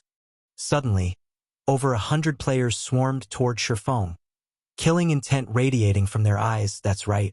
As long as we kill you, this Black Dragon will disappear. Iron Blade, the leader of the Iron Blade team, as well as the battle-axe-wielding armored giant that was fighting Feng earlier, shouted as he glared at Feng, who stood less than 15 yards away. He raised his battle axe into the air, then abruptly swung it down onto the ground before him. Die! Boom! In the next moment, 12 earthen spears jutted out from the ground around Feng and stabbed at the swordsman, each earthen spear carrying the full strength of the magic soldier. Meanwhile, Iron Blade raised his great axe and leaped into the air. He then slashed downward with his great axe as he descended toward Feng, his actions thoroughly sealing all of Feng's escape routes. However, Feng showed no intention of retreating. Instead, he activated Defensive Blade and swung his 2 swords to meet the approaching battle axe in battle boom. After Shurfeng nullified the earthen spears and expended his defensive blade's block count completely, his swords came into contact with Iron Blade's battle axe. The swordsman's feet immediately sank deep into the ground. When everyone saw the outcome of the clash, however, they were thoroughly stupefied. Shurfeng had received less than -2,000 damage from the clash. To any player on the battlefield right now, this amount of damage was practically negligible. After all, they all had several tens of thousands of what's going on. Why is his strength so much more than before? Iron Blade stared at Shurfeng in confusion. He could not understand why Shurfeng had lost so little HP during their clash this time. Sure enough, it still isn't possible to match a magic soldier even with the attribute bonus provided by Heavenly Dragon's Breath. Shurfeng could not help but reveal a bitter smile when he looked at his vibrating swords. When he summoned the Black Dragon, Dragon's domination had taken effect. For every dragon present within a 1,000-yard radius, Dragon's domination increased all of his basic attributes by 500 points each. By performing strength combination in this buff state, he had managed to drastically reduce the damage he took from Iron Blade this time. However, when going up against a Tier 3 magic soldier, he could execute strength combination only for defensive purposes. Using the technique offensively was impossible. Strength combination was a very sophisticated technique. Even the slightest mistake could lead to failure. Meanwhile, the Tier 3 magic soldier possessed a Tier 3 physique. What with Iron Blade being a flowing water realm expert, the Berserker could deal with an offensive strength combination very easily. Trying to use the technique in an attack would only do Shurfeng more harm than good. Not to mention, his defense and HP were significantly lower than Iron Blade's. Facing off against Iron Blade in a direct clash would only bring on an earlier death. I want to see just how many times you can block my attacks. Iron Blade also understood Shurfeng's present state. Right now, all he needed to do was one thing: maneuver his attacks through the swordsman's defenses. Strength combination was an extremely complex technique. Trying to use it in a high-speed battle only made the technique even more difficult to execute. The moment Shurfeng slipped up, he would die. I am indeed unable to block your attacks that many times. However, you can't possibly be thinking that this is a one-on-one duel, right? Shurfeng said as he looked at Iron Blade's battle axe approaching him once again.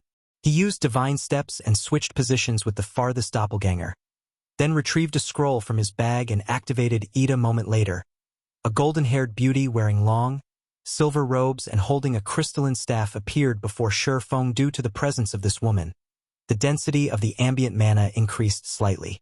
Meanwhile, the woman herself gave off a pressure that instilled fear in those enveloped in it. This new arrival was none other than Anna. Shurfeng's personal guarda's personal guards also took up a slot when entering a team dungeon. Shurfeng couldn't summon Anna to his raid team of 200 players while raiding the Eclipse throne, which was a 200-man team dungeon. More importantly, if personal guards participated in a team dungeon raid, a successful clear would not count as a first clear. Hence, Shurfeng had not bothered bringing Anna and Kite out, even though both of them would have been powerful helpers. However, now that he was out of the dungeon, such restrictions no longer applied at this point. Anna was already a level 85 Tier 2 NPC. Aside from her basic attributes, the powerful pressure she exerted on the players present was due to level suppression. Get rid of them. Shurfeng commanded, pointing at the magic soldier before him. As you wish. Anna nodded and started chanting an incantation reacting to the situation. Iron Blade immediately swung his battle axe at Anna. In response, Anna lightly tapped the butt of her staff on the ground. A golden barrier spread out from her staff, pushing Iron Blade over 20 yards away. By the time Iron Blade shattered this barrier, Anna had already summoned a level 85 Golden Giant and 10 level 85 Rock Guardians. She then proceeded to buff their attributes with just one punch. The level 85 Golden Giant sent the level 55 Magic Soldier stumbling backward by several steps. The disparity in strength resulting from the difference in levels was massive.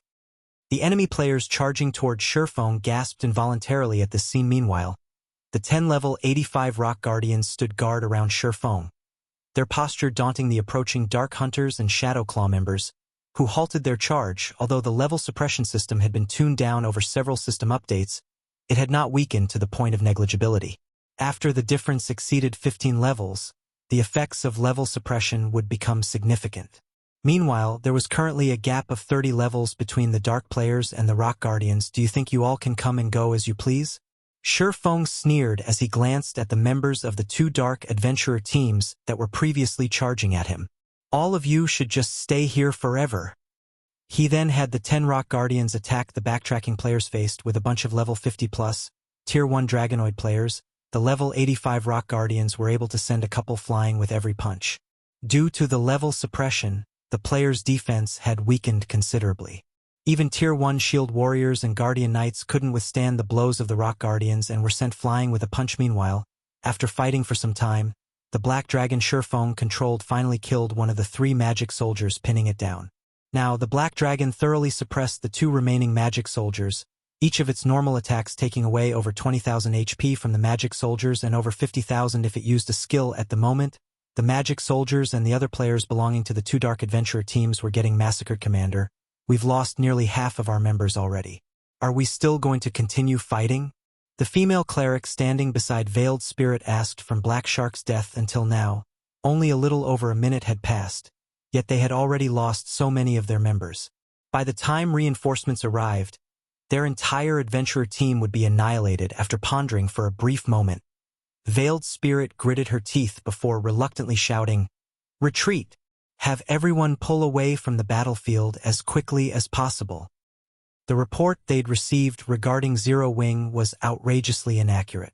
Right now, she wanted nothing more than to charge into the Starlight Corporation's guild hall and choke the members of the corporation's intelligence unit to death. Zero Wing's current performance was completely different from what was reported, so much so that she suspected the report was actually about an entirely different guild. Chapter 1817 Eclipse Gate Shaken. Hellscythe_Lucky Old Cat. The Golden Giant and Rock Guardian's sudden participation turned the situation around, giving the 3 guilds an overwhelming advantage.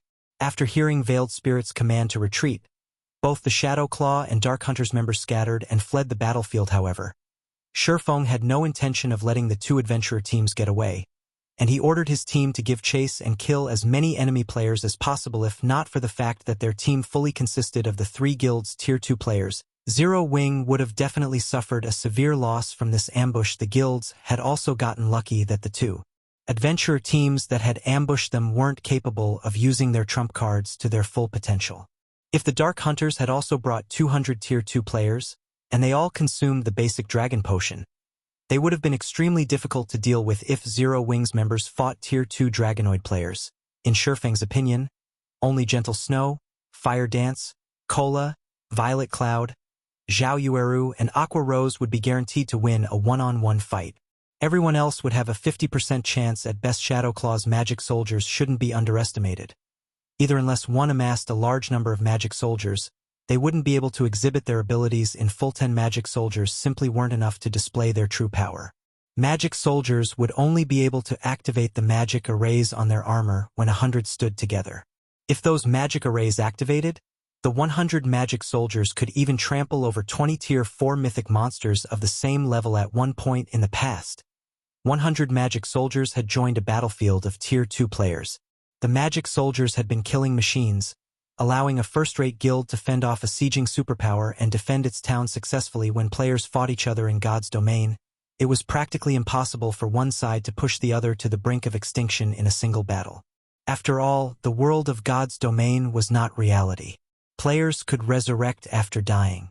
Hence, players generally had to undergo a long fight, whittling their opponent's strength down until their opponent could no longer resist, although it was impossible to exterminate the adventurer teams. Now that the 2 adventurer teams had scattered and run, Feng needed to do everything in his power to weaken the adventurer teams. This way, it would take the 2 adventurer teams a lot more time to recover. However, after the removal of Dark Precinct, it became extremely difficult to catch up with the escaping Dark players. To make matters worse, the marshy forest's layout was extremely complex. As a result, the fleeing Dark players escaped the 3 guilds' pursuit very quickly. Only the guild's rangers and assassins could continue the chase. The other classes had to watch on, powerless, as their targets disappeared in less than a minute. The 2 Dark Adventurer team's members had thoroughly disappeared into the dense forest. Commander, the other Adventurer team's commanders say that they'll arrive soon, and they're asking about the battle situation. The female cleric following Veiled Spirit reported, "How should we respond to them? What's the situation?" Veiled Spirit frowned, fury on her face as she continued. "Tell them that they can fight all they want. Shadowclaw will take no part in this." The female cleric was speechless. However, she more or less understood her commander's mood. Shadowclaw had suffered severe losses in this battle. This was the first time their adventure team had suffered so drastically. Moreover, the information the Starline Corporation had given to them had been painfully inaccurate. It was only natural for Veiled Spirit to be furious. The female cleric immediately conveyed Veiled Spirit's reply, word for word, to the commanders of the various approaching adventurer teams. "Commander, it seems Shadowclaw's commander is somewhat angry, saying that Shadowclaw is pulling out of this hunt, and that we can go ahead and continue the fight if we want. The Dark Hunters have also left the area. Should we continue forward? This is interesting. It seems both Shadowclaw and Dark Hunters have suffered quite a loss at the hands of Zero Wing. Since that is the case, let us return." When the other approaching adventurer teams received Veiled Spirit's reply, they all gave up on the thought of encircling Zero Wing. Both Shadowclaw and Dark Hunters were top-ranking adventurer teams in Dark Soul. If even these two adventurer teams had suffered a major loss after attacking Zero Wing, then their adventurer teams would definitely fail. Naturally, there was no longer a need to assault Zero Wing. Meanwhile, before the forest surrounding the Eclipse throne. "Guild leader, they are simply too fast. They're like monkeys.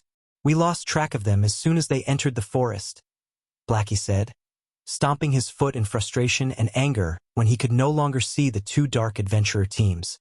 "This really is awful. I barely managed to kill 20 people." Hearing Blackie's words, Unyielding Soul and Dragon Phoenix Pavilion's members shot the Cursemancer scornful looks. Every one of their opponents had been an expert, not an ordinary player. They had been fortunate to kill 3 to 5 players in this battle. Defeating an expert and actually killing one were two different things. Normally, one would be hard-pressed to stop an expert's escape. Some experts even had life-saving tools to help them flee dangerous situations. If the two adventurer teams heard Blackie's words, they'd cough blood in anger. "All right, the battle's over. Everyone loot the battlefield quickly.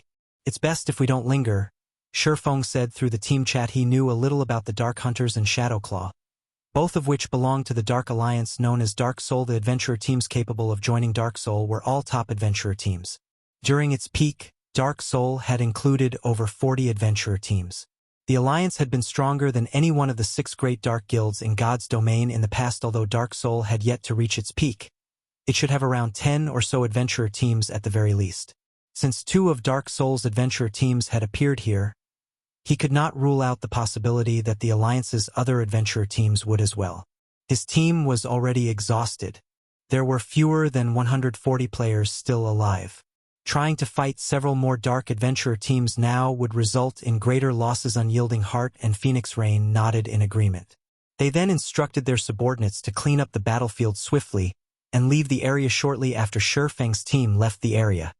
Several dozen players emerged the dense forest. However, these players were from the various dark adventurer teams.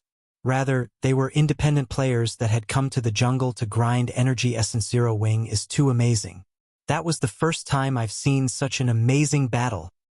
Indeed, despite only having a 200-man team, Zero Wing repelled an army of over 2,000 experts.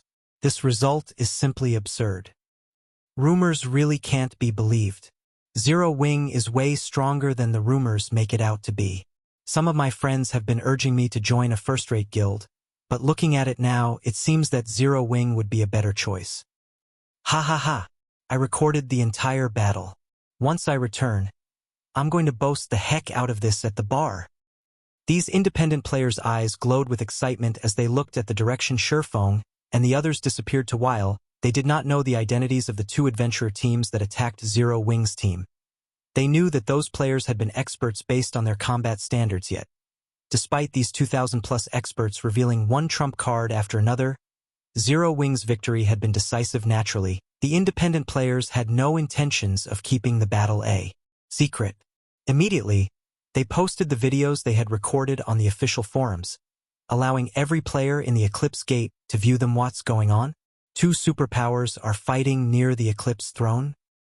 Wait, isn't that Zero Wing? Did some superpower try to ambush their team? Zero Wing's gentle snow is so strong. She killed nearly 100 people in one hit. When the public saw the independent player's video, their blood boiled with excitement. The standard of the battle between Zero Wing and the two Dark Adventurer teams was unprecedented. The battle had completely shattered their understanding of guild wars.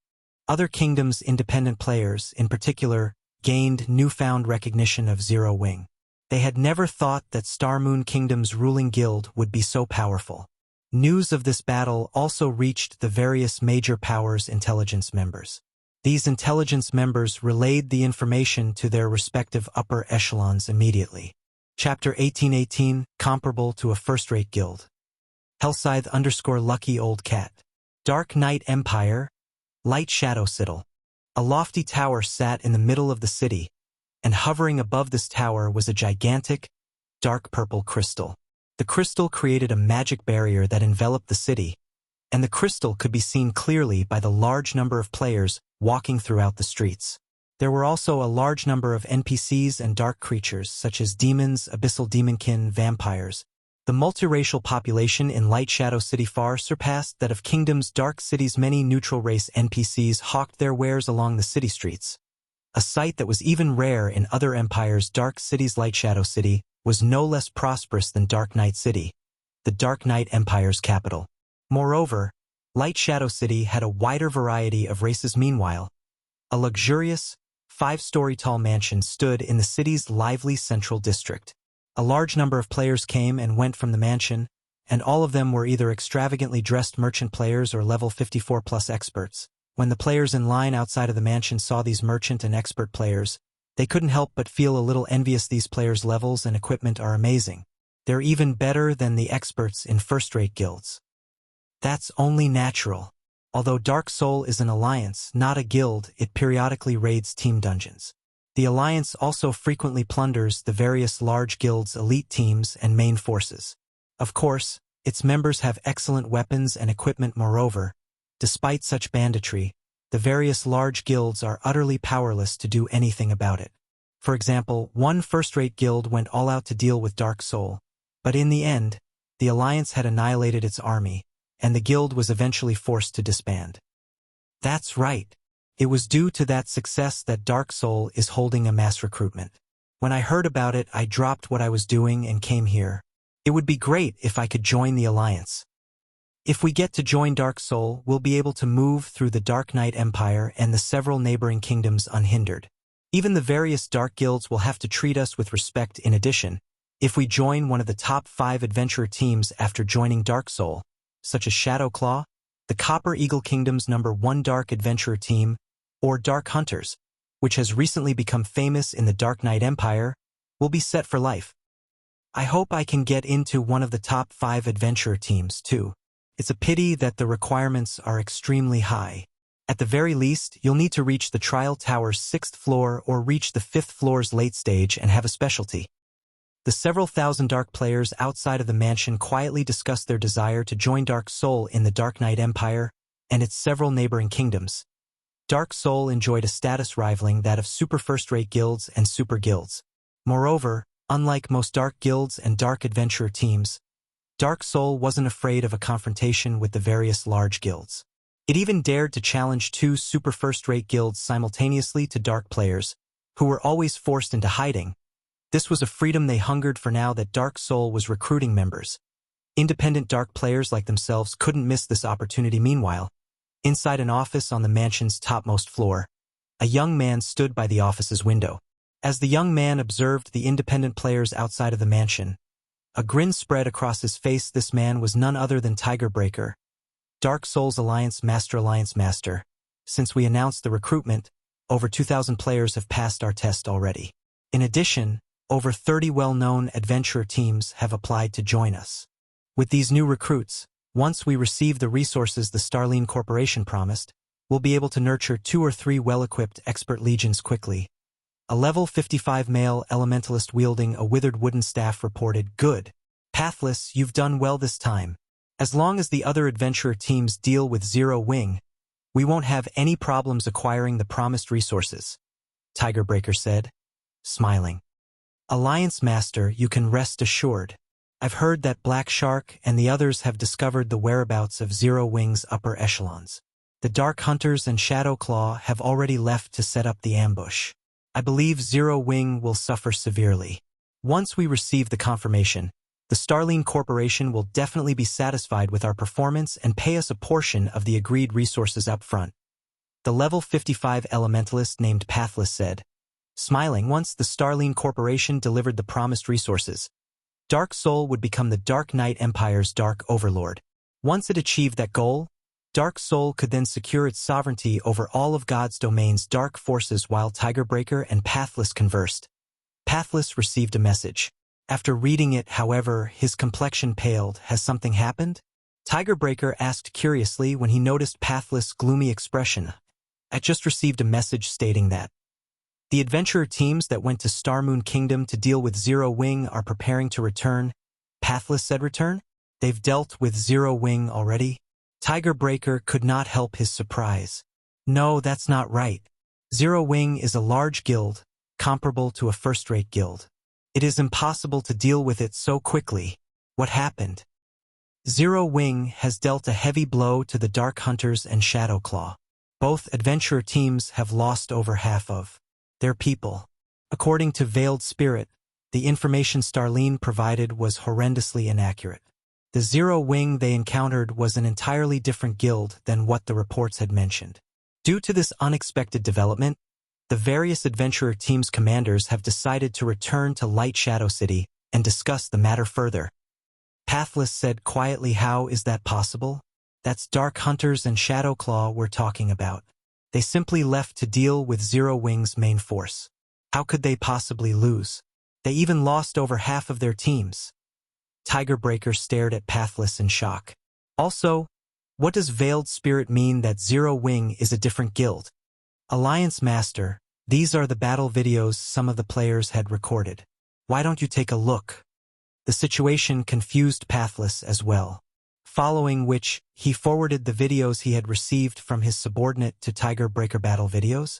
Tigerbreaker began to examine the videos after he received them. The first video showed the 2,000+ members from the Dark Hunters and Shadow Claw adventurer teams using trump cards that even surprised Tigerbreaker.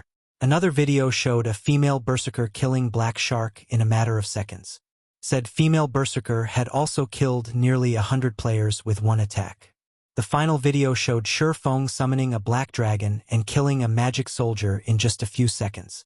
The Swordsman had also summoned his personal guard, rampaging and slaughtering the two dark adventurer teams and forcing them into a disadvantageous position. This is Starline's so-called comparable to a first-rate guild? Tigerbreaker's face flushed with anger as he watched the videos. Are Starline's intelligence members sleeping on the job? How is this comparable to a first-rate guild? A first-rate guild's main force can wipe out two of Dark Soul's top-ranking adventurer teams. Pathless, contact Lu Xinglua and tell him that if he wants to get rid of Zero Wing, he'll have to triple the pay we agreed on. Otherwise, this transaction is over. Understood. I'll contact him right away. Pathless was just as furious after watching the videos. He felt that the Starline Corporation had toyed with Dark Soul. Chapter 1819, Advanced Smithy Dark Knight Empire, Dark Knight City. Hellscythe_Lucky Old Cat. The city's central district bustled with activity and traffic. Players also crowded the shops along the streets.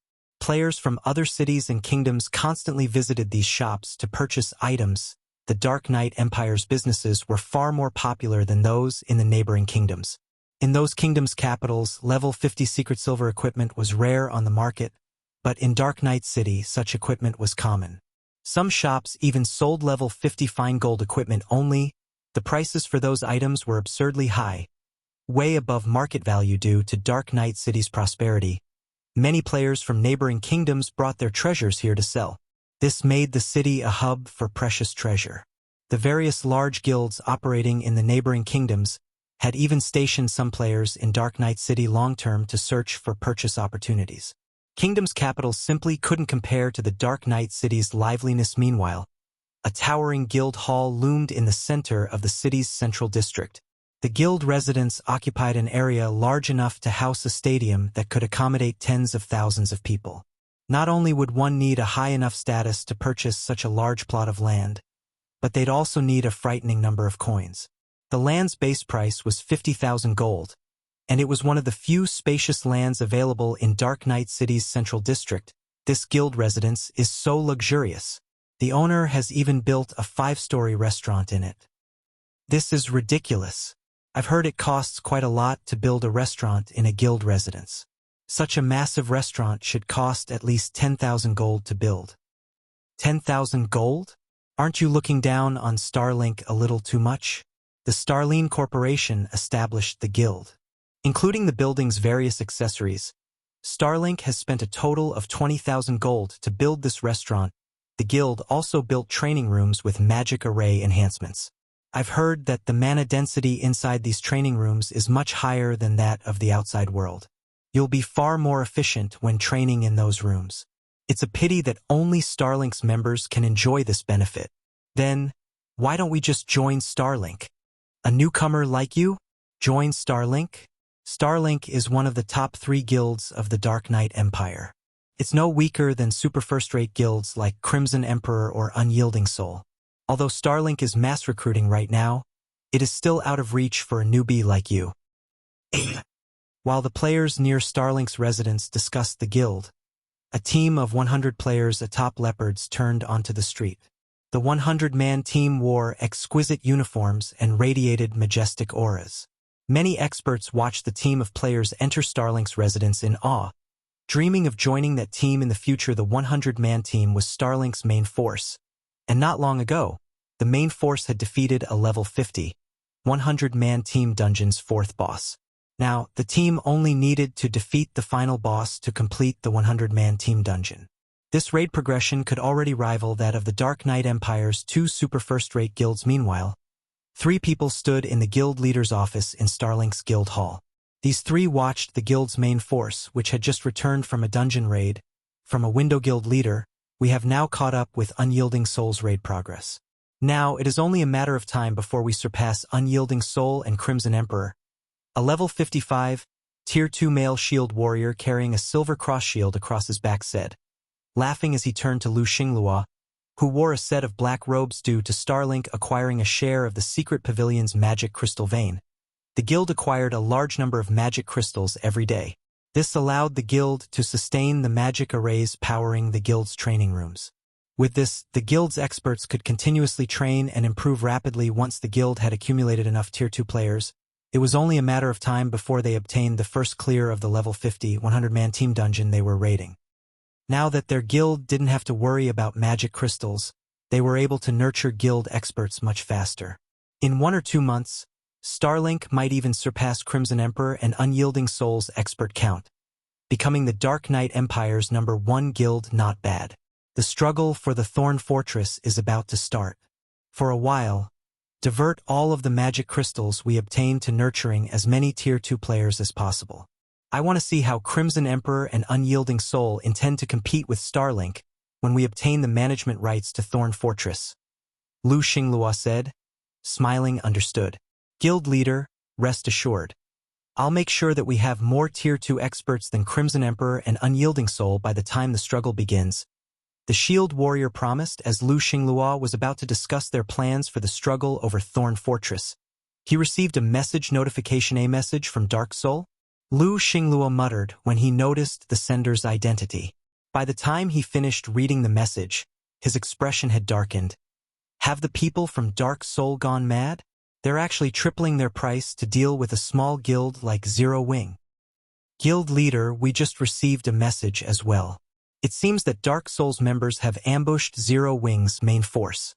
However, Dark Soul's members suffered a disastrous defeat and lost over half of its numbers.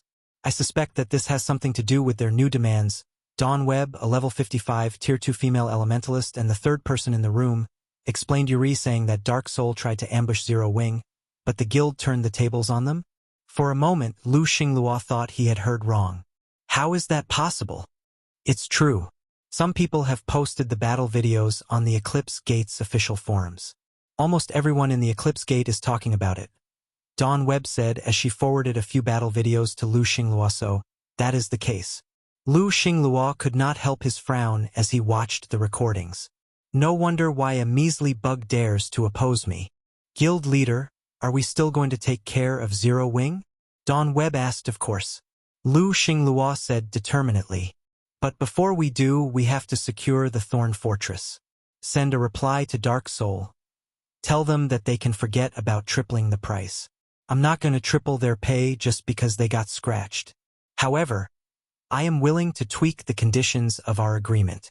As long as they annihilate Zero Wing, I'll give them an additional 5% of Thorn Fortress's shares. Also, tell Tigerbreaker that Zero Wing doesn't have any backers. Since Zero Wing is so strong, it must have a massive secret if he doesn't want that secret. He better not regret his choices once Starlink claims it. He was very familiar with the Dark Hunters and Shadowclaw's strength in Dark Soul. They were merely the 4th and 5th ranked adventurer teams in the Alliance. Dark Soul was only defeated due to misinformation, yet Tigerbreaker wanted to use this opportunity to hike up the price. Understood. Dawn Webb nodded before contacting Dark Soul's representative while Lu Xinglua discussed Zero Wing. The various superpowers had discovered the battle in the Eclipse Gate. The outcome further increased Zero Wing's fame among the various superpowers. At the same time, the guild had attracted a lot of attention. For a guild of Zero Wing's caliber, it was simply absurd to have so many Tier 2 players. The guild was definitely hiding something major. For a time, the various superpowers reevaluated their opinions of Zero Wing. Rather than an ant, Zero Wing had become a fat piece of meat. Relay my commands. Order our subordinates to investigate the secret to Zero Wing's success. After watching the battle between Zero Wing and Dark Soul, many superpowers' upper echelons issued the same command. Meanwhile, Shifeng had already rested and paid Silverwing Town a visit. Guild leader, I have brought the 50 advanced architects you asked for, Melancholic Smile said as she approached Shifeng, who surveyed an empty plot of land. The 50 advanced architects following Melancholic Smile could not help their growing nerves as they looked at Shifeng. They were confused about why their guild leader had gathered them all here. With so many advanced architects, one could construct an entire basic town. Good. I've gathered you all here today to build the construction on this design, Shifeng said. He then retrieved a stack of old parchment from his bag. This stack was none other than the advanced Smithy design. Chapter 1820.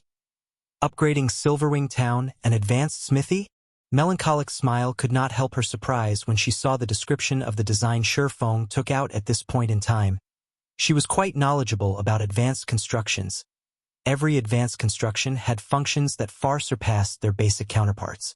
Moreover, they had their own specialties. However, designs for advanced constructions were extremely difficult to acquire. Although Melancholic Smile was initially excited at the identity of the design, seeing the materials and space needed to construct the advanced smithy dampened her mood quickly. The advanced smithy required not only 2,000 pieces of extremely valuable mana ore but also 1,000 advanced magic cores and 500 earthfire crystals. The mana ore required wasn't too much of a problem, as Zero Wing had collected quite an amount during this period. As for the advanced magic core, it was a rare material that could be obtained only from the bosses of level 50 and above team dungeons. However, the drop rate wasn't 100%, so it was extremely valuable on the market. One advanced magic core sold for 5 gold. 1,000 advanced magic cores would mean 5,000 goldas for the earthfire crystal.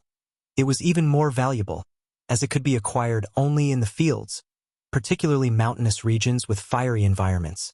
It was one of the main materials needed to produce high-ranking fire resistance equipment. Although the market value of earthfire crystal was roughly 5 gold, due to its rarity and the demand, it was almost impossible to find large quantities of earthfire crystal for sale. Currently, Zero Wing had only a little over 600 earthfire crystals stockpiled.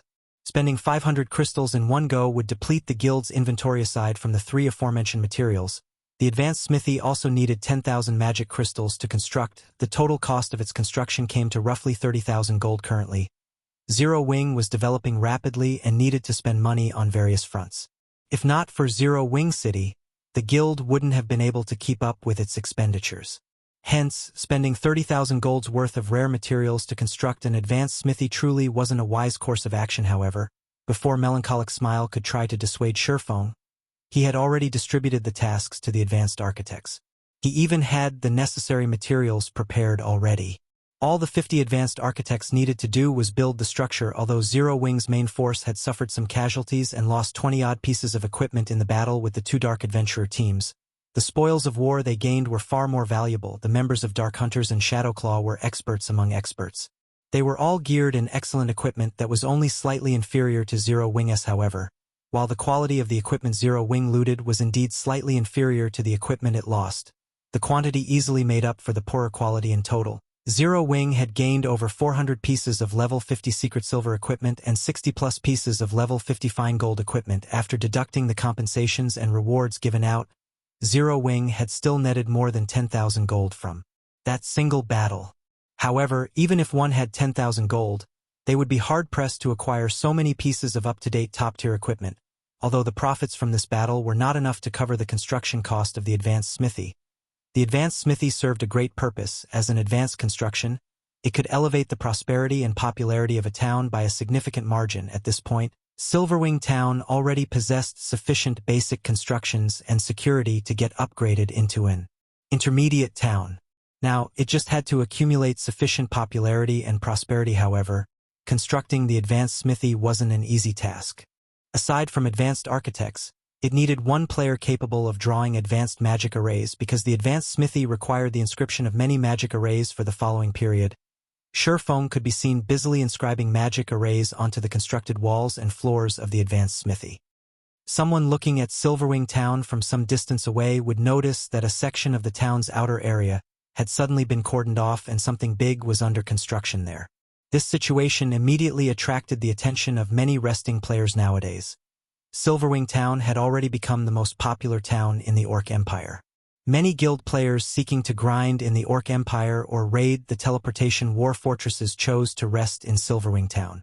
Even though the war fortresses in question were very far away from Silverwing Town, players still chose Silverwing Town over other guild towns in the Orc Empire. One reason for this was the EXP buff that players could accumulate by resting in Silverwing Town, which would help greatly in leveling up. Another reason was the battle arena in the town. However, contrary to expectations, the high mana environment of Silverwing Town wasn't the reason why its battle arena was popular. Instead, the main reason for its popularity was the fact that the town was now a hub for players originating from various kingdoms and empires. Due to this situation, experts from different countries could spar with each other. Being able to spar with a large number of different experts of the same combat standard was a tremendous benefit for experts seeking to improve themselves. Now that Silverwing Town had already become the #1 town in the Orc Empire, if not for the limited space, its player population could easily exceed 1,500,000. Damn.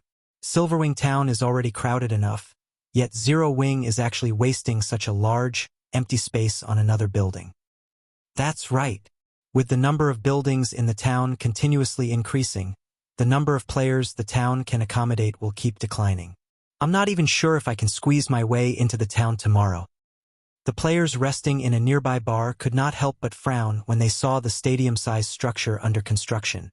There were simply too many players trying to enter Silverwing Town right now. To make sure Silverwing Town operated normally, Zero Wing had made it so that players who weren't Zero Wing members could stay in Silverwing Town for only 10 hours a day. If players refused to leave the town once their allocated time was up, the NPC soldiers would either forcibly remove them from the town or outright kill them. Yet, despite this restriction, Silverwing Town was still packed all day round. At this point, Zero Wing had limited the number of players allowed inside the town at one time to just 800,000. If latecomers wished to enter the town, they would have to wait for someone to exit it. Hence, as more buildings rose in the empty spaces in town, the number of players allowed in would be reduced. Time passed quickly. When Feng finished inscribing the last magic array, 8 hours had already elapsed. The 50 advanced architects had taken only 4 hours to construct the physical structure of the advanced smithy. It's finally done. Feng sighed ruefully as he looked at the completed advanced smithy. Although the smithy had only 3 floors in total, it was over 20 meters in height. The advanced smithy before him was definitely a cut above basic smithies, which were only 4 meters in height. This was something that could be seen from the building's external appearance alone. However, the inside of the building was even more amazing, as Feng had personally inscribed every magic array. He had a general idea of the magic array's abilities. The advanced Smithy could not only repair and produce custom-made weapons and equipment, but also break down weapons and equipment and return to players some materials used to make those items. Players could then use the reclaimed materials for new weapons and equipment. Although the recovery rate wasn't very high, it was still better than selling obsolete items to NPCs. If he revealed this ability, countless players would definitely swarm to the advanced Smithy to break down their obsolete weapons and equipment. Meanwhile, Zero Wing could charge a small fee for the service good. Let's get it running now. Feng then called up the advanced Smithy system interface and chose to open the building to the public in the next moment. The magic curtains surrounding the construction site disappeared, exposing the massive building to the public. At the same time, the sound of a system notification entered Feng's ears. System. Silverwing Town's popularity and security have fulfilled the requirements of an intermediate town. Do you wish to upgrade Silverwing Town? Wonderful. Just as I expected. Feng could not help feeling joyful when he heard the system notification. He had been waiting for this moment for a long time now. He immediately chose to upgrade Silverwing Town. Chapter 1821. Crimson Flame Fortress. A series of system notifications assaulted Feng's hearing after he chose to upgrade Silverwing Town. Orc Empire Region System Announcement. Congratulations to Silverwing Town for becoming the first intermediate town in a neutral map, rewarding 10,000 town popularity points and 1 caravan guard order. Silverwing Town Region System Announcement. Silverwing Town will undergo a promotion. All players will be teleported out of the town in 1 minute. Silverwing Town Region System Announcement. Silverwing Town's promotion will take 30 minutes. Please wait patiently until it is complete. The system announcements repeated 3 times, echoing in players' ears in their respective regions. What? A promotion? They're already upgrading Silverwing Town. How did Zero Wing do it? Amazing! Once the town is upgraded, we'll have a much easier time getting in. For a time, Silverwing Town's players were in an uproar over the sudden promotion. As for the various large guilds' upper echelons, they wore solemn expressions when they received a report on this matter. The fat piece of meat that was Silverwing Town had already been tempting to the various major powers, and they had been trying to find a way to claim it for themselves. But the improvement speed of the town's defenses was simply absurd.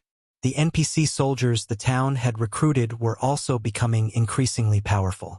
Including the 5 magic towers, none of these superpowers felt powerful enough to capture Silverwing Town. Hence, they decided to continue accumulating their strength for now. However, Silverwing Town's promotion to an intermediate town was a huge problem. Not only would Silverwing Town be able to construct more defensive structures, but the number of NPC soldiers it could hire had also increased from 1,000 to 2,000. That would effectively double the town's defensive capabilities in terms of basic attributes. NPC soldiers were far superior to players. In addition, Silverwing Town soldiers were more than 10 levels higher than current players. If players wished to deal with these NPCs, they would have to employ Zerg tactics. Now that the town had twice as many NPC soldiers to protect it, they would need at least twice the manpower to defeat these NPCs, making Silverwing Town even more difficult to capture. Shortly after the system announcements, the players in Silverwing Town were all teleported a considerable distance away. However, instead of leaving the area, the teleported players stood outside of the town. In fact, players who grinded in the Orc Empire hurried to join the crowd. Meanwhile, news of Silverwing Town's promotion quickly spread to the various superpowers. Zero Wing is impressively efficient. It's a pity that there is no longer a point in upgrading Silverwing Town, Yuan Tiexin said, sighing slightly when he read the report he had just received. Uncle Yuan, now that Silverwing Town has been upgraded to an intermediate town, it will be able to accommodate more players and increase Zero Wing's income by multiple times. Why would that be pointless? Purple Jade asked curiously. I guess it's expected that you don't know. Yesterday, I received news stating that 9 Dragons Emperor has secretly joined hands with Blackwater and Beast Emperor, and they are preparing to raid the Orc Empire's Crimson Flame Fortress, Yuan Tiexin said. The Crimson Flame Fortress is located in the Orc Empire's inner region and on one of the safer paths to the Orc capital city. In addition, the fortress offers teleportation services. Once the Crimson Flame Fortress has been captured, it'll generate massive profits for the 3 involved parties. It'll also allow them to raid the Orc capital city far more quickly. What? That's the Crimson Flame Fortress. Based on our investigations, its raid difficulty ranks among the top 5 teleportation war fortresses in the Empire. It is too difficult for current players to raid, and on top of that, dark players will definitely try to interfere. Do they really dare to raid the Crimson Flame Fortress? The news astonished Purple Jade. There were countless orcs inside the Crimson Flame Fortress, and the lowest leveled among them was level 60, with the highest leveled orcs being level 75. Furthermore, the fortress was protected by many war weapons and mythic orcs. That is exactly why Nine Dragons Emperor and Blackwater are working with Beast Emperor. Based on what we know so far, Beast Emperor will guard the battlefield with his evil beast army. Meanwhile, Blackwater and Nine Dragon Emperor's armies will be responsible for sieging the fortress. With the evil beast army in their way, the dark guilds and dark players won't try to interfere, Yuan Tianxin explained. Once they capture Crimson Flame Fortress, Silverwing Town's status in the Orc Empire will become quite awkward. Thus far, the Secret Pavilion had only conducted a preliminary investigation on the regional dungeon, Orc Capital City. Even so, the resources they had discovered had far exceeded their expectations. Not only did the regional dungeon offer a large number of magic crystals, but players would also level 50% faster if they grinded in the area. Most importantly, the Orc Capital City and Intermediate City could be captured. If one captured this Intermediate City, they would earn just as much profit as the Secret Pavilion's magic crystal vein earned. Moreover, they wouldn't need to station a large force of players to protect the city long-term. If Blackwater and Nine Dragons Emperor acquired the Orc Capital City, with the wealth of resources they earned through the city, they could easily destroy Silverwing Town. The two entities might even be able to threaten Zero Wing's safety in Starmoon Kingdom. This was because Beast Emperor bore an irreconcilable vengeance against Zero Wing. Setting aside the fact that Beast Emperor had a significant portion of his foundation within Starmoon Kingdom and would need to take over the kingdom to further his development, the Secret Pavilion had recently learned that of the 5 precious evil god apostle slots Beast Emperor had, Shifeng had destroyed 2. This loss had severely impacted Beast Emperor's development. If Beast Emperor got his hands on the Orc Capital City's resources, he'd have a good chance of taking over Starmoon Kingdom and yanking Zero Wing out of the game by its roots. Uncle Yuan, why don't we notify Zero Wing? Purple Jade asked. Forget it. Even if Zero Wing found out, there is nothing it can do. Although Zero Wing's main force had displayed outstanding combat power in the Eclipse Gate, this revelation will not change Zero Wing's situation. While Zero Wing is fully capable of defending its territory, it simply doesn't have enough forces to launch an offensive assault on Beast Emperor. This is also the greatest problem that upstart powers with little to no background normally face, Yuan Tianxin said, shaking his head. Had Zero Wing agreed to partner with us, they might have been able to stop Beast Emperor's group. However, with Zero Wing's current forces, even if they gain the full support of Phoenix Rain, Beast Emperor is impossible to stop. In God's domain, many upstart powers rose to prominence every day, but these powers had a fatal flaw. They were ignorant of greater powers. They all deemed themselves capable of rivaling true superpowers. Although Zero Wing was superior to most of the up-and-coming powers in God's domain, it wouldn't be easy for the guild to become a true superpower. There would be plenty of other powers trying to use Zero Wing as a stepping stone and rise to prominence themselves. Meanwhile, in the Orc Empire's Silverwing Town, after a half-an-hour wait, the recently promoted Silverwing Town appeared before the crowd. Silverwing Town now occupied twice as much space as the old version. It was also much closer to the primordial divine ruin, which was now within range of the town's magic towers. Since the town was in a neutral map, Silverwing Town's walls had grown taller as well. Now they were 7 meters tall. Divine runes had been carved into the walls, preventing players from vaulting over and enhancing the wall's defense. Guild leader, look, even the town's buildings have changed. They look nothing like they did before. Melancholic Smile could not help but gape in shock as she looked at the tall buildings in the distance. Every building in the town had grown considerably taller. It was evident that the buildings had been upgraded as well. Rather than a town, Silverwing Town looked like a basic city. Have everyone prepare to reopen Silverwing Town to the public, Shifeng said, nodding. He had spared no expense in outfitting Silverwing Town with the most extravagant buildings he could afford precisely for this moment. This was also Neutral Town's secret. Chapter 1822, town opening Silverwing Town. Under Shifeng's command, it took less than 20 minutes to complete the preparation work for Silverwing Town's reopening. Moreover, thanks to the reserve NPC guards Magic King Craig Midlands had prepared beforehand and the large number of NPCs that had come looking for work after the town's promotion completed, they had quickly filled the additional 1,000 NPC soldier slots Silverwing Town had gained. Craig Midlands himself had inspected all 1,000 of these new NPC soldiers. Due to Silverwing Town's steady development, not only had more NPCs arrived to apply for a soldier position, but higher quality NPCs had applied. Normally, when a basic town was upgraded to an intermediate town, it would struggle to fill the additional 1,000 soldier slots within a short time. The town would be fortunate to recruit around 300 Tier 1 NPCs and a dozen Tier 2 NPCs during the first week after the town's promotion. Most NPCs that applied were only elite rank. The town would slowly have to accumulate, nurture, or replace its NPC soldiers to increase the number of Tier 2 NPC soldiers it had yet. Due to Craig Midlands' fame, over 3,000 NPCs had applied to work for Silverwing Town as soon as the promotion was complete. Including the 300 Tier 1 NPCs Craig Midlands had kept on reserve, it took no time for Silverwing Town to recruit 1,000 NPCs. Among the NPCs recruited, over 100 were Tier 2 NPCs, with the rest being Tier 1 NPCs. Normally, an intermediate town would need around 2 weeks to accumulate 100 Tier 2 NPCs. More Tier 2 NPCs would only show up and apply to work for the town after it increased its popularity. After all, Tier 2 NPCs were not abundant in God's domain. Even Zero Wing City only had a little over 2,000 Tier 2 NPC soldiers thus far, while the rest were Tier 1 NPCs. However, although Silverwing Town had plenty of high-quality NPC soldiers, Zero Wing had spent over 20,000 gold to outfit these NPCs with proper weapons and equipment. In God's domain, NPC soldiers did not come with their own items. Like players, they had to be armed. This was an important factor in strengthening a town's defenses. Of course, some NPCs would bring their own weapons and equipment when applying to become soldiers, but their items were usually low quality. They were much weaker than the standardized weapons and equipment the system provided.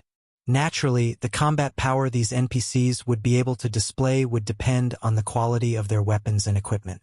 For example, an NPC with bronze equipment and an NPC in mysterious iron equipment would have around a 20% difference in combat power. While 20% might not seem like much to players, but it was a lot for NPCs who possessed much higher basic attributes. When Stone Forest Town and Zero Wing City had been constructed, Zero Wing had lacked funds. Shifeng had only been able to outfit his NPC soldiers with the cheapest bronze weapons and equipment available.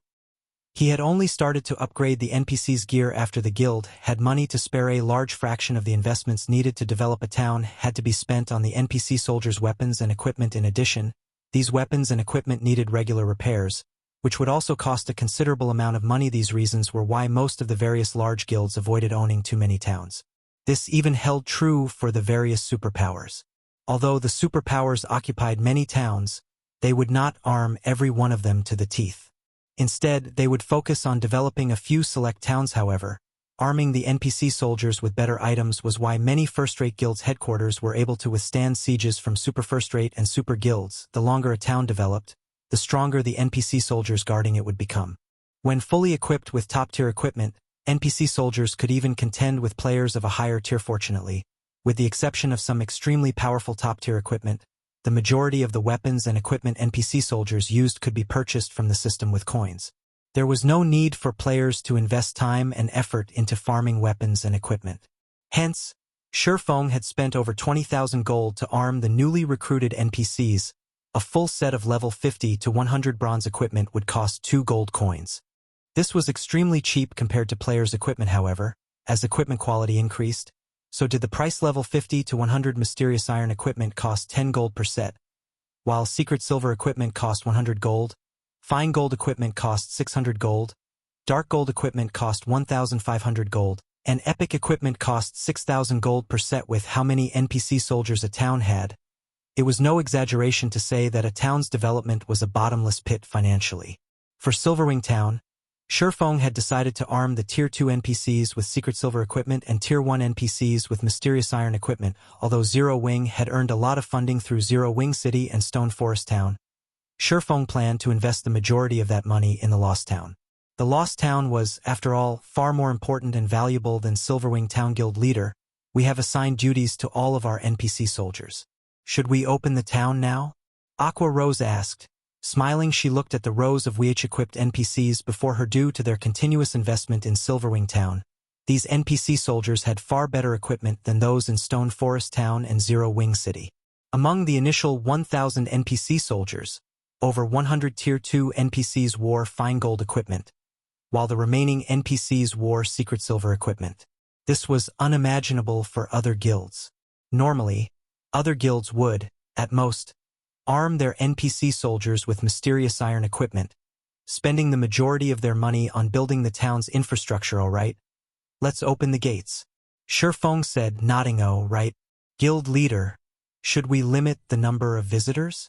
Aqua Rose asked. Although Silverwing Town can accommodate far more people now, for the sake of the NPC merchants, it's best if we set a limit. Let's set it at 1,500,000 players. Shifeng said after giving the matter some thought. Weary letting so few people in? Aqua Rose was somewhat confused after the upgrade. Silverwing Town occupied twice as much space. Even if they allowed 2 million players in, the town would, at most, be as crowded as it had been as a basic town. That's quite a lot already, actually. Shifeng could not help but laugh at Aqua Rose's greed. Moreover, Silverwing Town isn't just meant for players. We need to leave some space for NPCs. Leave space for NPCs? Aqua Rose's confusion grew after listening to Shifeng's explanation. In any case, open the town to the public. You'll understand what I mean in a moment, Shifeng said as he gazed at the anxious crowd outside of the town. He did not bother to explain further. In God's domain, while players were important to a guild town's development, NPCs were equally important, but in a neutral map, NPCs were even more so. This was because NPCs could increase a town's popularity. Most importantly, they could create opportunities that would allow some players to get rich overnight or instantly become peak experts. However, players had only discovered this later in the game. Shifeng had to focus on preparing for that inevitability now. This was especially true now that he had the Caravan Guard order. Aqua Rose said nothing more after receiving Shifeng's order. Immediately, she had some guild members gather at the town's entrance and open the gates. When the town finally reopened, a swarm of players surged into Silverwing Town. When these players saw the various buildings inside the town's walls, they were stupefied. Is this really Silverwing Town? Crap! This is too extravagant.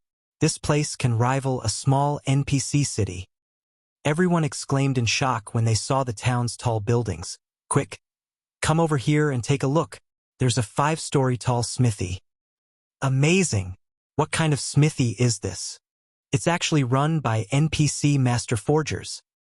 We can place custom orders and break down our old weapons and equipment here. Even if I never raid team dungeons, I can now get my hands on top-tier equipment. Stop dreaming. Didn't you see the price for custom-made items? You also have to provide the required materials. It's still better than having no access to top-tier weapons and equipment. Look, you can even order level 50 dark gold weapons and equipment. Do you think the various large guilds would sell level 50 dark gold equipment to independent players like us? When the independent players discovered the advanced Smithy's abilities, they went crazy with excitement. The services even tempted quite a few guild players. While the players in Silverwing Town discussed the advanced Smithy, Shifeng paid a visit to Starmoon Kingdom's Starmoon City. When he arrived, Shifeng made his way towards the headquarters of the kingdom's Adventurers Association. Lord Protector, how may I be of service? Elk, an NPC senior administrator, respectfully asked as he approached Shifeng. I wish to commission the association to set up a trade route to Silverwing Town, Shifeng stated as he took out a token made of black iron. This token was none other than the Caravan Guard order. Chapter 1823, Setting Up a Trade Route. Setting up a trade route? Senior Administrator Elk was surprised when he saw the black iron token in Shifeng's hand. He then warned Shifeng, Lord Protector, although you have a Caravan Guard order and indeed qualify to set up a trade route to a town, I must warn you that it is not such an easy task. The cost involved is astronomical. Moreover, since you are setting up a trade route to Starmoon Kingdom's capital city, not only will the cost be much higher, but the risks are also significant. If you abandon the operation before it is complete, this caravan guard order will become useless. I understand. However, I am confident in securing a trade route to Silverwing Town, Shifeng said. Nodding, he knew what it meant to set up a trade route. After all, he had done so many times during his previous life. If a guild town wanted to become more attractive to NPC merchants and increase the town's development speed, it had to have trade routes. Once the trade routes were in place, the town would acquire another benefit. The town in question would gain priority over rare items that NPC merchants transported. In addition, NPC merchants that used the trade route would pay the town a usage fee. While these privileges might not seem like much, they would become a neutral town's main income source before it became a city. As a town's popularity increased, more NPC merchants would visit it. Even ordinary NPCs that used the trade routes would have to pay a usage fee. The trade route would become a safe path to the town and would include high-tiered NPCs to escort visiting and departing NPCs. Not even level 100 players would dare to ambush such a trade route, although the usage fee was only 80 coppers per NPC. If 100,000 NPCs used the trade route each day, the trade route would generate 800 gold each day. Moreover, this was only one trade route. As the ruling guild set up more trade routes, the town would generate more income. However, players could only set up trade routes for neutral towns. This function was not available for guild towns in kingdoms and empires. This function was only available to intermediate towns and above as well. In addition, the number of NPCs that visited a guild town via the trade route would depend on the NPC city the town was connected to. The more prosperous the NPC city was, the more NPC visitors a guild town would see.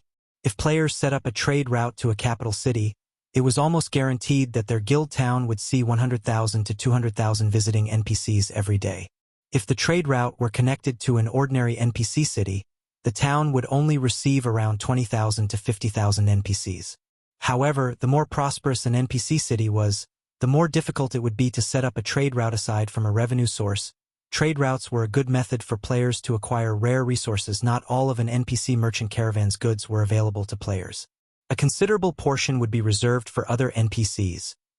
Normally, players weren't allowed to purchase these items, but if a guild town had priority over NPC merchants' goods, not only would the town's owner have access to rare items for players, but they'd also have access to NPC-reserved items. Many of the NPC-reserved items were materials that were very difficult to purchase via the player market. Sometimes, NPCs even sold large quantities of magic crystals. Only, they cost significantly more than the market price. Even so, this was a valuable opportunity for guilds. While it was easy to convert magic crystals into coins, the opposite wasn't. This was especially true with a large stock of magic crystals. However, NPCs were different from players. NPCs had a much easier time acquiring magic crystals because NPCs occupied most or veins that were capable of producing magic crystals and within kingdoms and empires' borders. It was fairly normal to find NPCs who sold magic crystals carrying a stock of 5,000 to 10,000. On the other hand, one would be hard-pressed to purchase 5,000 to 10,000 magic crystals from players. NPC merchants occasionally sold rare advanced designs as well. Although these designs would similarly be overpriced, their rarity made the cost worth it. After all, it was almost impossible to purchase advanced designs from other players. If one were extremely lucky, they could even find NPC merchants that sold fragmented legendary items or clues leading to such treasures. Although such occurrences were ridiculously rare, based on player-collected statistics, the more NPCs merchants that visited a guild town, the higher the ruling guild's chances were of finding an NPC that carried such items and clues. Naturally, every clue that led to a fragmented legendary item was extremely valuable. Since there was a possibility to acquire fragmented legendary items, Shifeng wouldn't miss the opportunity. Since players in the past hadn't often spoken about how they had acquired their fragmented legendary items, Shifeng knew very few methods to do so. In fact, most players wouldn't even reveal the fact that they owned a fragmented legendary item. Hence, Shifeng only knew about the relatively famous fragmented legendary items. However, the methods of acquiring those items were incredibly demanding, so he couldn't hunt them down at this stage of the game. Since you understand the risks involved, that is fine. If you wish to set up a trade route to Silverwing Town, it will cost you a base fee of 10,000 gold and 5,000 magic crystals. As you possess an ordinary caravan guard order, you are only allowed to form a 100-man team. The team will require a minimum of 1 advanced magician to carve magic arrays on the route to repel monsters, Senior Administrator Elk explained. Lord Protector, may I know if you will need me to introduce you to some mercenaries to accompany on your journey? Of course, Shurfong said. Nodding the caravan guard order was a trigger to activate the special quest for setting up a trade route. While Shurfong could rely on players to complete this quest, he could also enlist the help of the Adventurers Association's mercenaries at this stage of the game. NPC mercenaries were undoubtedly much stronger than players. Hence, players that acquired a caravan guard order at this stage of the game would generally hire mercenaries to aid them. Unfortunately, the price was quite high. In the past, some guilds had tried to save money, confident that their members would be strong enough to handle the task. However, while Zero Wing's main force was very powerful, the trade route he wanted to establish required crossing the border into the Ur Empire. When establishing a trade route, the system would occasionally send monsters to interfere. These monsters would be 15 levels higher than the local monsters, and many of the Ur Empire's monsters were level 60 or higher. In that case, the interfering monsters would be level 75 and above once he entered the Empire. These monsters were too high of a level for Zero Wing's main force members at this time, so they weren't suitable for this quest. Alright. Here's a list of mercenaries willing to undergo this challenge with you, Lord Protector, Elk said before handing Shurfong a list. The quest to set up a trade route was very special and very dangerous. Players couldn't simply hire whatever NPC mercenaries they wished. The available mercenaries would depend on the player's status in the Adventurers Association. The higher one's status was, the more NPC mercenaries they could choose from for the operation. Amazing. 4-star treatment in the Adventurers Association is really a great help when setting up a trade route. Shurfong could not help his surprise when he read the list. During his previous life, he had only been able to recruit 3-star Tier 2 NPCs at best. As a result, he had struggled to set up trade routes for Shadow's neutral towns. Now, however, even 2-star Tier 3 NPCs had applied to join his quest, not to mention 3-star Tier 2 NPCs. He had to admit that the Spirit Slayer advanced title came with some awesome benefits without hesitation. Shurfong spent over 15,000 gold to hire 97 mercenaries, spending almost every coin he had on hand. The weakest mercenaries he hired were level 80 3-star Tier 2 NPCs, with the strongest being level 83 2-star Tier 3 NPCs. Overall, his team had 15 Tier 3 NPCs. After Shurfong handled the necessary procedures and learned how to draw the necessary advanced magic array, he summoned the level 85 Anna and level 83 Kite. With 97 other NPCs in tow, he grandly departed Star Moon City. Riding secret silver transport carriages, the secret silver transport carriages were an extraordinary sight to behold. 5-meter-tall lightning-horned earth dragons pulled the carriages behind them. The earth dragons themselves were great lords, and watching the caravan move down the city streets was spectacular. What's going on? Is the city hosting some kind of event? That's not it. Look, the lead transport carriage's driver is a player. Could this be a player-triggered event? That player is wearing Zero Wing's guild emblem. Zero Wing is so awesome. It can actually produce such powerful carriages? Crap, there are over 10 Tier 3 NPCs in the caravan. This is ridiculous. Chapter 1824. Strong Legion. Shortly after the 10 secret silver transport carriages, being pulled by lightning-horned earth dragons, appeared on the streets of Star Moon City, the sight quickly sent the entire city into an uproar. The adventurer teams that made a living by delivering items were green with envy as they looked at the transport carriages. Transport carriages might not seem particularly important in the game right now, as players could simply store items inside their bag spaces and teleport to other cities. However, as players reached higher levels, transport carriages would become increasingly relevant. The number of items that could not be stored inside players' bag space would increase as players progressed further into the game. Such non-bag space items were extremely valuable, and the only way to transport them was via transport carriages. Meanwhile, the adventurer teams could purchase only horse-drawn transport carriages. On the other hand, the secret silver transport carriages had Great Lord-ranked lightning-horned earth dragons pulling them. There was simply no comparison between the two. Just the aura of the earth dragons was enough to scare away the mobs one would normally come across out in the fields. Not to mention, the transport carriage itself was like a huge house. One could easily imagine how many non-bag space items the transport carriage could store in such a huge transport carriage, as expected of Star Moon Kingdom's #1 guild. I wonder when our adventurer team will be able to obtain a transport carriage like that? That's right. If we have a transport carriage like that, we can earn over 10 gold per delivery trip. The adventurer team members seated on the advanced transport carriages parked along the streets cast covetous looks at the lightning-horned earth dragons currently. The minimum price in the delivery business for transporting a non-bag space item was 1 silver coin. The price scaled up depending on the distance traveled. Meanwhile, the adventurer team members estimated that the secret silver transport carriage could carry over 100 non-bag space items. This assumption was because the advanced transport carriages they owned were only the size of an ordinary horse carriage, but could already carry a maximum of 60 non-bag space items. No matter how they looked at it, the house-sized transport carriages should be capable of transporting at least 100 non-bag space items. Only Shurfeng knew that the value of the secret silver transport carriage was actually not the slightest bit inferior to a secret silver speedboat. The secret silver transport carriage could carry 350 non-bag space items and 30,000 bag space items. The 10 transport carriages lent to him this time were meant to convey the materials needed to carve special magic arrays. Each of these materials took up 1 non-bag space slot. Moreover, in terms of speed, the lightning-horned earth dragons were superior to even dark gold mounts. While the players on the streets were talking about the secret silver transport carriages, the lightning-horned earth dragons took only a few seconds to disappear from everyone's sight as they galloped toward the city's main gate. Although some members of large guilds tried to follow Shurfeng and investigate his actions, their mysterious iron mounts could only eat the earth dragon's dust as they watched the secret silver transport carriages disappear from view. Sure enough, secret silver transport carriages are really fast.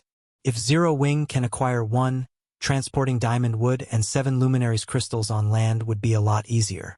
Shurfeng could not help but be astonished as he looked at the scenery rapidly flashing by. If a transport carriage possessed such speed, even robbing it would become a very tough proposition. However, during his previous life, first-rate guilds would be very fortunate if they could acquire even bronze transport carriages, let alone secret silver transport carriages. After traveling for about half an hour, Shurfeng arrived at a crossroads. He then stopped the caravan and had all the NPCs stand guard. Someone traveling from Star Moon City to Silverwing Town on a dark gold mount wouldn't be able to complete the journey even after traveling continuously for 5 or 6 days. Not to mention, one would have to cross many high-level regions during the journey. Fortunately, he was only setting up a trade route, so he didn't need to travel its entire length. All he had to do was connect some trade routes that previously were unconnected.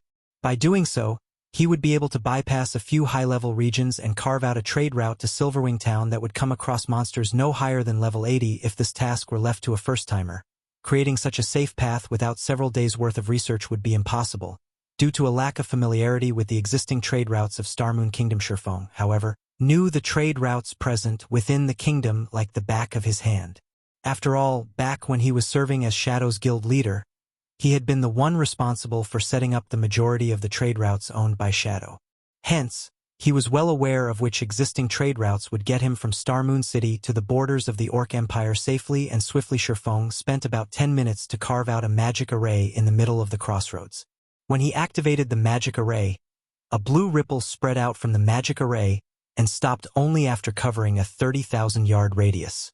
The monsters close to the crossroads immediately started distancing themselves from it. After a short moment, a safe path was established between the route he currently stood on and a nearby trade route. After completing this task, he led his caravan toward the nearest NPC town. He then used the teleportation array there to travel to another NPC town and continued connecting other independent trade routes throughout his journey. He caused quite a commotion across the entire Star Moon Kingdom. The various major powers based within the kingdom grew restless and confused at Shurfeng's actions. Unable to figure out what Zero Wing was trying to do after running around for a day or so, Shurfeng successfully created a new trade route that connected Star Moon City and the border between Star Moon Kingdom and the Orc Empire for the remainder of the trade route. Due to the absence of existing trade routes within the Orc Empire, Shurfeng had no choice but to create an entirely new one by himself. When the various guild players grinding and questing in the Orc Empire's outer area saw the secret silver transport carriages approaching, They involuntarily gaped in shock compared to the lightning-horned earth dragons pulling the transport carriages. The level 60 orcs trying to stop the carriages were nothing more than jokes. The earth dragons sent every orc that stood in their path flying with a single headbutt. In the end, the lightning-horned earth dragons took only a brief moment to break through the blockade of several thousand orcs. After reaching an empty section of the road, the convoy of carriages suddenly came to a halt. In the next moment, level 70-plus orcs and monsters appeared out of nowhere and charged at the cloaked man that just alighted from the lead carriage. The man was sporting a six-winged emblem as the orcs and monsters closed in on the man. Groups of NPCs got off the other carriages and took up a defensive formation. These NPCs were all level 80 and above, and even the weakest among them was Tier 2. Despite facing an army of several thousand monsters, these NPCs remained steadfast as they defended the cloaked man. Meanwhile, the dozen or so Tier 3 NPCs fighting in the front lines sent groups of Lord-ranked orcs and monsters flying. With a casual attack among these NPCs was a golden-haired beauty that summoned a Great Lord-ranked golden giant, which thoroughly suppressed the Great Lord-ranked orc leading the assault on the caravan. Meanwhile, every offensive spell cast by the golden-haired beauty wrenched a cry of pain from the Great Lord-ranked orc, whose HP decreased rapidly. The army of several thousand orcs and monsters were utterly helpless against this 100-man team. The monsters couldn't even get within 30 yards of Surefoam before dying at the NPC's hands. The horrific scene made the spectating guild players nearby shudder in fear. Meanwhile, the spectating guilds included the Blackwater Guild, which Surefoam was very familiar with. Currently, there was a 1,000-man team from Blackwater present led by Singular Burial at this moment. However, Singular Burial no longer had a tyrannical air around him. After suffering consecutive defeats, he had lost all his corporate backing, which left him in an extremely awkward position in the Blackwater Guild.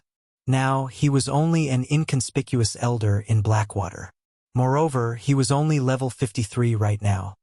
He looked nothing like the almighty guild leader of Heaven's Burial. Who is that person? How is he able to control so many NPCs? Wait a minute. Isn't that female NPC one of Black Flame's personal guards? She is. That's Anna. Crap. Doesn't that mean that player is Black Flame? Not good. Black Flame is looking over. At this moment, when Blackwater's members looked at Surefoam, fear flooded their hearts because they were all fully aware that he could command the NPCs around him to reap their lives at a whim. Meanwhile, they would be utterly powerless to do anything about it. Chapter 1825. One success was built atop the sacrifice of thousands as the NPC Legion pushed back the approaching orc and monster army. A wall of corpses quickly formed on each side of the road. These NPCs are so strong. I get the feeling that this NPC team can even raid an ordinary guild town. I know, right? Just look at those Tier 3 NPCs going. They are throwing level 70-plus Great Lords with a single hit. Their individual combat power is likely even higher than Grand Lords of the same rank. Even if these Tier 3 NPCs aren't enough to raid a guild town, they're more than enough to kill every one of us. As expected of Starmoon Kingdom's #1 expert, with the ability to control so many powerful NPCs, Black Flame could easily annihilate armies of tens of thousands of players. It's no wonder why the various superpowers are helpless against Zero Wing. The various spectating guilds and adventurer teams gulped as they watched the fight between the NPCs and monsters. Tier 2 NPCs were much stronger than Tier 2 players of the same level. Only peak experts with several pieces of epic equipment could possibly contend with an ordinary Tier 2 NPC. If Tier 2 players tried to face a Tier 2 NPC that was over 20 levels higher, they could only wait for their deaths. As for Tier 3 NPCs, they would only need a few moves to finish off Tier 2 players. If the targeted Tier 2 players lacked defensive capabilities, they might die after one hit. If these NPCs turned their blades against Tier 1 players like themselves, a single attack would be more than enough to kill several of them instantly. Blackwater's members are probably doomed. That's right. Blackwater has been picking a lot of fights with Zero Wing in the Orc Empire. Now that Black Flame has found some of Blackwater's members, he'll massacre them. The various large guilds members couldn't help but watch Blackwater's members with pity as they fought the local orcs nowadays. Blackwater and Zero Wing's members would fight whenever they came across each other in the fields. Although Blackwater currently had over 1,000 members present, before the Sword King, the group was a joke. Furthermore, Black Flame had a team of level 80+ NPCs with him.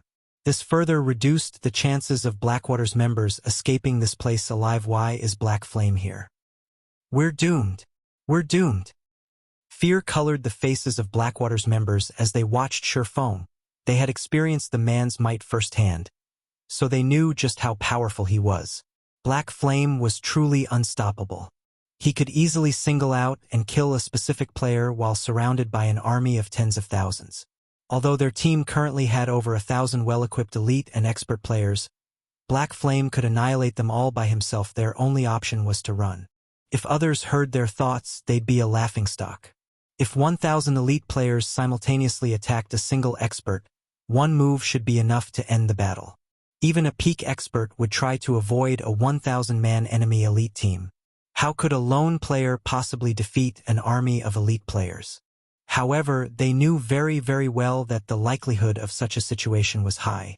Not only did Black Flame possess multiple large-scale destruction spells, but he also had ridiculous movement speed. He also had enough strength to contend with mythic monsters. In addition, he was capable of summoning powerful monsters.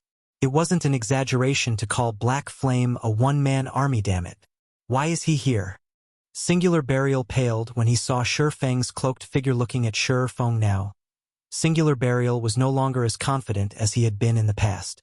He harbored no thoughts of fighting Sherfang as he knew that doing so would be a waste of energy. In fact, it would only lead to a quicker death. Singular Burial could not understand why Sherfang had come to a backwater place like this. They were currently in the Orc Empire's outer region. For an expert of Sherfang's caliber, only grinding or questing in the Empire's core would be worth his time. He had struggled to stabilize his standing in Blackwater.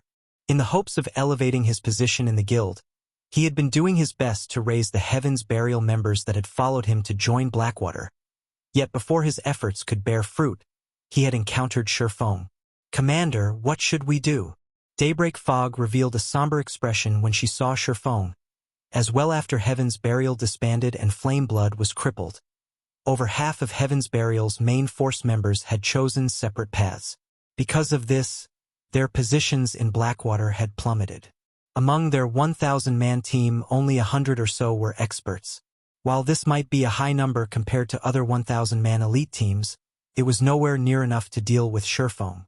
To Sherfang, their experts were no different than the team's elite players. The Swordsman could kill them all with one hit. "We don't have any other choice. Have everyone slowly retreat. We can't afford another loss. Get ready to use the Tier 3 group instantaneous teleportation scroll to send the main force away from this place. Everyone else should spread out and run. Absolutely do not fight Black Flame," Singular Burial said. Gnashing his teeth, the Tier 3 group instantaneous teleportation scroll was extremely valuable, an item he had obtained after completing a difficult team quest. It was also the only life-saving tool he had to save his team. However, the teleportation scroll could only teleport a maximum of 100 players. He couldn't transport his entire team. "I understand." Daybreak Fog nodded. She then took a silver magic scroll from her bag and eyed Sherfang's every movement. If she noticed the slightest change, she'd activate the scroll immediately. However, Sherfang, who sat on the leading transport carriage, had finally finished carving an expulsion magic array on a crystal shard. He then tossed the crystal to the ground before him and started chanting an incantation. Very quickly, the crystal merged with the earth. A slightly incomplete magic array then formed beneath Sherfang's feet. Seeing this, Sherfang took out several light blue crystals to complete the array. Once complete, a blue ripple of light radiated out from the array as if something had frightened them. The level 70+ orcs and monsters, which had been busy fighting the NPCs, fled from the caravan. Even the orcs and monsters several hundred yards away from the caravan began to back away. The spectating crowd nearby stared with dropped jaws. What did he just do? The several thousand orcs and monsters that had previously occupied the road had retreated by over 500 yards, watching the road in terror. Every monster as far as the eye could see did the same. Not one dared to approach the road. Once Sherfang finished his work, he collected the leftover materials. As he returned to the transport carriage, he noticed a 1,000-man legion backing away from his position. Singular Burial? Feng quickly spotted singular burial among this 1,000-man legion. However, his old enemy watched him cautiously. Seeing this, Feng could not help but sigh inwardly. Currently, singular burial wore a mix of level 50 secret silver and fine gold equipment. Aside from the man's longbow, Feng could easily discern the rank of his other items. Looking at him now, it was hard to believe Singular Burial had once been the guild leader of an almighty guild in Starmoon Kingdom. This was the cruel reality of God's domain. In God's domain, one's success was built atop the sacrifice of thousands. After a glance at Singular Burial, Feng climbed back onto his transport carriage and had the convoy continue down the road. If he did not complete the trade route quickly, the expulsion magic arrays he had already set up within the Empire would begin to disappear. This was the time limit players had to endure. The system would not allow players to take their sweet time when establishing a trade route. As for killing Singular Burial and the others, he had no interest in such a task. Moreover, with Singular Burial's current state, he didn't consider the man a threat. After realizing that Feng was leaving without a fight, Blackwater's members breathed a deep sigh of relief. Commander, Black Flame left. Daybreak Fog could not help but cry out with joy when she saw Feng drive his transport carriage away. When Feng had turned to look at them, she had nearly used the precious group instantaneous teleportation scroll out of anxiety. Yes, he left. Singular Burial wore an expression of mixed indignation and sadness as he watched Feng leave. He had noticed a hint of pity in Feng's eyes. This discovery had dealt an unprecedented mental blow. Is he trying to say that I don't even qualify to face him now? Chapter 1826. Vulcan Sigh. After Feng left, all of the various large guilds members visibly relaxed. Black Flame is leaving. Just like that? He doesn't intend to deal with Blackwater's members? My guess is that Black Flame finds it beneath him to deal with them. I've watched the battles that occurred at the Primordial Divine Ruin. Black Flame had soloed a mythic monster. Then he sent both Blackwater's army and the Evil Beast army running with their tails tucked between their legs. A measly 1,000-man elite team probably isn't worth his effort. Black Flame is too strong. His presence alone was enough to make the various large guilds shrink back with fear. It's no wonder why Black Flame is recognized as Starmoon Kingdom's #1 expert. He is far stronger than those famous peak experts. The adventurer teams watching from a short distance away were shocked when they looked at the various guild players, who watched the departing convoy cautiously. They had never thought that the presence of a single player would be enough to deter so many guild players. They had all heard many rumors about Black Flame, but they had assumed the rumors were jokes and baseless assertions. However, they simply treated those rumors as jokes and baseless assertions. However, after seeing the man in person today, they finally understood that the rumors were actually true. In fact, Black Flame was even scarier than the rumors made him out to be. Because of this discovery, many of these independent players, who hadn't been interested in joining any guild, began to have second thoughts. They all considered joining Zero Wing, especially the Swordsman players. This was especially true for Swordsman players, unbeknownst to Feng. His casual action of sparing Blackwater's members had made many independent players in the Orc Empire reconsider their position about joining his guild. At the same time, news of Feng's appearance in the Orc Empire had reached the various dark players hiding in the Empire. Commander, we have discovered Black Flame. Where? He's near the Orc Empire's border. However, there are quite a number of NPCs moving with him. Taking him out won't be easy. Follow after him for now. I'll gather our members and head over as soon as possible. As long as our Wind's Arrow Adventurer team kills Black Flame once, we'll qualify to join Dark Soul. We cannot miss this opportunity, so follow him closely. Understood. The various Dark Adventurer teams operating within the Orc Empire began to make their way towards Feng. Some time ago, the Dark Knight Empire's Dark Soul had placed a bounty on Zero Wing. For each Zero Wing upper echelon killed, one could earn a dark mutation slot. If one managed to kill Zero Wing's guild leader, regardless of whether an individual or an entire team completed the task, both would be welcome to join Dark Soul. Individuals would be given command of a new adventurer team in Dark Soul to players that operated in the dark. Dark Soul's reputation was equivalent to that of a super guild. Joining the Dark Alliance and become one of its commander-level figures was no different than becoming the vice-guild leader in a super guild. Why wouldn't such an offer be tempting? The various Dark Adventurer teams and several Dark guilds began an enthusiastic search for Black Flame. Although Black Flame was very powerful, even giants would fall against overwhelming numbers. God's Domain also had many special methods to kill players. Dark Soul had not specified a requirement to defeat Black Flame with raw strength. The lightning-horned earth dragons dashed down the Orc Empire's gravel roads as Sherfong ventured deeper into the Orc Empire. Stronger monsters and orcs showed up to hinder his progress. Initially, most of the monsters had only been chieftains, but now lords began to target his caravan. If not for the lightning-horned earth dragons being level 80 great lords, the monsters in their way would have stopped the caravan long ago. Sure enough, it really is difficult to set up a trade rule in a land ruled by the dark forces. Sherfong inwardly celebrated as he watched one lord-ranked orc get knocked aside after another. Fortunately, he was the first player to set up a trade route in Starmoon Kingdom and had the privilege of using the lightning-horned earth dragons. Normally, players would only have access to mysterious iron transport carriages, which were only pulled by lord-ranked monsters. When setting up a trade route, traveling through a neutral map under the Dark Forces' rule with such carriages would be extremely difficult. He would have had to stop his progress whenever he was attacked. In that case, he would have had to rely on the NPCs he had hired to clear a path or dispatch a large number of his guild members to do so with the lightning-horned earth dragons. However, he could simply bulldoze his way through. Though, due to the large number of orcs and monsters blocking his path, his advance had slowed considerably. Now, the transport carriages only moved a little faster than players running at full speed. Meanwhile, this was only the beginning of the Dark Forces territory. As Sherfong traveled deeper into the Empire, he would encounter more numerous and powerful orcs and monsters, which even the Tier 3 NPCs accompanying him would have some trouble with. After about 8 hours, Sherfong arrived before an orc fortress. According to the system map, the fortress was the final point for the trade route. This quest. Does it really want me to build the expulsion magic array inside the fortress? As Sherfong watched the patrolling orcs on the fortress's walls, he wondered if he had read his system map wrong. This was nothing like the orcs he had faced on the road earlier on his way here.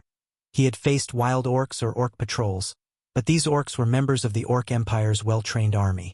Fortunately, due to his quest, the fortress only had around 3,000 orc guards, far fewer than normal. In return, however, their levels and rank had increased significantly. Now, the weakest orc guarding the fortress was a chieftain, with the majority of the orcs being lords. The leader of these creatures was even a level 80 mythic ranked orc general. After spotting Sherfeng's caravan, the orc general raised its great sword with one hand and loosed a furious roar. Suddenly, the army of 3,000 orcs stationed inside the fortress flooded out of the fortress's gates and marched towards Sherfeng's caravan. Sturdy, shield-wielding orcs occupied the front line while agile, bow-wielding orcs moved at the rear.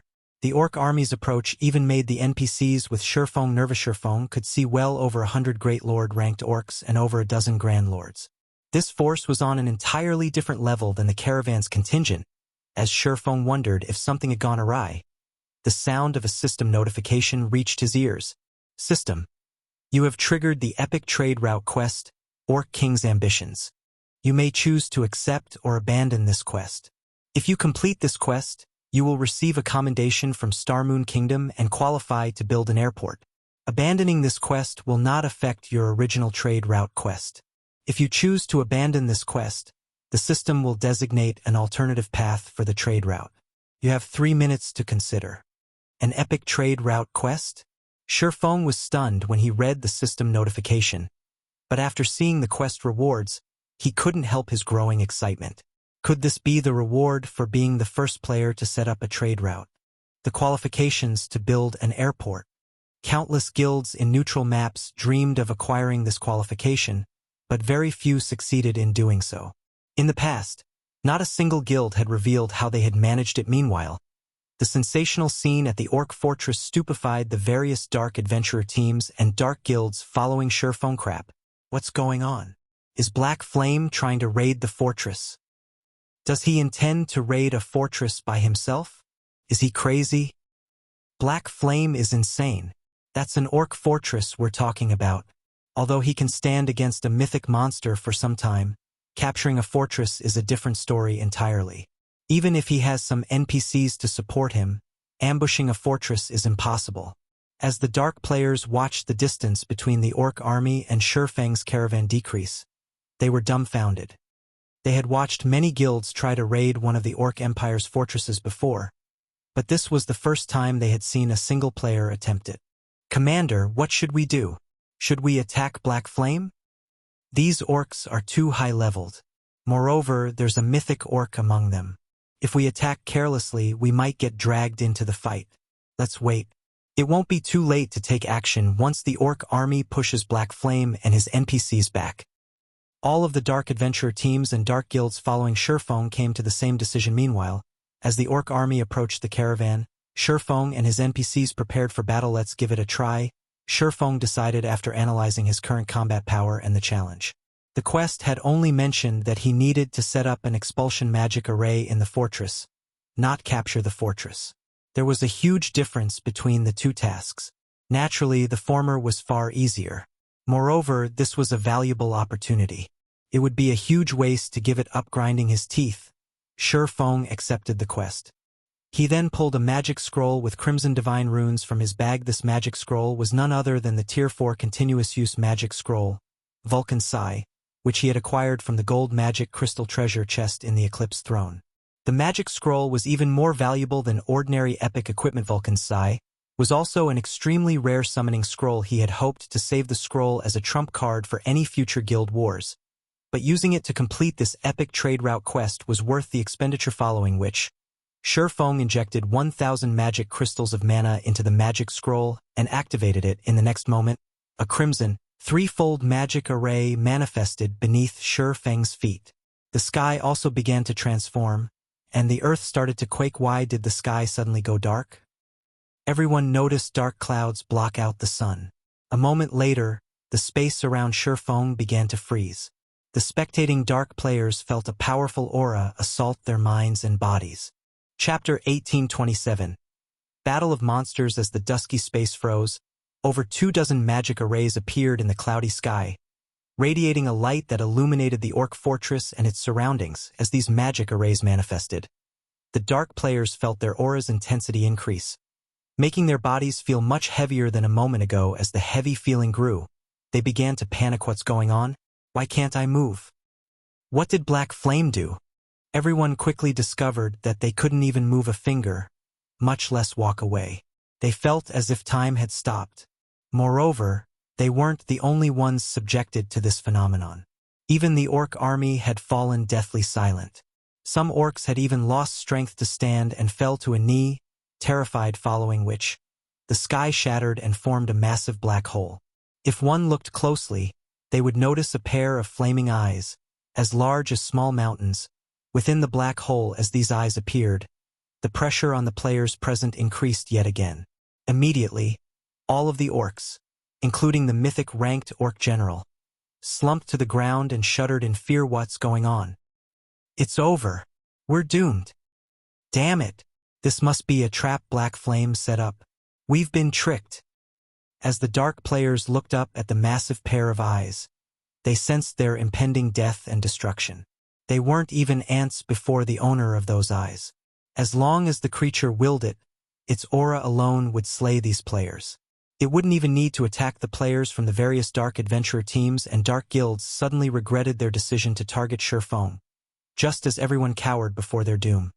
The pair of flaming orbs vanished abruptly before fire began to pour from the black hole, raining down on the Orc Empire like meteors. Boom, boom, boom. A series of explosions shook the Orc fortress and the area.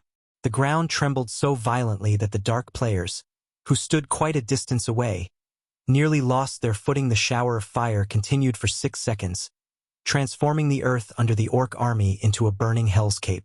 By the time flames stopped pouring out of the black hole, the chieftain-ranked orcs had been wiped out while the lords sustained heavy injuries. The several thousand dark players gasped when they saw this outcome. With one attack, Shurfang had obliterated half of the entire orc army. However, before the crowd could recover from their shock, the fire on the battlefield converged and transformed into easily over 100 flame giants. The weakest among these flame giants was a level 80 High Lord, whereas the strongest 5 were level 82 Grand Lords. Vulcan Sigh is actually so powerful. Even Feng was astonished as he gazed at the flame giants. He had assumed that he'd be lucky to summon even one Grand Lord. He had never expected for Vulcan Sigh to summon such a powerful legion of flame giants after the single activation of Vulcan Sigh.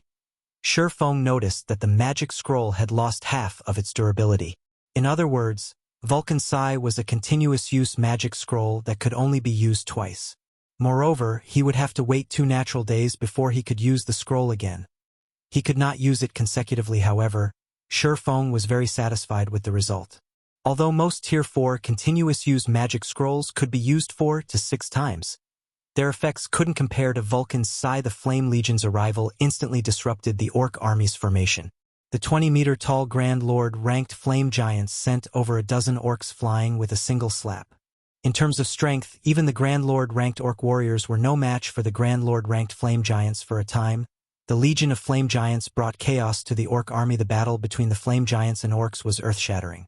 Sounds of slaughter and explosions echoed across the barren plains that surrounded the orc fortress, stupefying the dark players that hid in the distant forest. Although the battle only involved several thousand monsters, it was no less intense than a battle between tens of thousands of players. If players joined this fight, even the shockwaves from the orcs and flame giants clashing would vaporize them.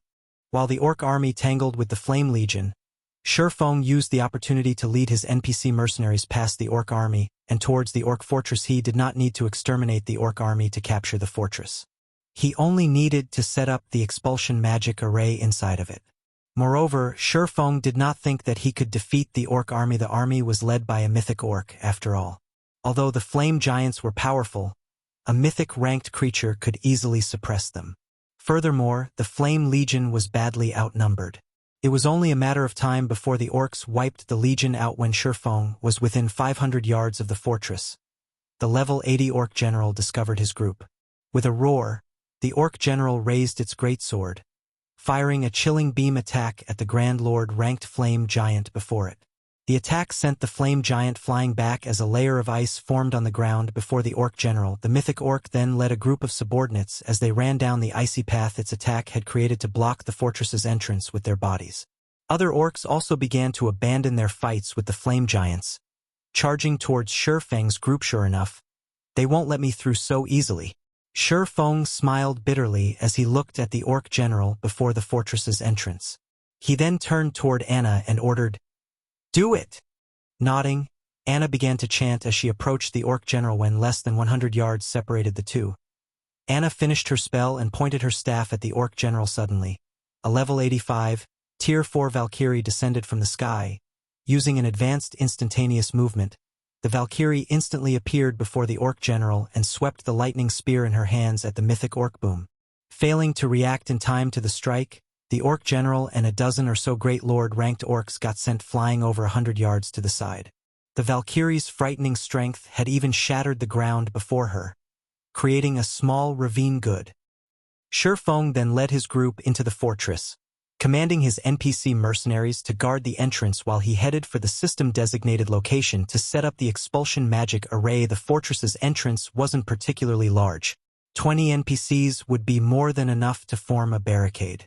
Fortunately, the fortress's walls had been enhanced with magic runes, and not even mythic monsters would be able to jump over them.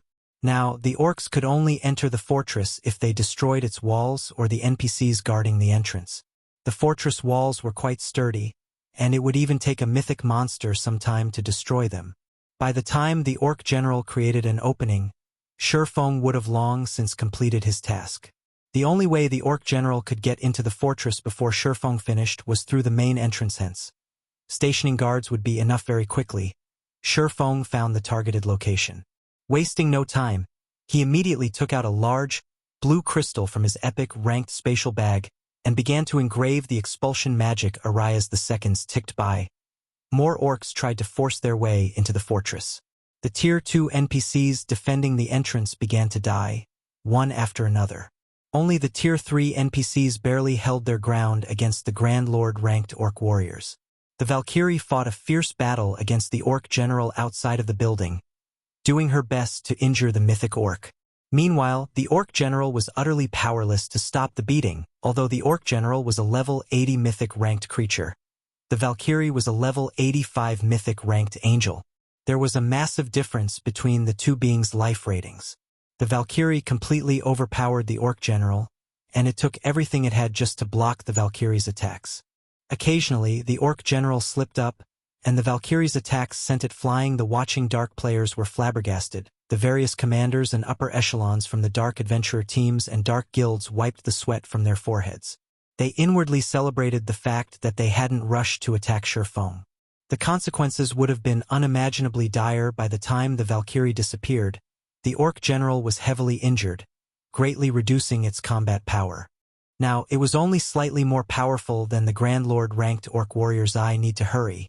When Surefong saw the Orc General attack the guards at the entrance, he began to inscribe runes faster. 20 seconds, 40 seconds, 60 seconds.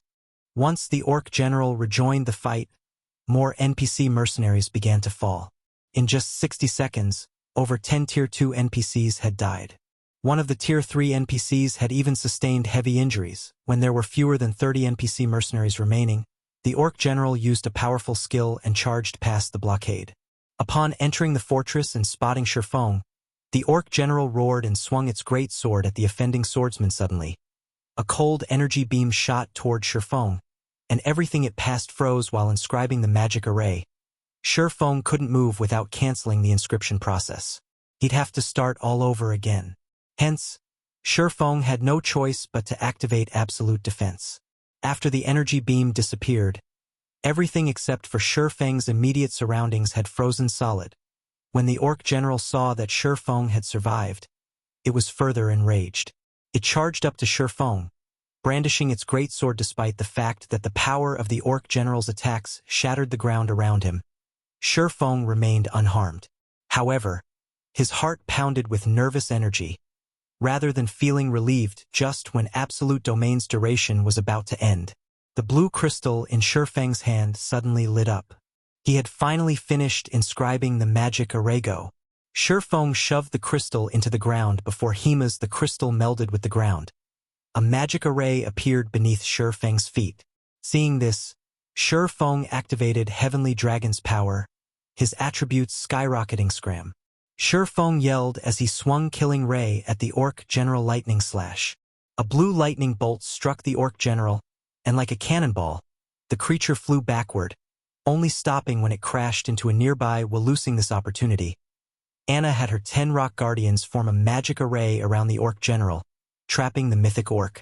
Meanwhile, Surefong took out several small crystals for the magic array's finishing touches. Since Surefong was now very familiar with the process, he only needed 10 seconds to complete the array. As the magic array completed, a blue ripple of light enveloped the war fortress. A moment later, a series of system notifications reached Surefong's ears. Chapter 1828. Advanced Manager System. Congratulations! You have completed the epic trade route quest, Orc King's Ambitions. Rewarding Star Moon Kingdom Reputation plus 100, plus 50% EXP of current level. And 1 Star Moon Kingdom Airport Building Order Orc Empire Region System Announcement. Congratulations to Zero Wing's Silverwing Town for becoming the first town in the Orc Empire to set up a trade route. Rewarding 10,000 popularity points to Silverwing Town and 1 transportation firm design. The system announcement echoed 3 times in the ears of every player within the Orc Empire. Set up a trade route? What's that? It should be something that can lure in more NPC merchants. If that's true, doesn't that mean we can obtain even more rare items from the NPCs of Silverwing Town now? Zero Wing is really amazing. Silverwing Town got promoted into an intermediate town just recently. Now, Zero Wing has even managed to set up a trade route for it. The Orc Empire will definitely fall under Zero Wing's dominion in the future. That's for sure. Previously, the Evil Beast army was already helpless against Zero Wing.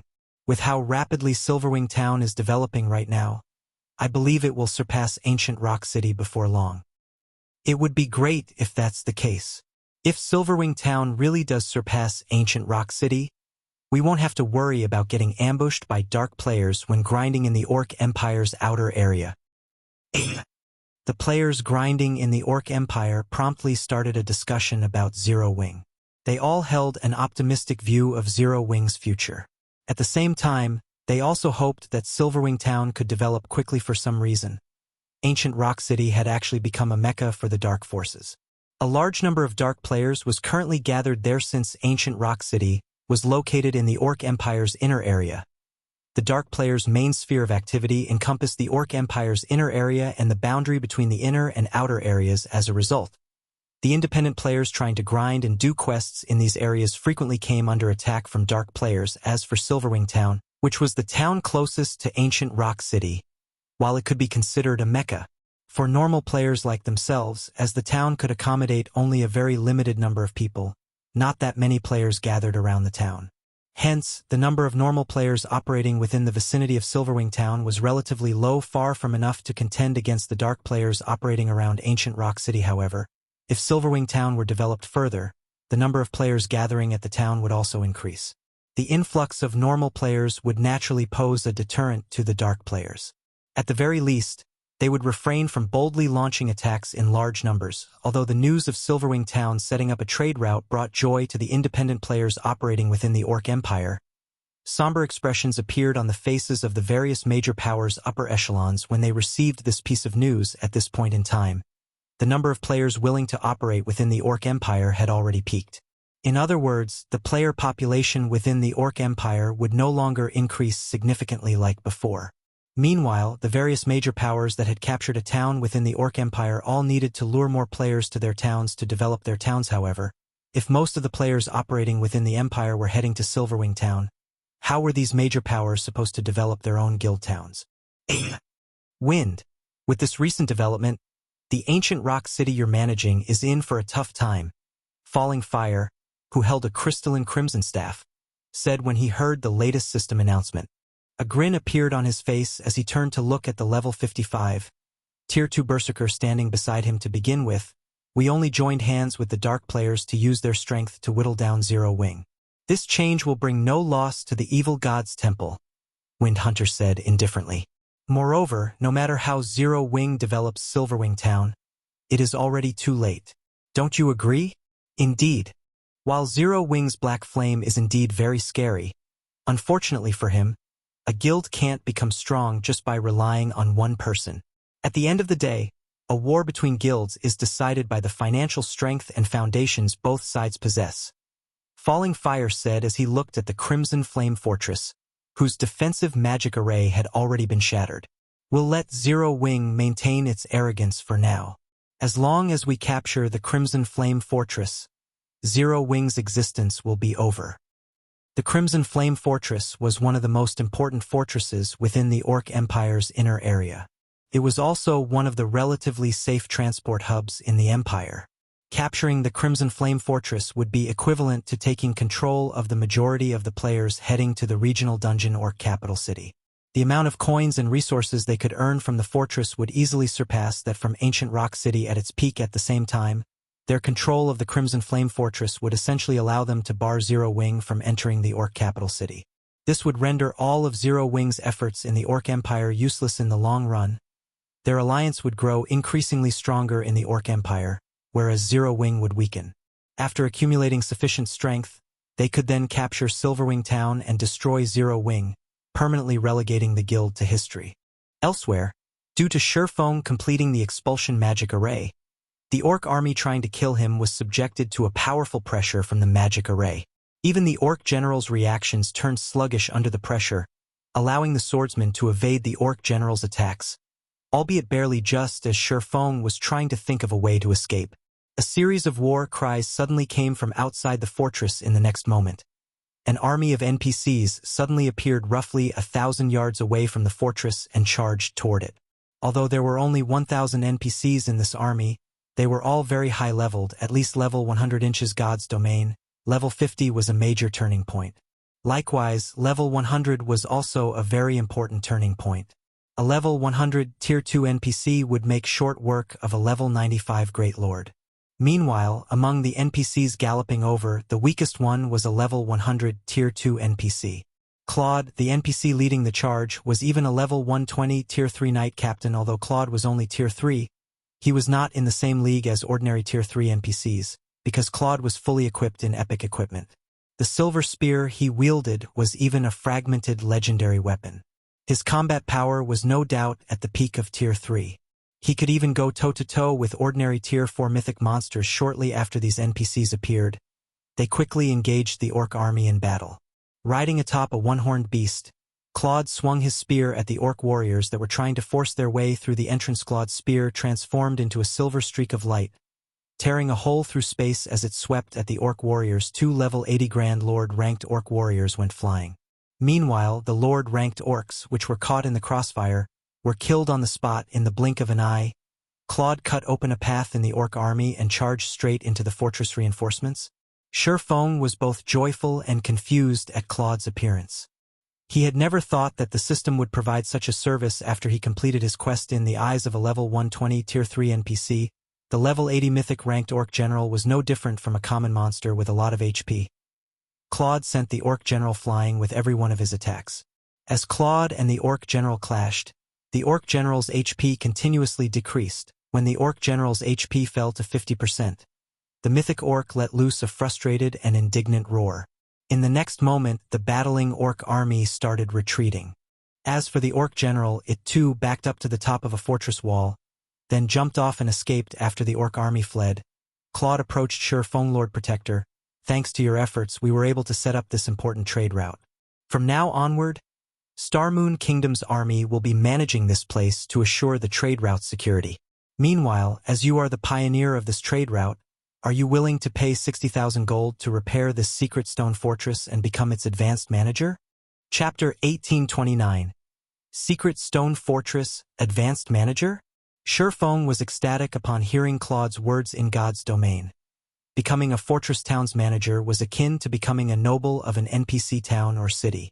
Players would gain the authority to manage a portion of the shops in the fortress town and would be able to determine its development direction.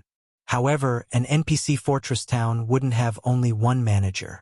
Just like Thunder Island, there could be multiple managers overseeing a single fortress town. An advanced manager possessed more authority than a basic manager. An advanced manager was close to being the deputy mayor of a fortress town. They would be able to manage important establishments such as the auction house, teleportation hall, and adventurers association, not just a bunch of shops. Although becoming an advanced manager was inferior to fully occupying a fortress town, since an NPC fortress town would be partially operated and guarded by NPCs, barring special situations, it was much safer than a guild fortress town, for example. Currently, so long as the secret stone fortress was being garrisoned by level 100 NPCs, even if Beast Emperor sent his entire evil beast army over, he wouldn't be able to take down the fortress. Unless Beast Emperor had some way to reduce the garrisoned NPCs' levels, capturing the fortress would be impossible. Lord Claude, must the 60,000 gold be paid right now? Feng asked. 60,000 gold was no small sum. This was especially true for Feng right now, as he had already spent most of his funds on this expedition. 60,000 gold is indeed a lot of money. Moreover, it'll take some time to get the necessary materials to repair the secret stone fortress, Claude said, nodding. It'll take 4 days at the quickest for the kingdom's army to arrive. It is fine so long as you gather the 60,000 gold within these 4 days. System. You have triggered the quest, Secret Stone Fortress. Collect 60,000 gold within 4 days. Failure to do so will result in the loss of the opportunity to become Secret Stone Fortress's advanced manager. Wonderful! Feng breathed out a sigh of relief upon seeing the system notification. While it might be difficult for ordinary first-rate guilds to collect 60,000 gold in 4 days, some might even have to sell some of their lands to do so. This was not a problem for Feng after all. He had a business deal with the Dragon Phoenix Pavilion and Unyielding Soul. Both these super first-rate guilds had shown great interest in the Dark Corrosion set. They had also placed an order for a large number of all-round devices and Elven Silver.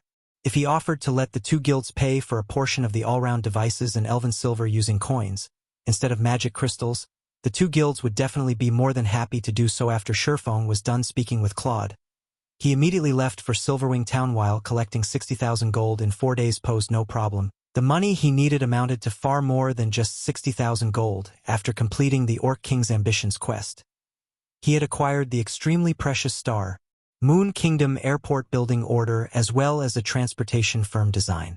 Both these items were priceless treasures. The Star Moon Kingdom Airport Building Order was akin to a permit to open up an air route. However, he would need a lot of funds to build an airport. Fortunately, the construction of the airport did not require a design, only money. Even so, building a small airport still cost 50,000 gold. However, once he set up an air route from Star Moon Kingdom to Silverwing Town, not only would it expedite the transport of NPC merchants' goods, but players from Star Moon Kingdom would also have an easier time getting to Silverwing Town.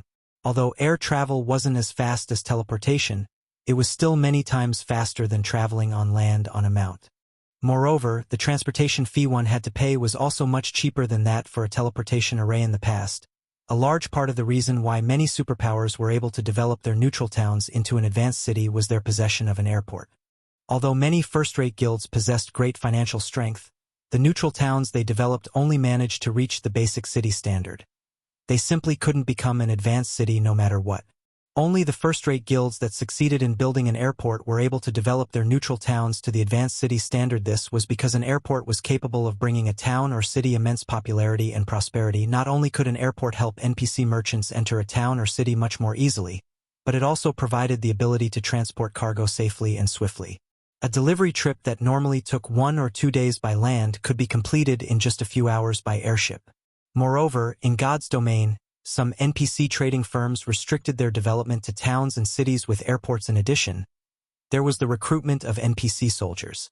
As neutral maps were located very far away from human civilization, many NPCs were unwilling to travel to neutral towns and cities. However, if a neutral town had an airport, the number and quality of NPCs willing to work as a soldier for that town would also increase. With this, the improvement of the neutral town security level would accelerate. Due to this reason, the development speed of a neutral town with an airport far surpassed that of a neutral town without an airport. This was also the reason why Silverwing had decided to undertake the Orc King's Ambitions quest no matter what. As for the transportation firm, its construction cost 20,000 gold. The transportation firm was something that would be of great help to the players developing in the town where the firm was based. Once he constructed it in Silverwing Town, players would be able to pick up transportation quests in Silverwing Town. When players completed these quests, they could not only obtain a large sum of coins but also accumulate transportation firm contribution points. Players could then spend the CPs and coins they earned to purchase items that were exclusively traded between NPCs to players that were incapable of raiding high-difficulty team dungeons. This was a good opportunity to acquire top-tier weapons, equipment, and tools. In the past, the transportation firm was actually much more popular than even the auction house. Normally, NPC auction houses hosted auctions only once a week. However, the transportation firm would stock up on new items every day. Moreover, the more prosperous the town or city a transportation firm was based in, the better the quality of the items sold. Hence, in the past, any guild town or city that housed a transportation firm had become a holy land for independent players. Meanwhile, the airport and transportation firm would complement each other. If he could build both in Silverwing Town now, he might not even need a month to upgrade Silverwing Town into an advanced town. However, building these two constructions would cost an astronomical number of coins. Hence, he needed to take action as soon as possible. The moment Silverwing exited the secret stone fortress, the members of the various dark adventurer teams and dark guilds immediately shifted their gaze to him. Commander, should we move out now? A level 54 assassin asked, licking his lips as he turned to look at the level 54, Tier 2 ranger standing beside him. The other adventurer teams and guilds seemed to be getting ready to take action as well. After the battle with the orcs ended, the NPCs following Silverwing had also disappeared. The various dark players hiding in the forest grew restless at this development. Although they had seen Black Flame's strength, the remuneration offered by Dark Soul was simply too tempting, so much so that they were willing to risk attacking Black Flame. After all, so long as they succeeded, what awaited them was a life of glory and financial security. Chapter 1830, Shocking Retreat. Hearing the words of the assassin, the other players belonging to the same dark adventurer team started looking around curiously. Just like the assassin had said, their adventurer team wasn't the only one taking action. The members of the 24 or so other adventurer teams and several dark guilds around them had also started sneaking closer to Silverwing. It was obvious that these dark adventurer teams and dark guilds were growing impatient. In God's domain, the dark forces were constantly oppressed. During the early stages of the game, players belonging to the Dark Forces had a much more difficult time getting by than normal players. After all, the Dark Forces were still incapable of contending against the various kingdoms and empires right now. Meanwhile, Dark Adventurer teams and Dark Guilds with the potential to become a superpower were extremely rare. The conditions to join one such power were extremely stringent. Powers like Dark Soul, which was as strong as a superpower and also offered its members the freedom of an adventurer team, were even rarer. Joining Dark Soul would definitely bring plenty of benefits to their future development. They also wouldn't have to worry about getting hunted just because they killed the members of certain guilds. Moreover, they could grind in the high-resource maps occupied by Dark Soul and not make do in poor maps. Commander, the assassin could not help but call out to the silent Tier 2 Ranger once again. If we don't make a move now, I'm afraid we'll lose this chance to the other adventurer teams. Fine. In for a penny, in for a pound. Even if we fail, at worst, we'll lose a level.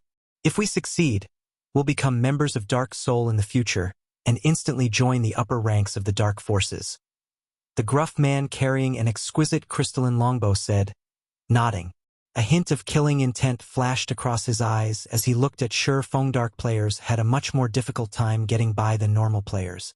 The difficulty of finding a strong support to rely on as a Dark player was also much greater than what normal players faced when trying to join the various superpowers. Now that there was an opportunity to join Dark Soul, how could he possibly let this chance get away? When the 24 or so members of the adventurer team heard their commander's words, they immediately revealed fierce expressions. They then followed their commander and slowly inched their way toward Sure Feng. At this moment, aside from this one adventurer team, the several thousand other Dark players hiding in the forest were also entering a combat-ready state. Some stealthed assassins had even gotten within 200 yards of Sure Feng. Already Black Flame has many means of escaping. We must not let him get away from us. First, form an encirclement around him, then use war bondage to trap him here. Once the battle starts, use your silencing skills on him right away. We must finish him in the first exchange. A level 54, Tier 2 assassin clad in dark gray robes said to the 30+ assassins around him through the team chat. As long as we kill Black Flame, everyone in our Poison Blade Guild will get to join Dark Soul. Then we'll be able to live like kings in the Dark Knight Empire. We won't need to fear even super first-rate guilds. When their leader said that, the eyes of the 30+ level 53 and level 54 assassins glowed with excitement. Their guild, Poison Blade, was a relatively ordinary dark guild in the Dark Knight Empire. Normally, they could fight only second- and third-rate guilds. When facing first-rate guilds, they had no choice but to run away. As for super first-rate guilds, these existences were no different from gods to them. Let alone provoking one, they didn't even dare to come into contact with one. When they thought about how they wouldn't need to fear Crimson Emperor and Unyielding Soul after joining Dark Soul, they could not help but feel excited as they entertained visions of such a future. Their footsteps as they approached Sure Feng became much lighter than before. Their auras also became gentler. At this moment, one could say that their focus had reached unprecedented levels. Only Sure Feng existed in their eyes right now. 150 yards. 100 yards. 80 yards. As these assassins closed in on Sure Feng's rear, they also grew increasingly nervous. When the assassins were within 50 yards of Sure Feng, a low voice suddenly entered everyone's ears and echoed loudly in everyone's mindscram. Before anyone could react, Sure Feng abruptly turned around and unsheathed Killing Ray. He then swung the sacred sword at the air before him. Suddenly, countless arcs of lightning formed before Sure Feng and joined together to form a blue river. Like a primordial beast, the blue river of lightning scorched everything in its path, spreading out in a cone covering an 80-yard radius. Before the stealthed assassins could even react, countless arcs of lightning had already devoured their bodies. After a brief moment of exposure, the assassins' bodies then transformed into streaks of light and disappeared from the area as the lightning river gradually dissipated. The other dark players, who were still a distance away, could not help but gasp. In just one hit, Sure Feng had killed over 70 stealthed assassins. Right now, numerous pieces of shiny equipment littered the scorched ground. Meanwhile, due to Sure Feng's sudden attack, the footsteps and breathing of the other stealthed assassins turned chaotic, their bodies becoming exposed to everyone. This is the Sword King's strength?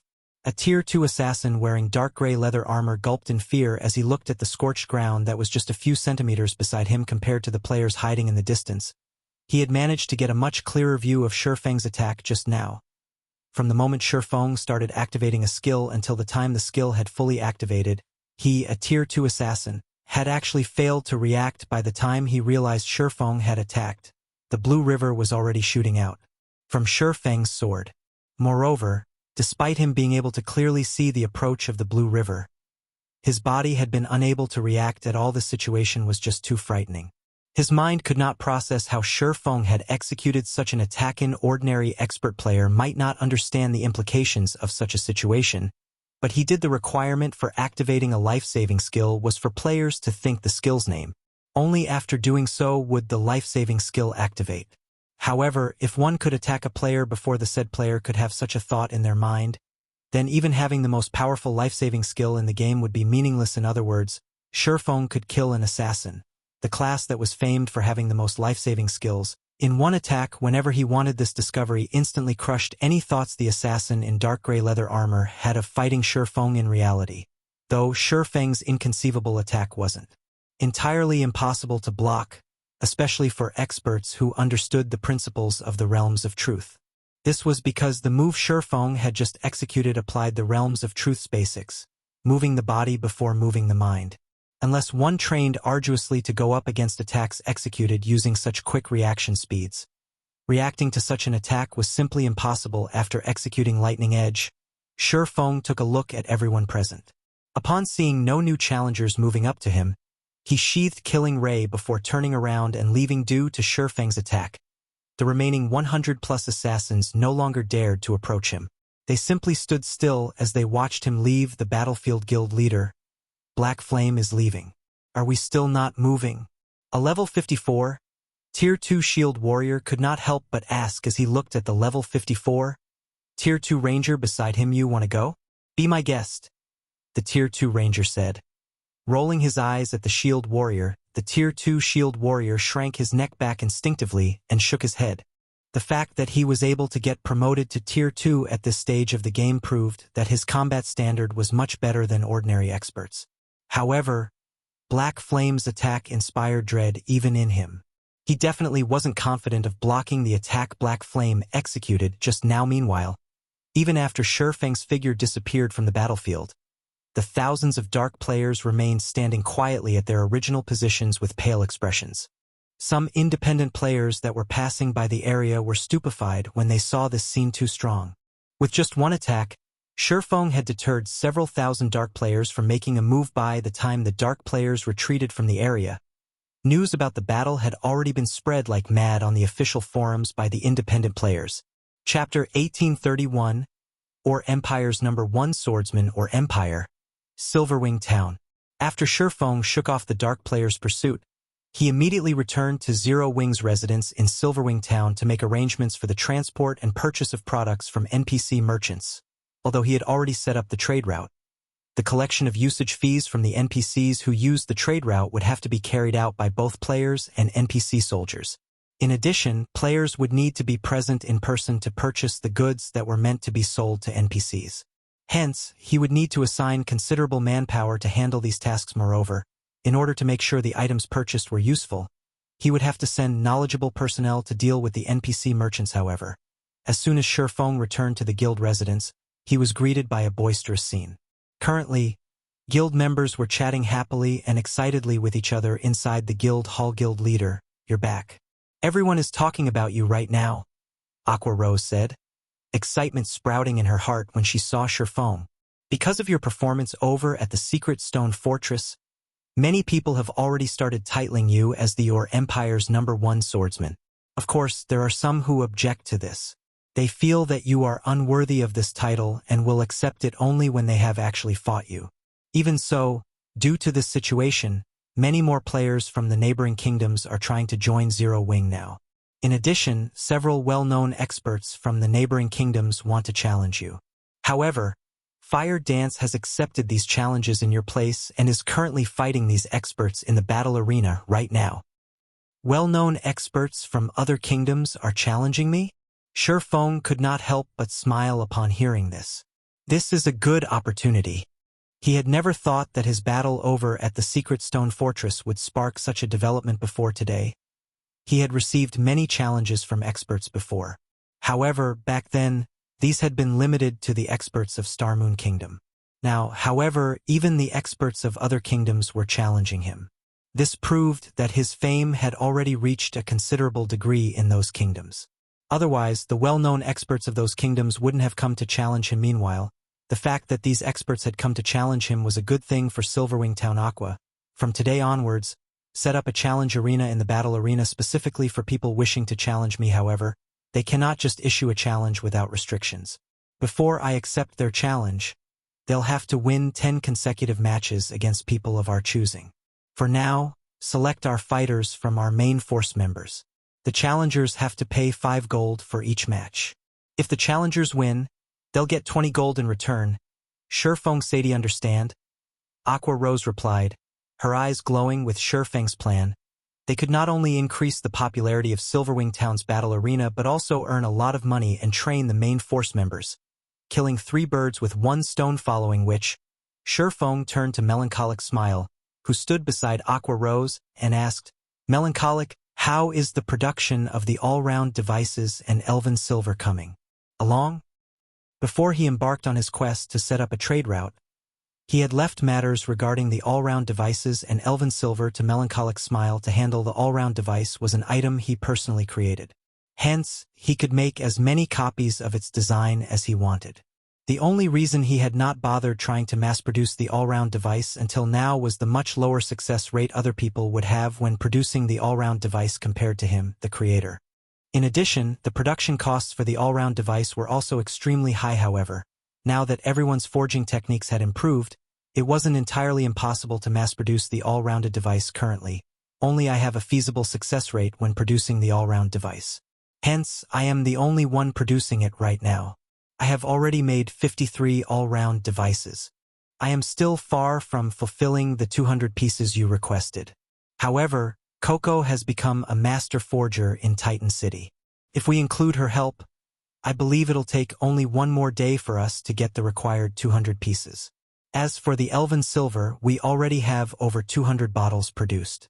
We can deliver them to you at any time.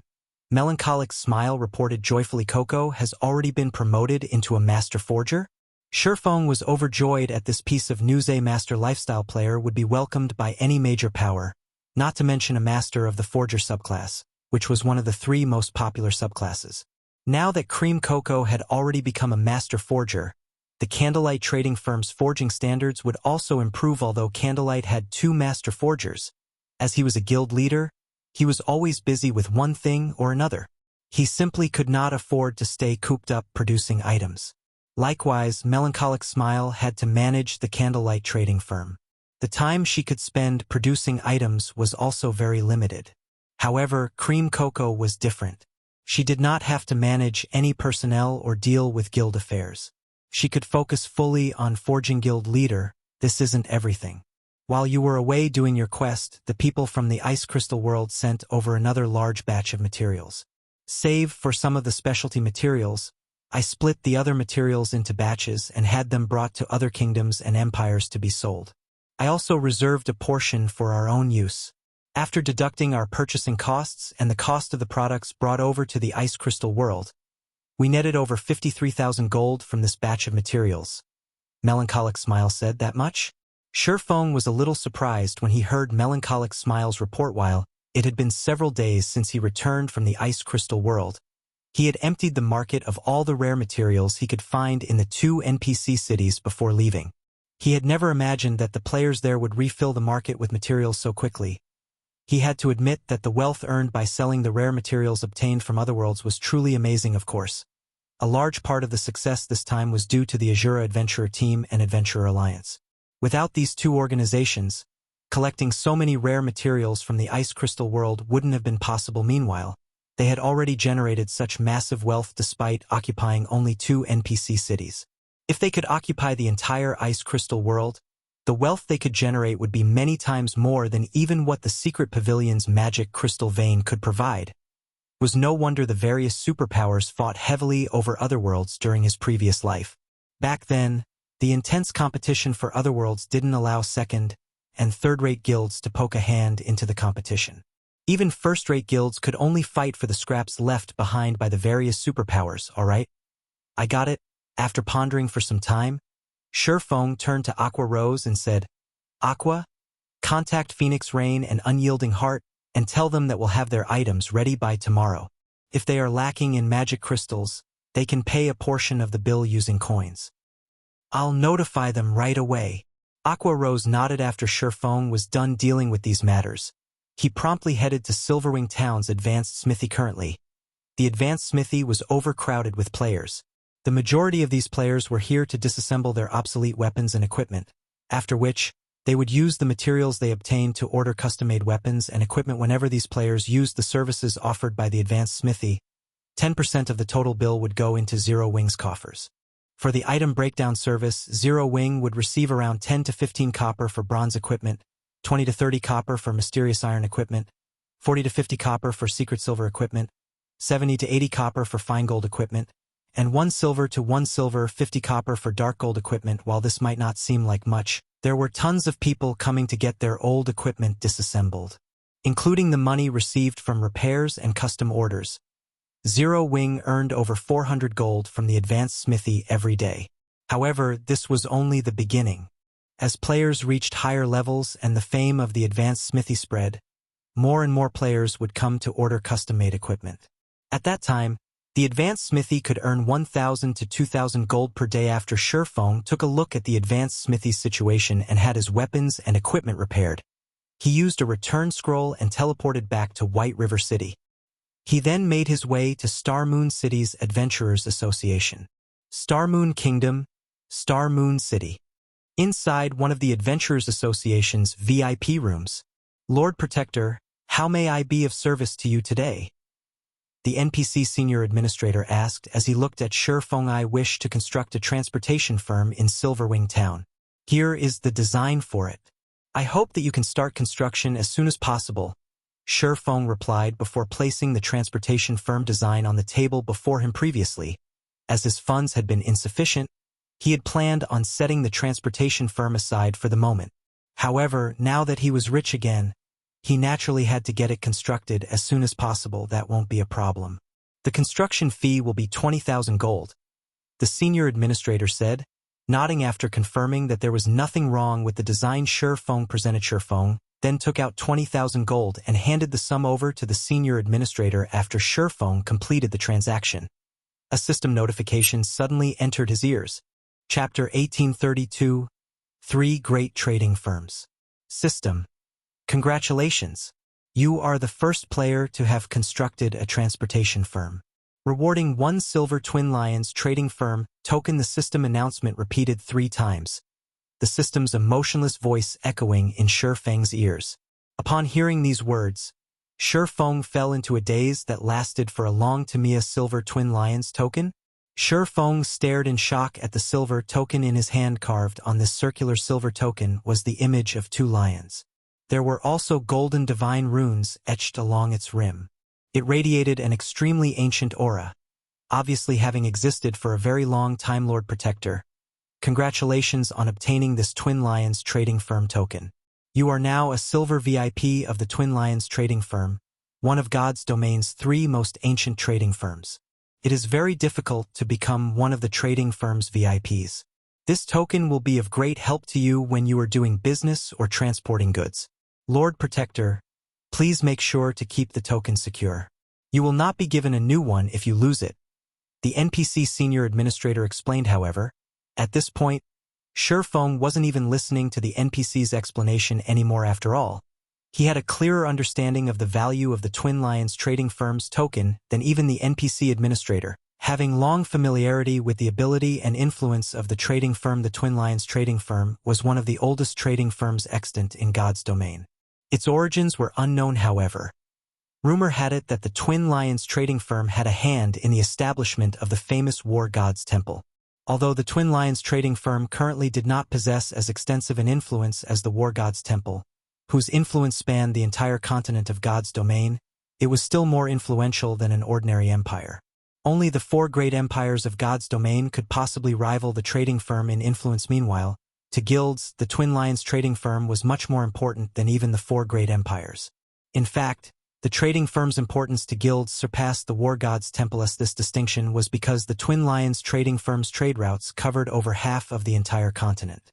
Anyone ferrying non-bag space items would prefer to use the trade routes of the trading firm, as these were much safer than the trade routes operated by players.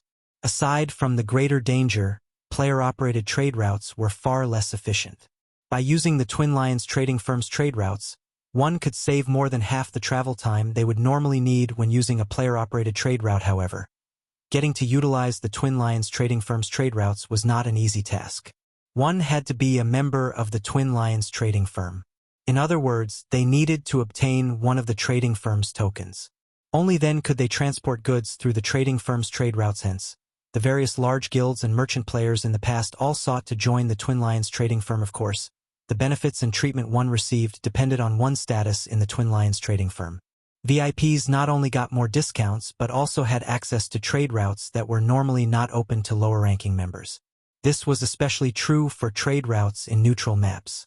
In addition, higher-ranking members also had the privilege of hiring NPC escorts from the Twin Lions trading firm. For example, in the past, due to Shadow's low ranking in the Twin Lions trading firm, Shurfeng had no choice but to lead the guild's delivery runs himself.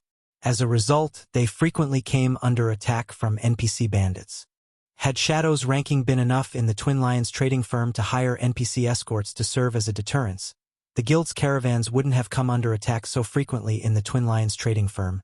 The token one held represented their rank in the trading firm. From lowest to highest, the ranks were common, bronze, silver, gold, and elder. Although there were only 5 ranks, even the lowest common token was extremely difficult to obtain. On the market, a common Twin Lions token had been worth around 10,000 gold. Even so, nobody who had a token would be willing to sell it. One could easily imagine the difficulty of acquiring a common token. In addition, the Twin Lions trading firm acknowledged only the token and not its owner. There was no way to upgrade a token's rank. The number of tokens distributed also had a limit, and the tokens would all drop upon death. Hence, many players and powers had sought to steal the tokens in the past. From what Shurfeng knew, there were only 99 common tokens, 49 bronze tokens, 24 silver tokens, and 12 golden tokens in the game at any time. As for the Elder token, he had never heard any information about it. However, he expected it to be limited to 10 with the billions of players in God's domain. This small number of tokens simply wasn't enough to satisfy the demand. Hence, every token was extremely valuable. Regardless of its rank in the past, Shurfeng had managed to get his hands on a common token only by a stroke of good luck. He had never dreamed of obtaining a silver token in this life. With this, transporting important items across neutral maps will no longer be a problem. Looking at the Twin Lions token, Shurfeng cooked up many new plans. Non-bag space items were always worth a fortune. This was especially true for specialty products that were unique to a certain area. The main reason for their high value was the high cost of transporting them.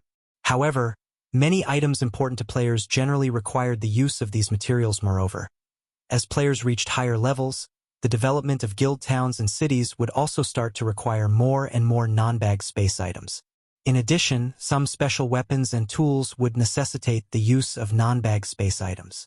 Hence, the Twin Lions trading firm had been extremely popular among the various large guilds and merchant players. Now that Shurfeng had a silver token, he would have no problem traveling across many neutral maps. He could also use these specialty non-bag space items to make a fortune. In addition, the Twin Lions trading firm would hold an auction once a month. The standard of this auction far surpassed any auction hosted by players and empires. One could say that the Twin Lions trading firm's auction was the highest standard auction in the entire God's domain. In the past, even legendary items had appeared in the auction, as well as fragmented legendary items in significant quantities. As for epic items, they were no different from commonplace items in the auction in the past. Every Twin Lions trading firm auction was a time for the various large guilds to increase their combat power. However, participating in the auction was not easy. At the very minimum, one needed to possess a common token. Depending on the rank of one's token, the number of people one could bring into the auction would differ. The common token allowed only one person entry into the auction venue. whereas the bronze token allowed 2 people, the silver token allowed 3, and the gold token allowed 5. As for the elder token, as nobody had ever obtained one even after 10 years had passed in God's domain, nobody knew how many people the token allowed entry to. It seems I can have Aqua start tasking some people with transporting the diamond would we have stockpiled to the Apocalypse Empire's shipyard. Feng smiled as he looked at the silver token previously, as he had been worried about having insufficient strength to protect the shipment. He had not bothered transporting the diamond would they collected.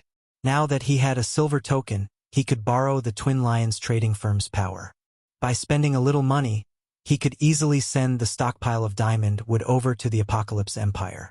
Although he didn't have a bronze speedboat design right now, using diamond wood to construct advanced speedboats would still increase the attributes of the speedboat somewhat. Afterward, Feng contacted Aqua Rose and had her dispatch some guild experts to make the necessary preparations. As for himself, he returned to the Candlelight trading firm and started producing all-round devices. Although Cream Cocoa and Melancholic Smile could indeed produce enough all-round devices for the Dragon Phoenix Pavilion and Unyielding Soul, he was also in dire need of the all-round devices himself, as he planned to head to the Flame Demon's Valley and activate the World Gate as soon as possible. Only with the help of the Philosopher's Hand could he increase the development speed of Candlelight's lifestyle players. The production of ships required a large number of master engineers, not to mention the production of the Hell Chariots and Guardian Puppets. Having just 2 or 3 master engineers simply wasn't enough. Meanwhile, over at Silverwing Town, the transportation firm's construction was just completed. The sudden appearance of the 3-story, stadium-sized building immediately caused a commotion among the players in the town. Chapter 1833, Gathering at Silverwing Town. The 3-story tall transportation firm was located close to Silverwing Town's main entrance. Meanwhile, 10 level 100 NPC guards stood before the entrance, one of which was a Tier 3 guard captain. The guard captain carried a greatsword on his back and wore silver armor. Due to the strict atmosphere around him, players kept a wary distance from the transportation firm, only daring to glance at the building from far away. However, although players did not dare approach the building, one NPC merchant after another nonchalantly entered the firm.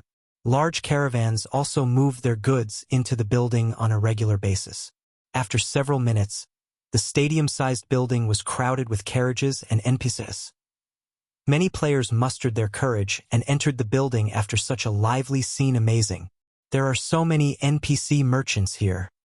Upon entering the transportation firm's first-floor hall, the curious players immediately spotted many NPC merchants lined up at the front counter, handling some formalities. There were easily over 1,000 NPC merchants in the building, some of which had set up stalls in front of their parked carriages, selling a variety of precious items. The scene was simply dazzling. Meanwhile, the most eye-catching thing in the transportation firm had to be the gigantic crystal hovering in the center of the hall. The crystal displayed the transportation quests available today and their corresponding rewards. The quest difficulty and requirements were also listed. Players' jaws dropped after they inspected the colossal, translucent crystal in the hall. Delivery to Bronze Teeth Town. Difficulty, 2-star. Requirement, Tier 2. Must have completed 5 1-star quests. Remuneration, 3 gold, 300 contribution points, and 1 void magic gold. Recruiting 6 people. Delivery to Bronze Teeth Town. Difficulty, 1-star. Requirement, level 50 or above. Remuneration, 80 silver, 50 contribution points, and 1 smart armor kit. Recruiting 10 people. Every quest offered tempting rewards. Many expert players drooled over the 2-star quests. In particular, at this stage of the game, many expert players wouldn't earn 3 gold even after a full day of grinding. Although the reward items might not be as valuable as the gold, they were also highly sought after. For example, void magic gold could be used to increase a weapon's sharpness and lower its durability consumption. However, void magic gold wasn't normally sold on the market to the expert players present. The void magic gold was far more valuable than 3 gold coins naturally. The 3-star quest rewards even tempted players from the various major powers. 3-star quests actually awarded rare Tier 2 skill books upon completion. Even the various major powers experts lacked Tier 2 skills. Aside from purchasing such skills with legacy points, players could only obtain them by farming monsters for skill books. However, even the drop rate for Tier 1 skill books was extremely low, not to mention Tier 2 skill books. After everyone finished gawking at the quests on the giant crystal, they noticed an exchange counter. This exchange counter allowed players to spend the contribution points and coins they earned to purchase rare items. The NPC merchants sold the available rare items were impossible to purchase elsewhere.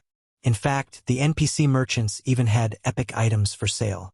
Upon seeing these items, the players in the hall immediately went into an uproar. Quick. Notify the guild leader. We must get those epic items before the other guilds. The members of the various major powers immediately contacted their respective guilds' upper echelons and notified them about the transportation firms for the independent players present inside the transportation firm. Their eyes glowed with excitement upon seeing the item list epic items. Independent players only dreamed of obtaining such items, yet as long as they earned enough coins and contribution points, they could purchase these items. In other words, they now had the possibility of acquiring an epic item for a time. News of the transportation firm spread like a plague throughout the Empire and the neighboring countries. We can purchase epic items just by collecting enough contribution points from quests. There's no status restriction. In that case, our adventure team can contend with the various large guilds for these epic items. The rewards for Silverwing Town's transportation quests are actually so bountiful. That's at least triple the amount we get from the usual transportation quests. We need to head to Silverwing Town to develop right this instant. Many adventurer teams and independent players decided to shift their base of operations to Silverwing Town. Setting aside the fact that they could earn more money by developing there, the fact that they could purchase top-tier weapons and equipment was the final push for a time. Players swarmed towards Silverwing Town. Vice Guild Leader, what should we do? The number of players trying to enter the town has suddenly increased by more than 200,000. By the looks of it, even more people will show up later. However, we've already reached the town's entry limit of 1,500,000 players, and the players waiting outside are making a huge fuss. Yaya, Aqua Rose's assistant, said as she ran up to Aqua Rose, who was currently swamped with work. I understand. Temporarily increased the town's entry limit to 1,800,000. Aqua Rose said, nodding as she pinched the bridge of her nose due to the transportation firm's appearance. Many merchant players had contacted her, expressing their interest in renting a shop in Silverwing Town long-term. Some top adventurer teams had even asked to garrison in Silverwing Town. These top adventurer teams had declared their willingness to purchase private houses at a high price and sign a garrison agreement with Zero Wing. She never thought that Silverwing Town would become the focal point of the Empire and its several neighboring countries. This had all happened so suddenly, and she hadn't been prepared. Meanwhile, Shurfeng, who currently forged all-round devices in the Candlelight trading firm, remained ignorant of the situation. He simply focused on forging and increased the pile of all-round devices on his table after working for more than half a day. Shurfeng received joyous news. Liang Jing, his temporary assistant, had finally come to a compromise with Xiao Yu and would officially join God's domain today.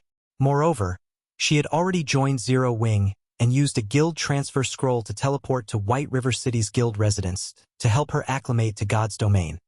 Shurfeng decided to have her assist Melancholic Smile in managing White River City's Candlelight trading firm for the moment. This way, Melancholic Smile could somewhat relax. So, this is the Candlelight trading firm? Liang Jing, who wore a set of long, white robes and held a wooden staff, couldn't help but gape at the towering building before her. In her opinion, a virtual reality game was only a form of entertainment. However, after logging into God's domain, she discovered that this game was no different than reality. In fact, she felt that her senses in the game were much sharper than her senses in the real world, if not for the diamond markers and HP bars hovering above the players around her. She'd even have suspected that she had been transported into another world aside from God's domain's realism. The number of players she saw in the city also shocked her. She had never thought that White River City would have so many players. The city's commercial district where she currently stood was even livelier than Jinhai City's commercial district. Meanwhile, the most eye-catching building in the district actually belonged to Zero Wing. This was simply inconceivable. Are you Liang Jing? The person the guild leader mentioned. While Liang Jing tried to process the new information and environment, she noticed a mellow voice. Turning towards its origin, Liang Jing discovered a beautiful young woman in a luxurious dress. Upon hearing this woman greet Liang Jing, nearby players shot the new woman envious glances. What's going on? Liang Jing was even more confused upon noticing players' reactions. Chapter 1834, frightening Zero Wing. Looking at the woman approaching her, Liang Jing could feel the weight of the surrounding players' gazes. The long line of players waiting to enter the Candlelight trading firm turned to look at her. As well, if these people were focused on the woman approaching her, she could, more or less, understand their reactions. After all, the woman before her was tall and elegant, with a face and temperament to match. It was only natural that such a graceful woman would attract attention, but these players were focused on her. Not this woman. A moment ago, these people had ignored her. Yet she had instantly become a sensation the moment this beautiful young woman had called out to her. The beauty greeting Liang Jing was none other than Melancholic Smile. According to Shifeng, he had found her a capable assistant. Although her guild leader had asked that she show Liang Jing the ropes first. Hello, I am Melancholic Smile. I will be helping you learn about the Candlelight trading firm, and all there is to know about our business. If there is anything you don't understand, feel free to ask me. Melancholic Smile introduced herself. After Melancholic Smile's introduction, the nearby players went into an uproar. Crap. Who is that woman? Melancholic Smile actually came out to greet her. Could she be some sort of master lifestyle player? That can't be it. She's only level 10, and she isn't wearing a lifestyle insignia. She's definitely a newbie, but she must be someone important if Melancholic came to welcome her personally. Maybe she is the heiress of some major corporation, here to visit the Candlelight trading firm? For a time, the lifestyle players seeking to join the Candlelight trading firm quietly discussed Liang Jing's identity. Glancing at the woman with envy and admiration, not only was Melancholic Smile the Candlelight trading firm's manager, but she was also a master forger. She was one of Zero Wing's core upper echelons. Rumors had it that many superpowers and major corporations had even offered astronomical prices to hire her. But she had rejected them all. Melancholic Smile was an idol to lifestyle players like them. Not only was she very beautiful, but her forging standards also ranked at the apex of God's domain. They all dreamed of a life like the one Melancholic Smile enjoyed. That was also the reason that so many lifestyle players had come from neighboring kingdoms to join Candlelight. Meanwhile, overhearing the nearby lifestyle players' discussions, Liang Jing was inwardly shocked as she examined the player before her. She never thought that this woman held such a high position. She also blushed with embarrassment as she heard the players guess her identity. The heiress of a major corporation? She was only the assistant of the Big Dipper Group's chairman. She was insignificant compared to an heiress. After Melancholic Smile and Liang Jing introduced themselves, they entered the Candlelight trading firm. White River City's Candlelight trading firm was the sole 3-star shop in Star Moon Kingdom. When Liang Jing entered the building, she felt as if she had stepped into a modern shopping mall. Only, the shop had magical elements. Unlike a mall in the real world, customers crowded the first-floor hall, stupefying Liang Jing. She hadn't imagined that a shop in God's domain could be so lively. Melancholic Smile simply smiled at Liang Jing's reaction before leading the new recruit to the 3rd floor. The 3rd floor and up were not open to the public. Only Candlelight's members had access currently. The Candlelight trading firm has over 20,000 lifestyle players. They're split across multiple branches. Among them, over 4,000 have officially signed a contract to become internal members. You could say that Candlelight is the bona fide #1 trading firm throughout Star Moon Kingdom. This shop alone houses a little over 2,000 lifestyle players. In the future, you will manage this shop and its employees. Melancholic Smile explained as she gestured to the various workshops, which contained Candlelight's lifestyle players hard at work. Although you won't have to manage a lot of people at first, once you get used to the job and perform well, I'll have you take over managing Silverwing Town. Things are getting hectic in Silverwing right now. We just increased the entry limit to 1,800,000 people. We'll have to increase this number slowly in the future, so we have a lot to do. As Liang Jing listened to Melancholic Smile's explanation, she wondered if she had heard wrong. Candlelight had over 20,000 employees. Moreover, over 4,000 were officially contracted to the trading firm.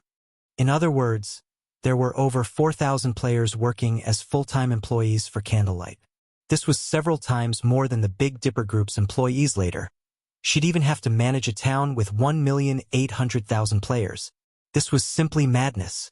If the situation was as Melancholic Smile had described, as the assistant of the Big Dipper Group's chairman, she was certain that Zero Wing was far wealthier than the Big Dipper Group. There was simply no comparing the two. She had always wondered why Shifeng acted so nonchalantly towards the Big Dipper Dojo's offers. It had offered a salary and benefits that countless people dreamed of, yet Shifeng had settled for a temporary position, focusing his efforts on God's domain now. She finally understood. It turned out that the Big Dipper Group's offers, which it had deemed quite generous, were little more than a farce to Shifeng. He had only been working for the Big Dipper as a pastime. Meanwhile, Shifeng had offered her a position with Zero Wing in God's domain because he had appreciated her management skills, and Xiaoyu wanted to use the opportunity to learn more about Shifeng's affairs. Whether she chose to work for the Big Dipper Group or Zero Wing Workshop in the future would be up to her. However, right now, she had no idea how she was supposed to report her discoveries to Chairman Xiao. What Liang Jing did not know was that Silverwing Town wasn't Zero Wing's most populated territory. Rather, Starmoon Kingdom's Zero Wing City saw far more traffic with a player population several times higher than Silverwing Town elsewhere. Shifeng, ignorant of Liang Jing's thoughts, still focused on forging all-round devices. Finally, after a full day of work, he had crafted over 100 all-round devices. He had also made quite a few standard level 50 fine gold and dark gold weapons. Thanks to all the EXP from forging, he had finally reached level 68. Although he had killed plenty of monsters when setting up the trade route, due to the NPC's participation, the EXP reward had been significantly reduced. He had only received a lot of EXP after he completed the quest. Even so, it hadn't been enough to push him to level 68. However, compared to his recent level up, the Philosopher's Hand's ability truly surprised Shifeng when he used the Philosopher's Soul to help guide him in forging level 50 fine gold and dark gold weapons. The designs he had obtained from Titan City, the finished products had ranged between level 50 and 55. It was a massive improvement. Although a standardized level 55 fine gold weapon was slightly weaker than level 55 fine gold equipment acquired from monsters, it was still considerably stronger than a level 50 fine gold weapon. This was also the case for standardized level 55 dark gold weapons. The highest level players in the various large guilds were currently level 55. Hence, trying to acquire level 55 weapons was extremely difficult. Currently, most of these level 55 experts still used level 50 fine gold weapons. If given the choice, these experts would definitely wield a standardized level 55 dark gold weapon. If he sold these standardized dark gold weapons in bulk, he could fetch a higher price than normal. Suddenly, Melancholic Smile contacted Shifeng and reported, "Guild leader, the representatives from the Dragon Phoenix Pavilion and Unyielding Soul have arrived. They're waiting in the second floor VIP reception room." "All right, I'll head over now." Nodding, Shifeng collected his forged items and headed to the reception room. Chapter 1835. Massive Profits. Candlelight Trading Firm's VIP reception room. Currently, Phoenix Rain, Blue Phoenix, Unyielding Heart, and Mu Lingsha waited in the reception room. "Uncle Heart, are the items you mentioned really that effective?" Mu Lingsha asked worriedly. "The guild has employed various methods, but we still haven't made it into the Dark Battleground's inner region. Moreover, the Silent Water's corrosion is extremely powerful. Even the rare Advanced Toughness Potion only extends our survival rate a little. We've shed all pretenses with the Starling Corporation already and are engaged in an all-out war with them. We can only spare a very limited amount of resources. If we spend so many magic crystals, and these items end up being useless, it'll be disastrous." When she had asked Unyielding Heart to lead a team in assisting Zero Wing, she had assumed that the guild only needed some help with a slightly difficult quest. Yet when Unyielding Heart had returned, he had told her that Zero Wing had secured the Hell Mode Eclipse Throne's first clear. The report had left her flabbergasted. She had never realized that Zero Wing's main force was so powerful. Moreover, Unyielding Heart had praised Zero Wing's Black Flame. His praise was rare, even in Unyielding Soul. Unyielding Heart had gone on to mention that Zero Wing possessed some special tools that could help them deal with the Dark Battleground's severe environment. This revelation had further increased her shock. Truthfully, she wanted to believe Unyielding Heart's claim, but she couldn't bring herself to do so. Their guild had expended a lot of effort to reach the Dark Battleground's inner region, but every method they tried had been a failure. She had even worked herself to the bone to find a solution to this problem. Yet Unyielding Heart had told her that Zero Wing had 2 items that could help their survival in the map. Moreover, Zero Wing could produce enough of these items for a 100-man team. "Miss Mu, you can rest assured," Unyielding Heart said with a bitter smile. "Over the past few days, Mu Lingsha had repeatedly asked him the same question. Yet no matter how many times he explained the situation, the young lady refused to believe him.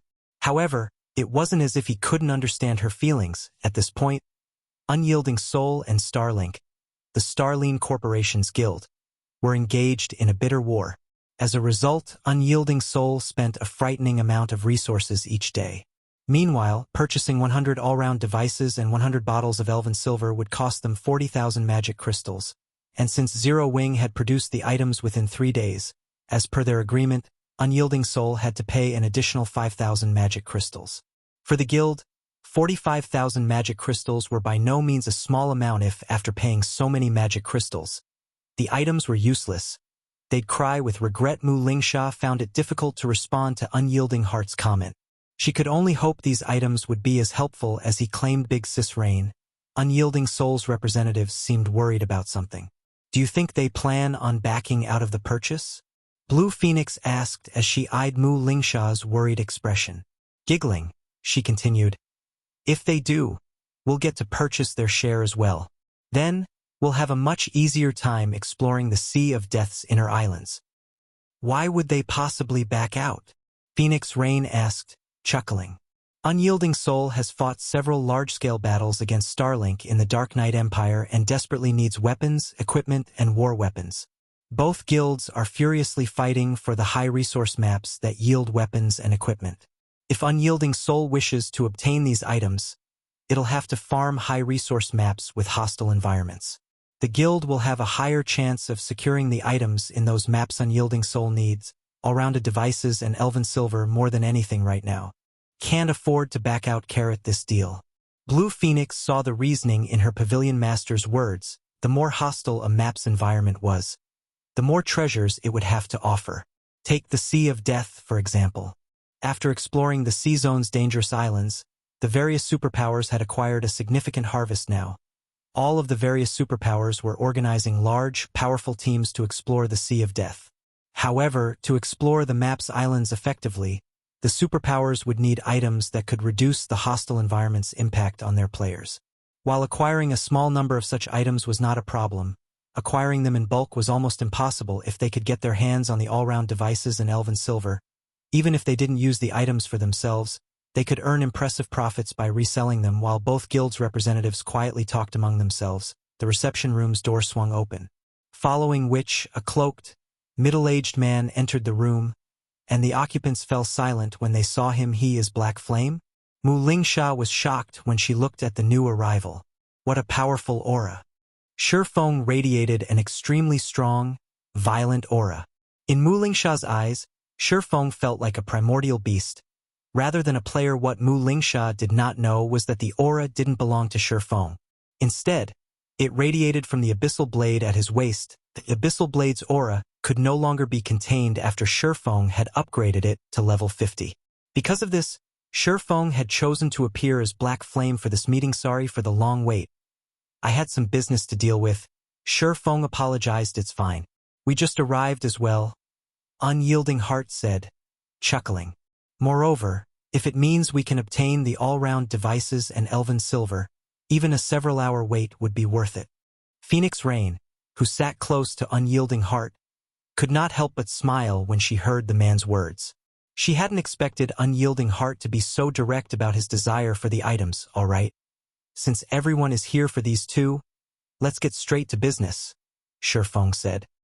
He then took out the all-round devices and elven silver he had prepared and placed them on the table before him. After working around the clock with my people, we forged a total of 400 all-round devices and 450 bottles of elven silver. According to our previous agreement, 200 of each item will go to the Phoenix Pavilion Master, while 100 of each item are reserved for Brother Heart. As for the 5,000 magic crystals we agreed on before, we'll just forget about that. I'd like to sell the remaining 100 all-round devices and 150 bottles of elven silver via a private auction. You may bid for these extras with coins. May I know your opinions about this arrangement? All right. I have no problems with that. Upon hearing that Shifeng had so many extra items, Phoenix Rain could not help but inwardly celebrate. I don't have any arguments either. Unyielding Heart nodded in agreement. Only he slightly regretted his previous decision. Had he known Zero Wing was capable of producing so many all-round devices and elven silver, he would have ordered more. However, when he considered his uncertainty about how useful the elven silver would be against the silent water, he dismissed his regret. Hearing the two players' agreement, Shifeng proceeded with fulfilling their previous arrangements. In the end, Shifeng received 80,000 magic crystals from Phoenix Rain and 40,000 magic crystals from Unyielding Heart. He then allowed both to bid for the additional all-round devices and elven silver, auctioning the items off in batches of 10. As the transaction could be completed using coins, both guilds bid on the items without issues.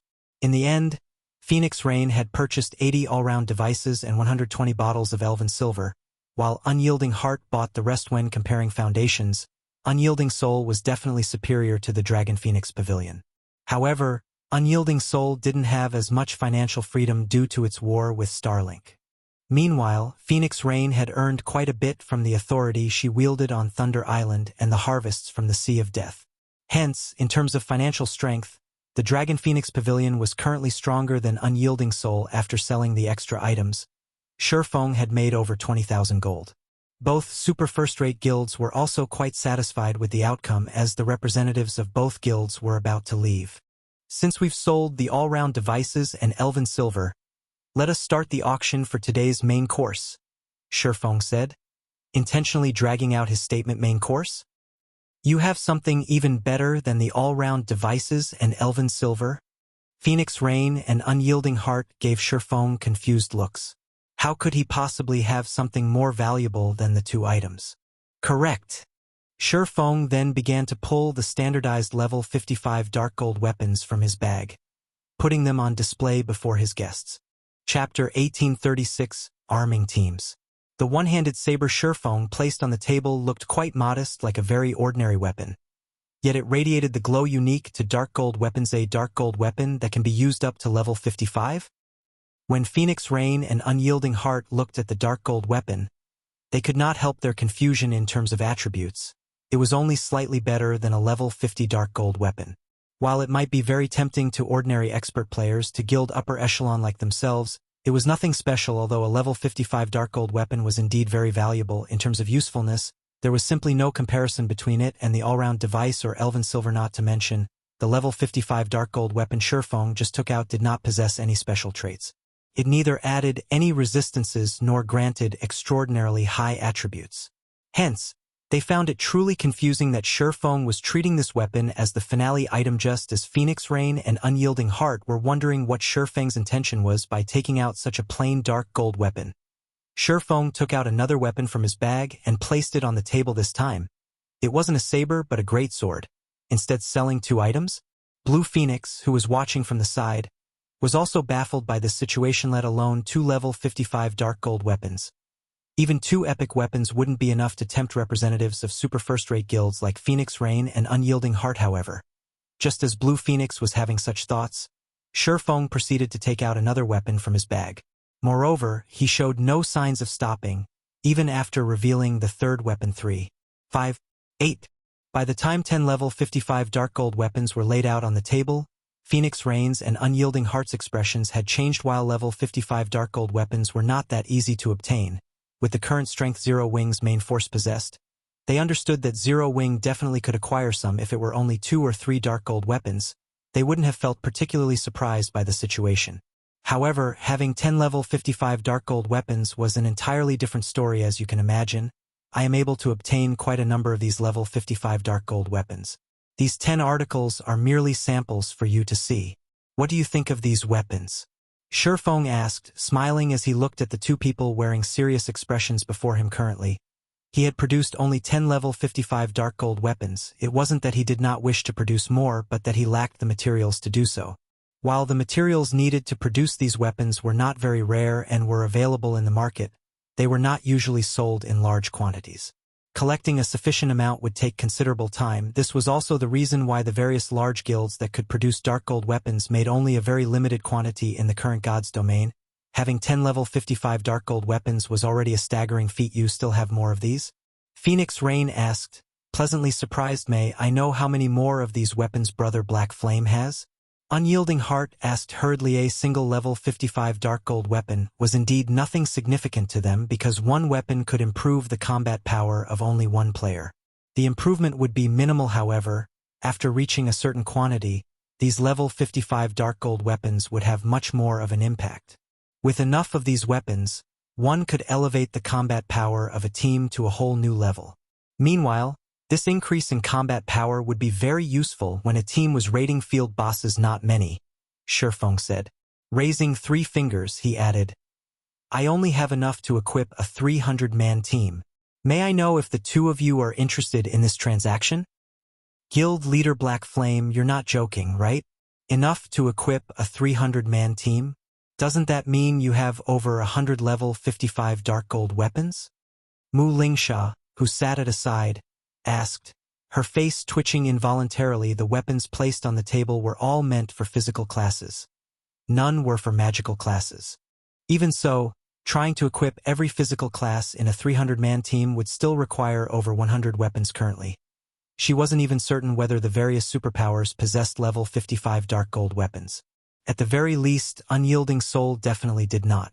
No matter how she looked at it, she simply could not accept that Zero Wing could actually take out over 100 of these weapons. Meanwhile, Phoenix Rain's and Unyielding Heart's lips also twitched slightly when they heard Shifeng's words. This revelation truly came as a shock to them. With so many level 55 dark gold weapons, they could construct 3 very powerful 100-man teams.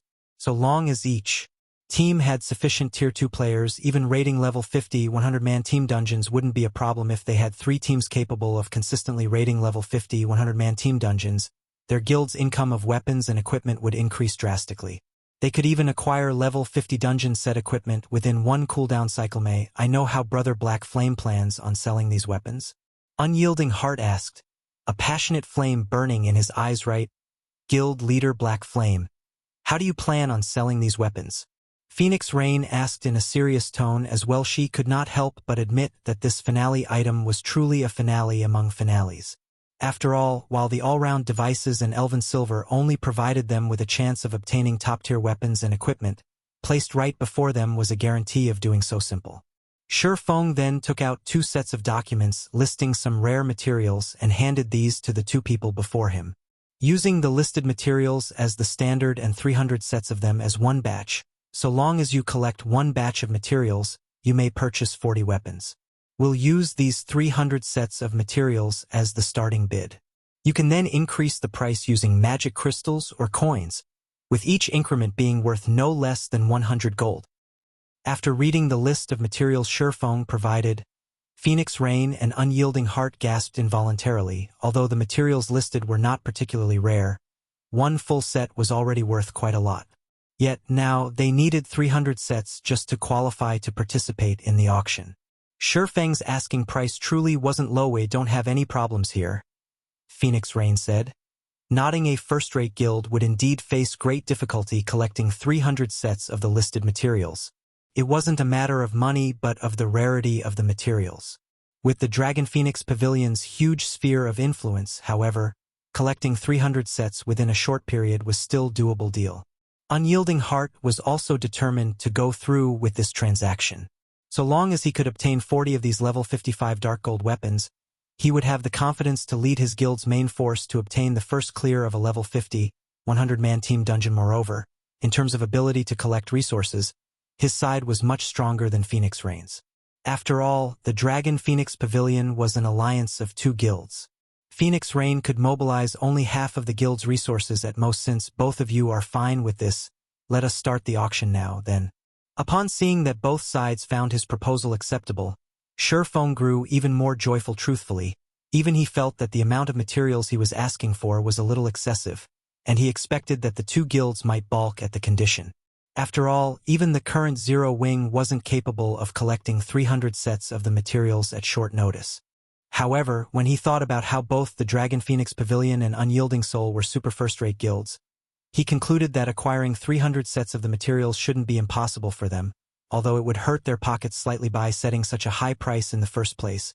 So long as he could acquire 300 sets of the materials required, given his production success rate, which was above 30%, he could instantly earn not only his cost but also quite an amount of materials. To arm Zero Wing now, however, It would seem that he had somewhat underestimated the foundations of the two super first-rate guilds. After all, the two representatives before him didn't even frown as they agreed to his proposal. Apparently, they were more than capable of acquiring over 300 sets of the materials. Chapter 1837. Titan Guard upgraded. As Shi Feng started the auction, Phoenix Rain and Unyielding Heart placed bids in a frenzy without any concern for each other. 2,000 gold. 3,000 gold. 5,000 gold. Whether Phoenix Rain or Unyielding Heart won the items, 40 level 55 dark gold weapons would serve a great purpose. These weapons were of the utmost importance to their respective guilds' development. Naturally, they wouldn't hold back. Rather than increasing the bid in 100 gold increments, they increased it by 1,000 gold increments in just a few minutes. The price had reached 24,000 gold with Unyielding Heart's bid. Including the cost of the materials, the total value of his offer was far more than what these 40 dark gold weapons were worth. However, Unyielding Heart did not care. Even Mu Lingsha had hinted that Unyielding Heart had to acquire the weapons regardless of the cost. Their guild currently competed with Starlink to obtain the first clear of a level 50, 100-man team dungeon.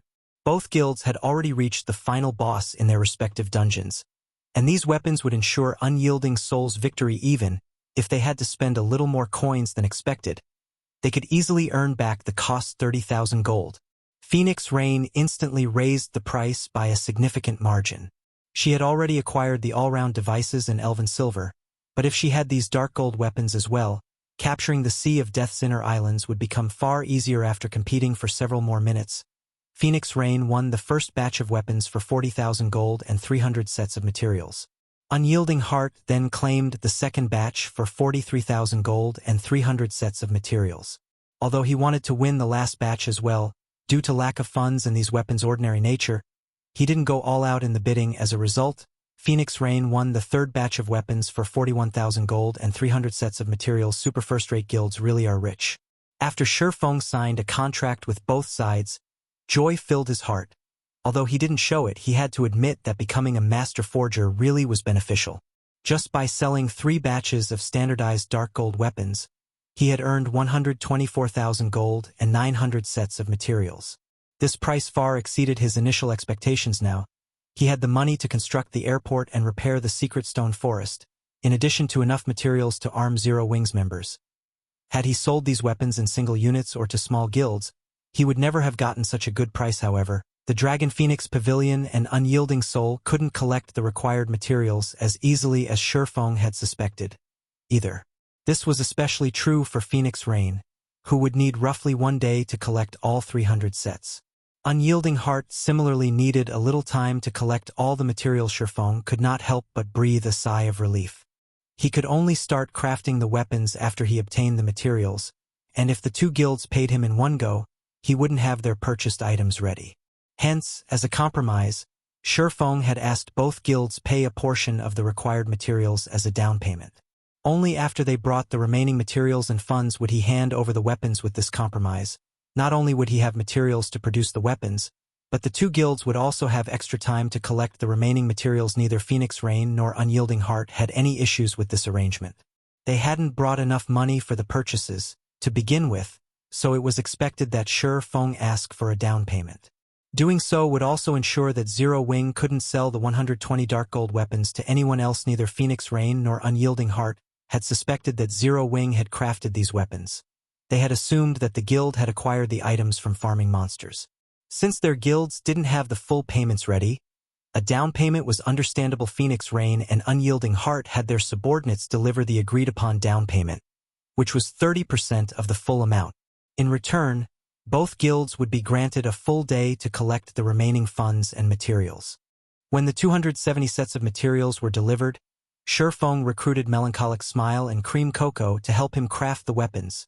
Although standardized level 55 dark gold weapons required a lot of time to produce, with 3 master forgers working around the clock and the Philosopher's Hand's guidance, it took them no time at all to complete the 120 weapons. After less than half a day, the 3 had used all 270 sets of materials and produced 114 weapons. Including the original 10 Shi Feng had made, they had a total of 124 level 55 dark gold weapons. Now, once the weapons had been forged, Feng left the transaction's follow-up work to melancholic smile. He then contacted Aqua Rose and had her gather 20 main force members. He planned to head to the level 70 neutral map, Flame Demon's Valley after his trade with the Dragon Phoenix Pavilion and Unyielding Soul. Feng realized that he had to prioritize unsealing the Philosopher's Hand. Partially unsealing the Philosopher's Hand had already been so profitable. If he could fully unseal it, he could nurture a large number of master lifestyle players. Not only would he be able to arm Silverwing Town to the teeth, but he'd also be able to fortify the Lost Town. Then he wouldn't have to worry about the Evil God's Temple, which grew stronger with each passing day in the Orc Empire. He wouldn't have to worry about Blackwater either. He could definitely afford a battle of attribution with both the Evil God's Temple and Blackwater simultaneously. After all, war was a competition of wealth and resources. Thinking up to this point, Feng felt even greater need to head to the Flame Demon's Valley in less than half an hour. Aqua Rose had gathered Cola, Fire Dance, Violet Cloud, and the other core upper echelons. As the group approached the guild's meeting room, they chatted and discussed the recent challengers they had faced in Silverwing Town's battle arena after Feng had set the battle arena's new rules. Quite a few famous experts from the neighboring kingdoms and empires visited Silverwing Town to challenge Zero Wing's guild leader. Some experts had also visited the town purely to spar with Zero Wing's experts. The battle arena's popularity in Silverwing Town had skyrocketed, and it was now even more popular than the battle arena in Zero Wing City. Meanwhile, Cola and the others' arrival in White River City's guild hall had caused a commotion among the other guild members. Now that I'm so close to them, I can really feel how powerful our guild's main force members are. Commander Fire Dance is especially powerful. Recently, I've heard that of all the challenges she accepted, she won every single one of them. I've even heard that she defeated the 5th-ranked assassin in the Black Dragon Empire. Commander Fire Dance has a 3-digit winning streak. That's right. I've also heard that on the latest issue of the God's Domain Experts list, Commander Fire Dance ranks as the 319th expert thanks to her excellent battle records. But I still think that she hasn't revealed all of her strength yet. Her rank will definitely climb in the future. That's only natural. However, the current God's Domain ranking list has changed. Now, if you want to earn a spot on the list or improve your rank, you have to be strong enough and have a dazzling battle record. I wonder when I'll become a main force member. I really want to train directly under Commander Fire Dance. The guild holds a qualifying tournament once a month. You can participate as long as you become a core member. Right? I'll work hard to become a core member first. As the players in the guild hall talked about Fire Dance and the other main force members of the guild, a desire to join Zero Wing's main force overwhelmed them. Meanwhile, Feng, who had hidden his appearance under a black cloak, couldn't help but chuckle as he overheard the various conversations. He then made his way toward the guild hall's meeting room. Guild leader, are we going on a major operation this time? Cola asked eagerly after Feng entered the room. He had improved significantly in the battle arena lately and itched to display his new strength, of course. However, we have to replace your equipment first, Feng said. Nodding. Replace my equipment? Cola was confused. He currently wore the Dark Corrosion set, the best available Dark Gold set equipment in the game right now, and quite a few of his other pieces were epic rank. He didn't understand what Feng wanted to replace. Give me your shield first. Feng said. Shield? Cola revealed an excited expression as he guessed. Could it be? That's right. We didn't have enough magic crystals before, but we do now, Feng said. Nodding, Cola eagerly handed his Titan Guard to Feng, anticipation filling his eyes. Although he had been saving his own magic crystals, it would take him forever to collect 100,000 on his own. Moreover, the guild always needed magic crystals, making it almost impossible for him to upgrade his shield. After Feng received the Titan Guard, he immediately chose to upgrade it. Chapter 1838. Fragmented Legendary Shields. Hidden effect inside the resplendent meeting room. After Feng clicked to upgrade the Titan Guard, the shield began to glow with a brilliant light that forced the players in the room to close their eyes. By the time everyone reopened their eyes, they felt a horrific pressure wash over them. Instinctively, these players took up a defensive stance. What's going on? What's with this powerful aura? Could it be from that shield? This can't be possible, right? This aura is as intense as that of a mythic monster. All of these players were experts, and they had experienced countless life-or-death battles. They had long since developed senses that surpassed that of a wild beast. If they hadn't known that they were absolutely safe in this meeting room, they would have pulled out their weapons and prepared for combat. Once the intensity of the Titan Guard's aura reached its peak, it began to fade. So, this is a fragmented legendary shield? Shurfong was inwardly shocked as he felt the Titan Guard become lighter than it had been, although the shield had never been particularly heavy. Holding it still restricted his movement. Now, however, the Titan Guard was as light as a feather. It felt as if the cold, tough metallic frame were merely an illusion. The shield's hidden effect was truly frightening. It was common knowledge in God's domain that shields were so large, so the MTs could effectively block a boss's attacks. In return, the shields were considerably heavy. Of course, there were lighter shields, such as wooden or steel bucklers. Although a buckler was easier to use and gave MTs more freedom of movement, its flaws were apparent with a buckler's small size. Blocking attacks properly was strenuous. This was especially true during a high-speed fight. Hence, the various large guilds' MTs usually used large, heavy shields. However, now not only did the Titan Guard possess a huge defensive area, but it was also light. It was a dream shield for any MT. Moreover, compared to the Titan Guard's hidden effect, its new attributes were truly frightening. Titan Guard. Shield. Fragmented legendary rank. Minimum equipment level. 50 equipment requirement. Strength 1,400 attributes adjust according to user's level defense plus 9,450. Level 50. Block rate 39%. Strength plus 245. Endurance plus 224. Agility plus 190. Defend skill plus 3 levels. Reaction ability plus 2. Strength increased by 35%. Agility increased by 30%. And endurance increased by 30%. Ignore levels plus 20. All item level requirements reduced by 5 levels. When equipped, all magic damage received reduced by 50%. Reaction speed increased by 20%. Paralysis effects reduced by 40%. Frontal damage received reduced by 30%. All resistances increased by 30%. Additional passive skill 1 dash. Guardian Shield automatically generates a layer of Guardian energy, which can block an attack and absorb a portion of the attack strength to recover user's stamina every 10 seconds. Additional passive skill 2 dash. Iron Wall reduces the impact from incoming attacks by 50%. If attacks are of a lower tier than user, reduces damage by 70%. If attacks are of the same or higher tier than user, reduces damage by 30%. Additional active skill 1 dash. Titan's Heart generates 3 layers of protective energy that absorbs damage equivalent to 10 times of wielder's maximum HP. Increases physique by 30%, reaction speed by 20%, and movement speed by 20% for 45 seconds. During this period, battle recovery improved by 800%, and healing received increased by 100%. Cooldown 5 minutes. Additional active skill 2 dash. Titan's Will becomes immune to all control effects. Reduces all damage received by 95% and weakens negative effects by 90%. Increases attack speed by 100% and movement speed by 30%. Starting movement speed set at 80% of maximum movement speed. Duration 30 seconds. Cooldown 3 minutes. Cannot stack with other defensive skills. Additional active skill 3 dash. Titan's Domain.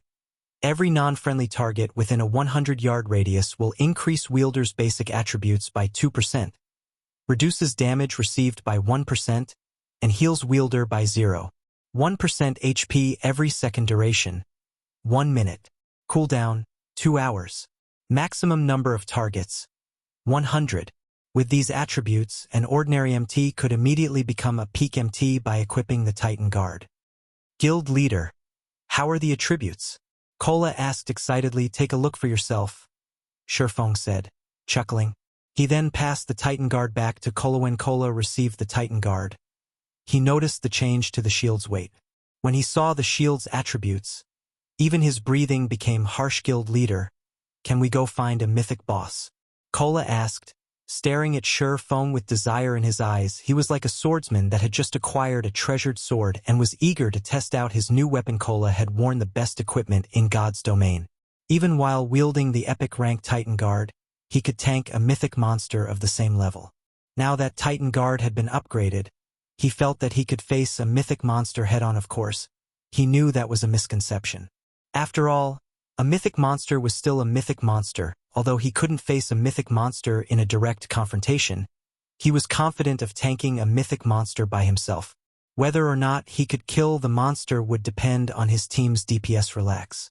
You'll have plenty of opportunities later, Feng assured his guildmate. Smiling, Feng had already been roughly 50% certain that he could complete his quest in the Flame Demon's Valley, but with the fragmented legendary rank Titan Guard, his success rate had risen to 80% at the minimum, following which, Feng had everyone switch to fire resistance equipment. He also allocated several all-round devices, Elven Silver, and the master-ranked fire resistance potion, which Silent Wonder had crafted. His teammates were confused after equipping the fire resistance equipment. They had over 100 points in fire resistance. With so much, they shouldn't have any issues raiding the current large-scale team dungeons with high-temperature environments, yet Feng wanted them to use master fire resistance potions as well. Just where were they going? We're heading to the Flame Demon's Valley. Before we go, I have to remind you all that once we're in the valley, you must follow me closely. You absolutely must not get lost. Feng said. The Flame Demon's Valley? Isn't that a level 70+ danger zone? Aqua Rose, who was relatively familiar with God's Domain's maps, asked.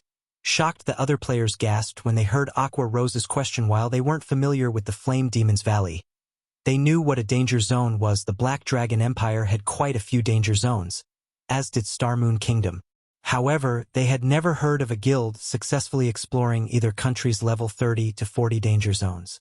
At most, some guilds had played around in these danger zones' outer regions, but they didn't dare venture to the inner areas as death was almost certain upon entry. While part of the reason was the danger zone's extraordinarily harsh environments, the map's monsters were far more dangerous and extremely powerful. Not only did the danger zone's monsters have incredibly high basic attributes, but they also displayed very high combat standards. Even the weakest monster in danger zones had combat standards at the Trial Tower's 3rd floor. Meanwhile, as one ventured further into the zone, they'd face even stronger monsters. Near the inner regions, one would begin to encounter monsters that could reach the Trial Tower's 5th floor. Just thinking about a group of several hundred of such monsters would make any expert player shudder with fear. Yet, Feng had so casually mentioned that they were about to head to a level 70+ danger zone. If Aqua Rose hadn't told them about the Flame Demon's Valley, they would have assumed that they were going to some ordinary map based on Feng's tone. Relax. I've already investigated the area. Once we enter, you just need to follow my lead. Naturally, Feng knew what kind of horrors to expect in the Flame Demon's Valley. Danger zones are also blessed maps.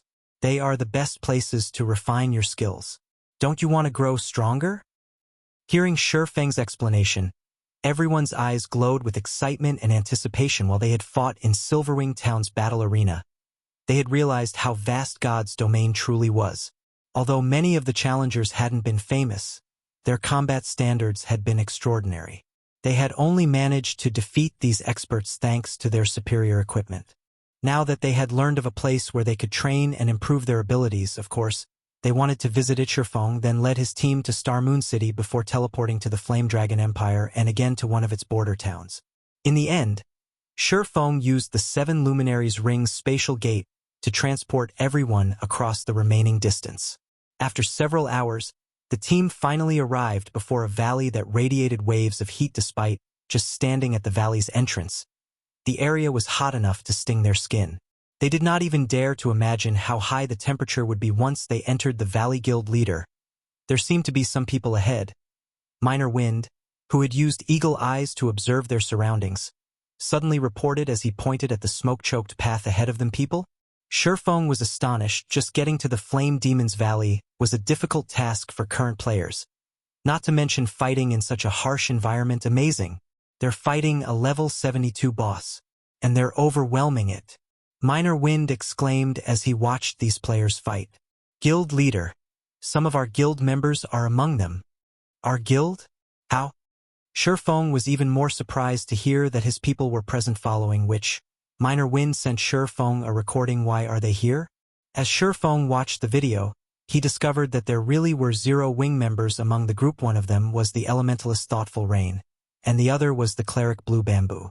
Both wore 0 wings, 6-winged emblem. Currently, Thoughtful Rain was level 56, while Blue Bamboo was level 55. In terms of levels, these two could already contend with the various superpowers. Experts Guild leader, what should we do? Aqua Rose asked. Normally, players would be on guard when they encountered others in the fields. After all, PKs were far from uncommon. If one were not careful, other players might even mug them. Furthermore, the unexpected party was engaged in a boss fight. They should be even more on guard. However, the Flame Demon's Valley only had one entrance. They couldn't just wait until the other party finished their raid. Moreover, they had already used their all-round devices, Elven Silver and Master Fire Resistance potions, all of which had time limits. Let's wait and watch them for now, Shurfeng said after giving the matter some thought. Chapter 1839 Neutral Races. Piles of large rocks decorated the scorching valley. Due to the constant screen of black smoke from within the valley, it was extremely difficult to examine the area with the naked eye. One would be fortunate if they could see up to 200 yards away. Even those with stronger physiques would only see an additional 20 or 30 yards. Only with skills like Eagle Eyes could players see up to 700 to 800 yards. While 700 or 800 yards might seem far, it was nothing to monsters in a level 70+ danger zone. These monsters could normally see up to 500 yards. Due to the level difference between these monsters and 0 wings players, the monsters would have an easier time discovering them. If they were not careful, the monsters might even notice them from 800 yards away. Under Shurfeng's lead, 0 Wings team quickly moved to 200 yards away from Thoughtful Rain's team. Rocks and smoke obscured their position, so the other team would find it difficult to notice their presence. Sent that Rain? Akka Rose was a little surprised as she watched Thoughtful Rain in battle. Her combat standard has improved by quite a bit. Thoughtful Rain dealt with 3 level 70 Lord-ranked Flame Demon Guards, which moved alongside the boss monster, by herself. Yet despite being outleveled and outnumbered, she faced the 3 lords on equal footing. She had thoroughly distracted the 3 flaming humanoids, allowing her teammates to focus on the boss. It was evident that her combat standard had already reached the refinement realm. However, Thoughtful Rain's teammates were even more surprising. None of these players were human, but foreign races.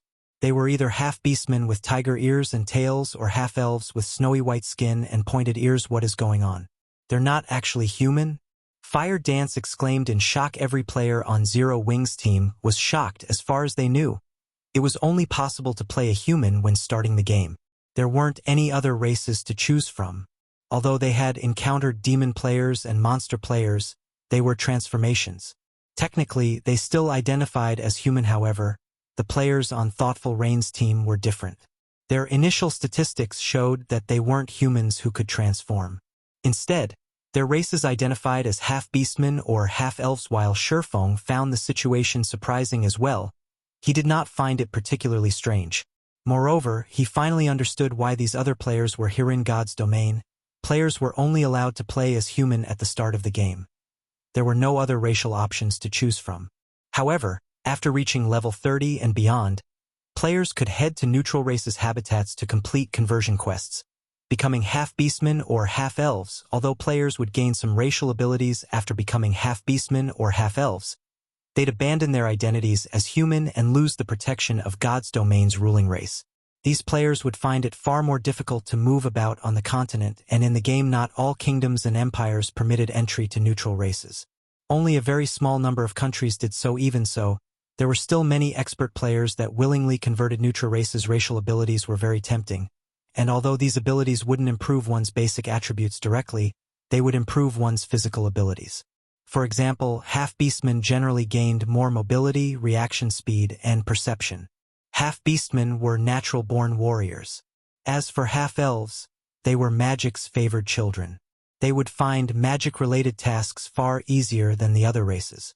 Both the half-beastmen and half-elf races also provided higher innate resistances. As a result, neutral players could survive and fight in maps with harsh environments, such as danger zones. In addition, like demon players, half-beastmen and half-elves were differentiated based on their bloodline purity. The purer one's bloodline, the stronger their racial abilities would be in exchange for these benefits. Not only would players face racial discrimination, but they'd also have a more difficult time upgrading their tiers with the same combat standards and combat power. A human might be promoted to Tier 3, but a half-beastman or half-elf might only reach Tier 2. This was one of the main reasons that the human race oppressed the various neutral races. The human race had far more apex members than the neutral races. This was the law of equivalent exchange in God's domain, and it would be up to players to decide which path they would take. Those who were confident in their strength could definitely challenge the limitations neutral races faced. If they successfully broke past those limitations, they would no doubt become much stronger than human players of the same tier. After Shurfang's team observed these neutral players for some time, the level 72 Great Lord ranked Flame Demon Commander's HP finally fell to 50% suddenly. A level 56, half-elf female elementalist shouted, "Melee players, pull back, dodge the boss's team wipe skill." Hearing this half-elf's command, the 9 half-beastman players fighting the Flame Demon Commander darted back from the boss. The 6-meter-tall Flame Demon Commander roared. Towering pillars of fire rose from the ground around it, melting the earth until it was molten lava. In the blink of an eye, the monster had formed a field of lava void of life. As the lava field continued to expand, the half-elf elementalist used a Tier 2 ice-type curse. Ice river the lava then stilled, cooling until only frozen dirt remained. The Flame Demon Commander was also frozen, becoming an ice sculpture. Attack with everything you've got. The half-elf elementalist shouted with the half-elf elementalist's command. Everyone bombarded the level 72 Great Lord with their most powerful attacks, decreasing the Great Lord's HP much faster than before. Frightening damages appeared above the Great Lord's head, one after another. Even the weakest attacks dealt over -10,000 damage, whereas the stronger blows dealt over -20,000 damage in 2 short minutes. The Flame Demon Commander's HP fell to 30%. Once it did, the Great Lord's flaming body split into balls of flame, forming miniature Flame Demon Commanders.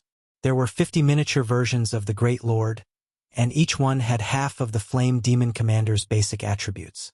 They were still stronger than the Lord-ranked Flame Demon Guards, but they only had 600,000 HP each. Despite so many miniature Flame Demon Commanders, the half-beastmen and half-elves coped.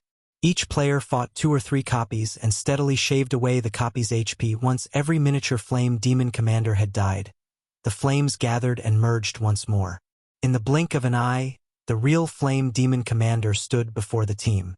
This time, however, it only had 10% of its HP remaining. It took less than 2 minutes for the team of neutral players to kill the Flame Demon Commander. As the Great Lord's flaming body dissipated, it left behind 5 items and flaming wreckage. Even a large guild's main force would be awed by how fast these players had dealt with a level 72 Great Lord.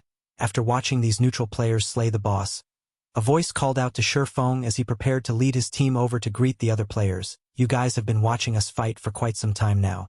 It's about time you show yourselves, don't you think?"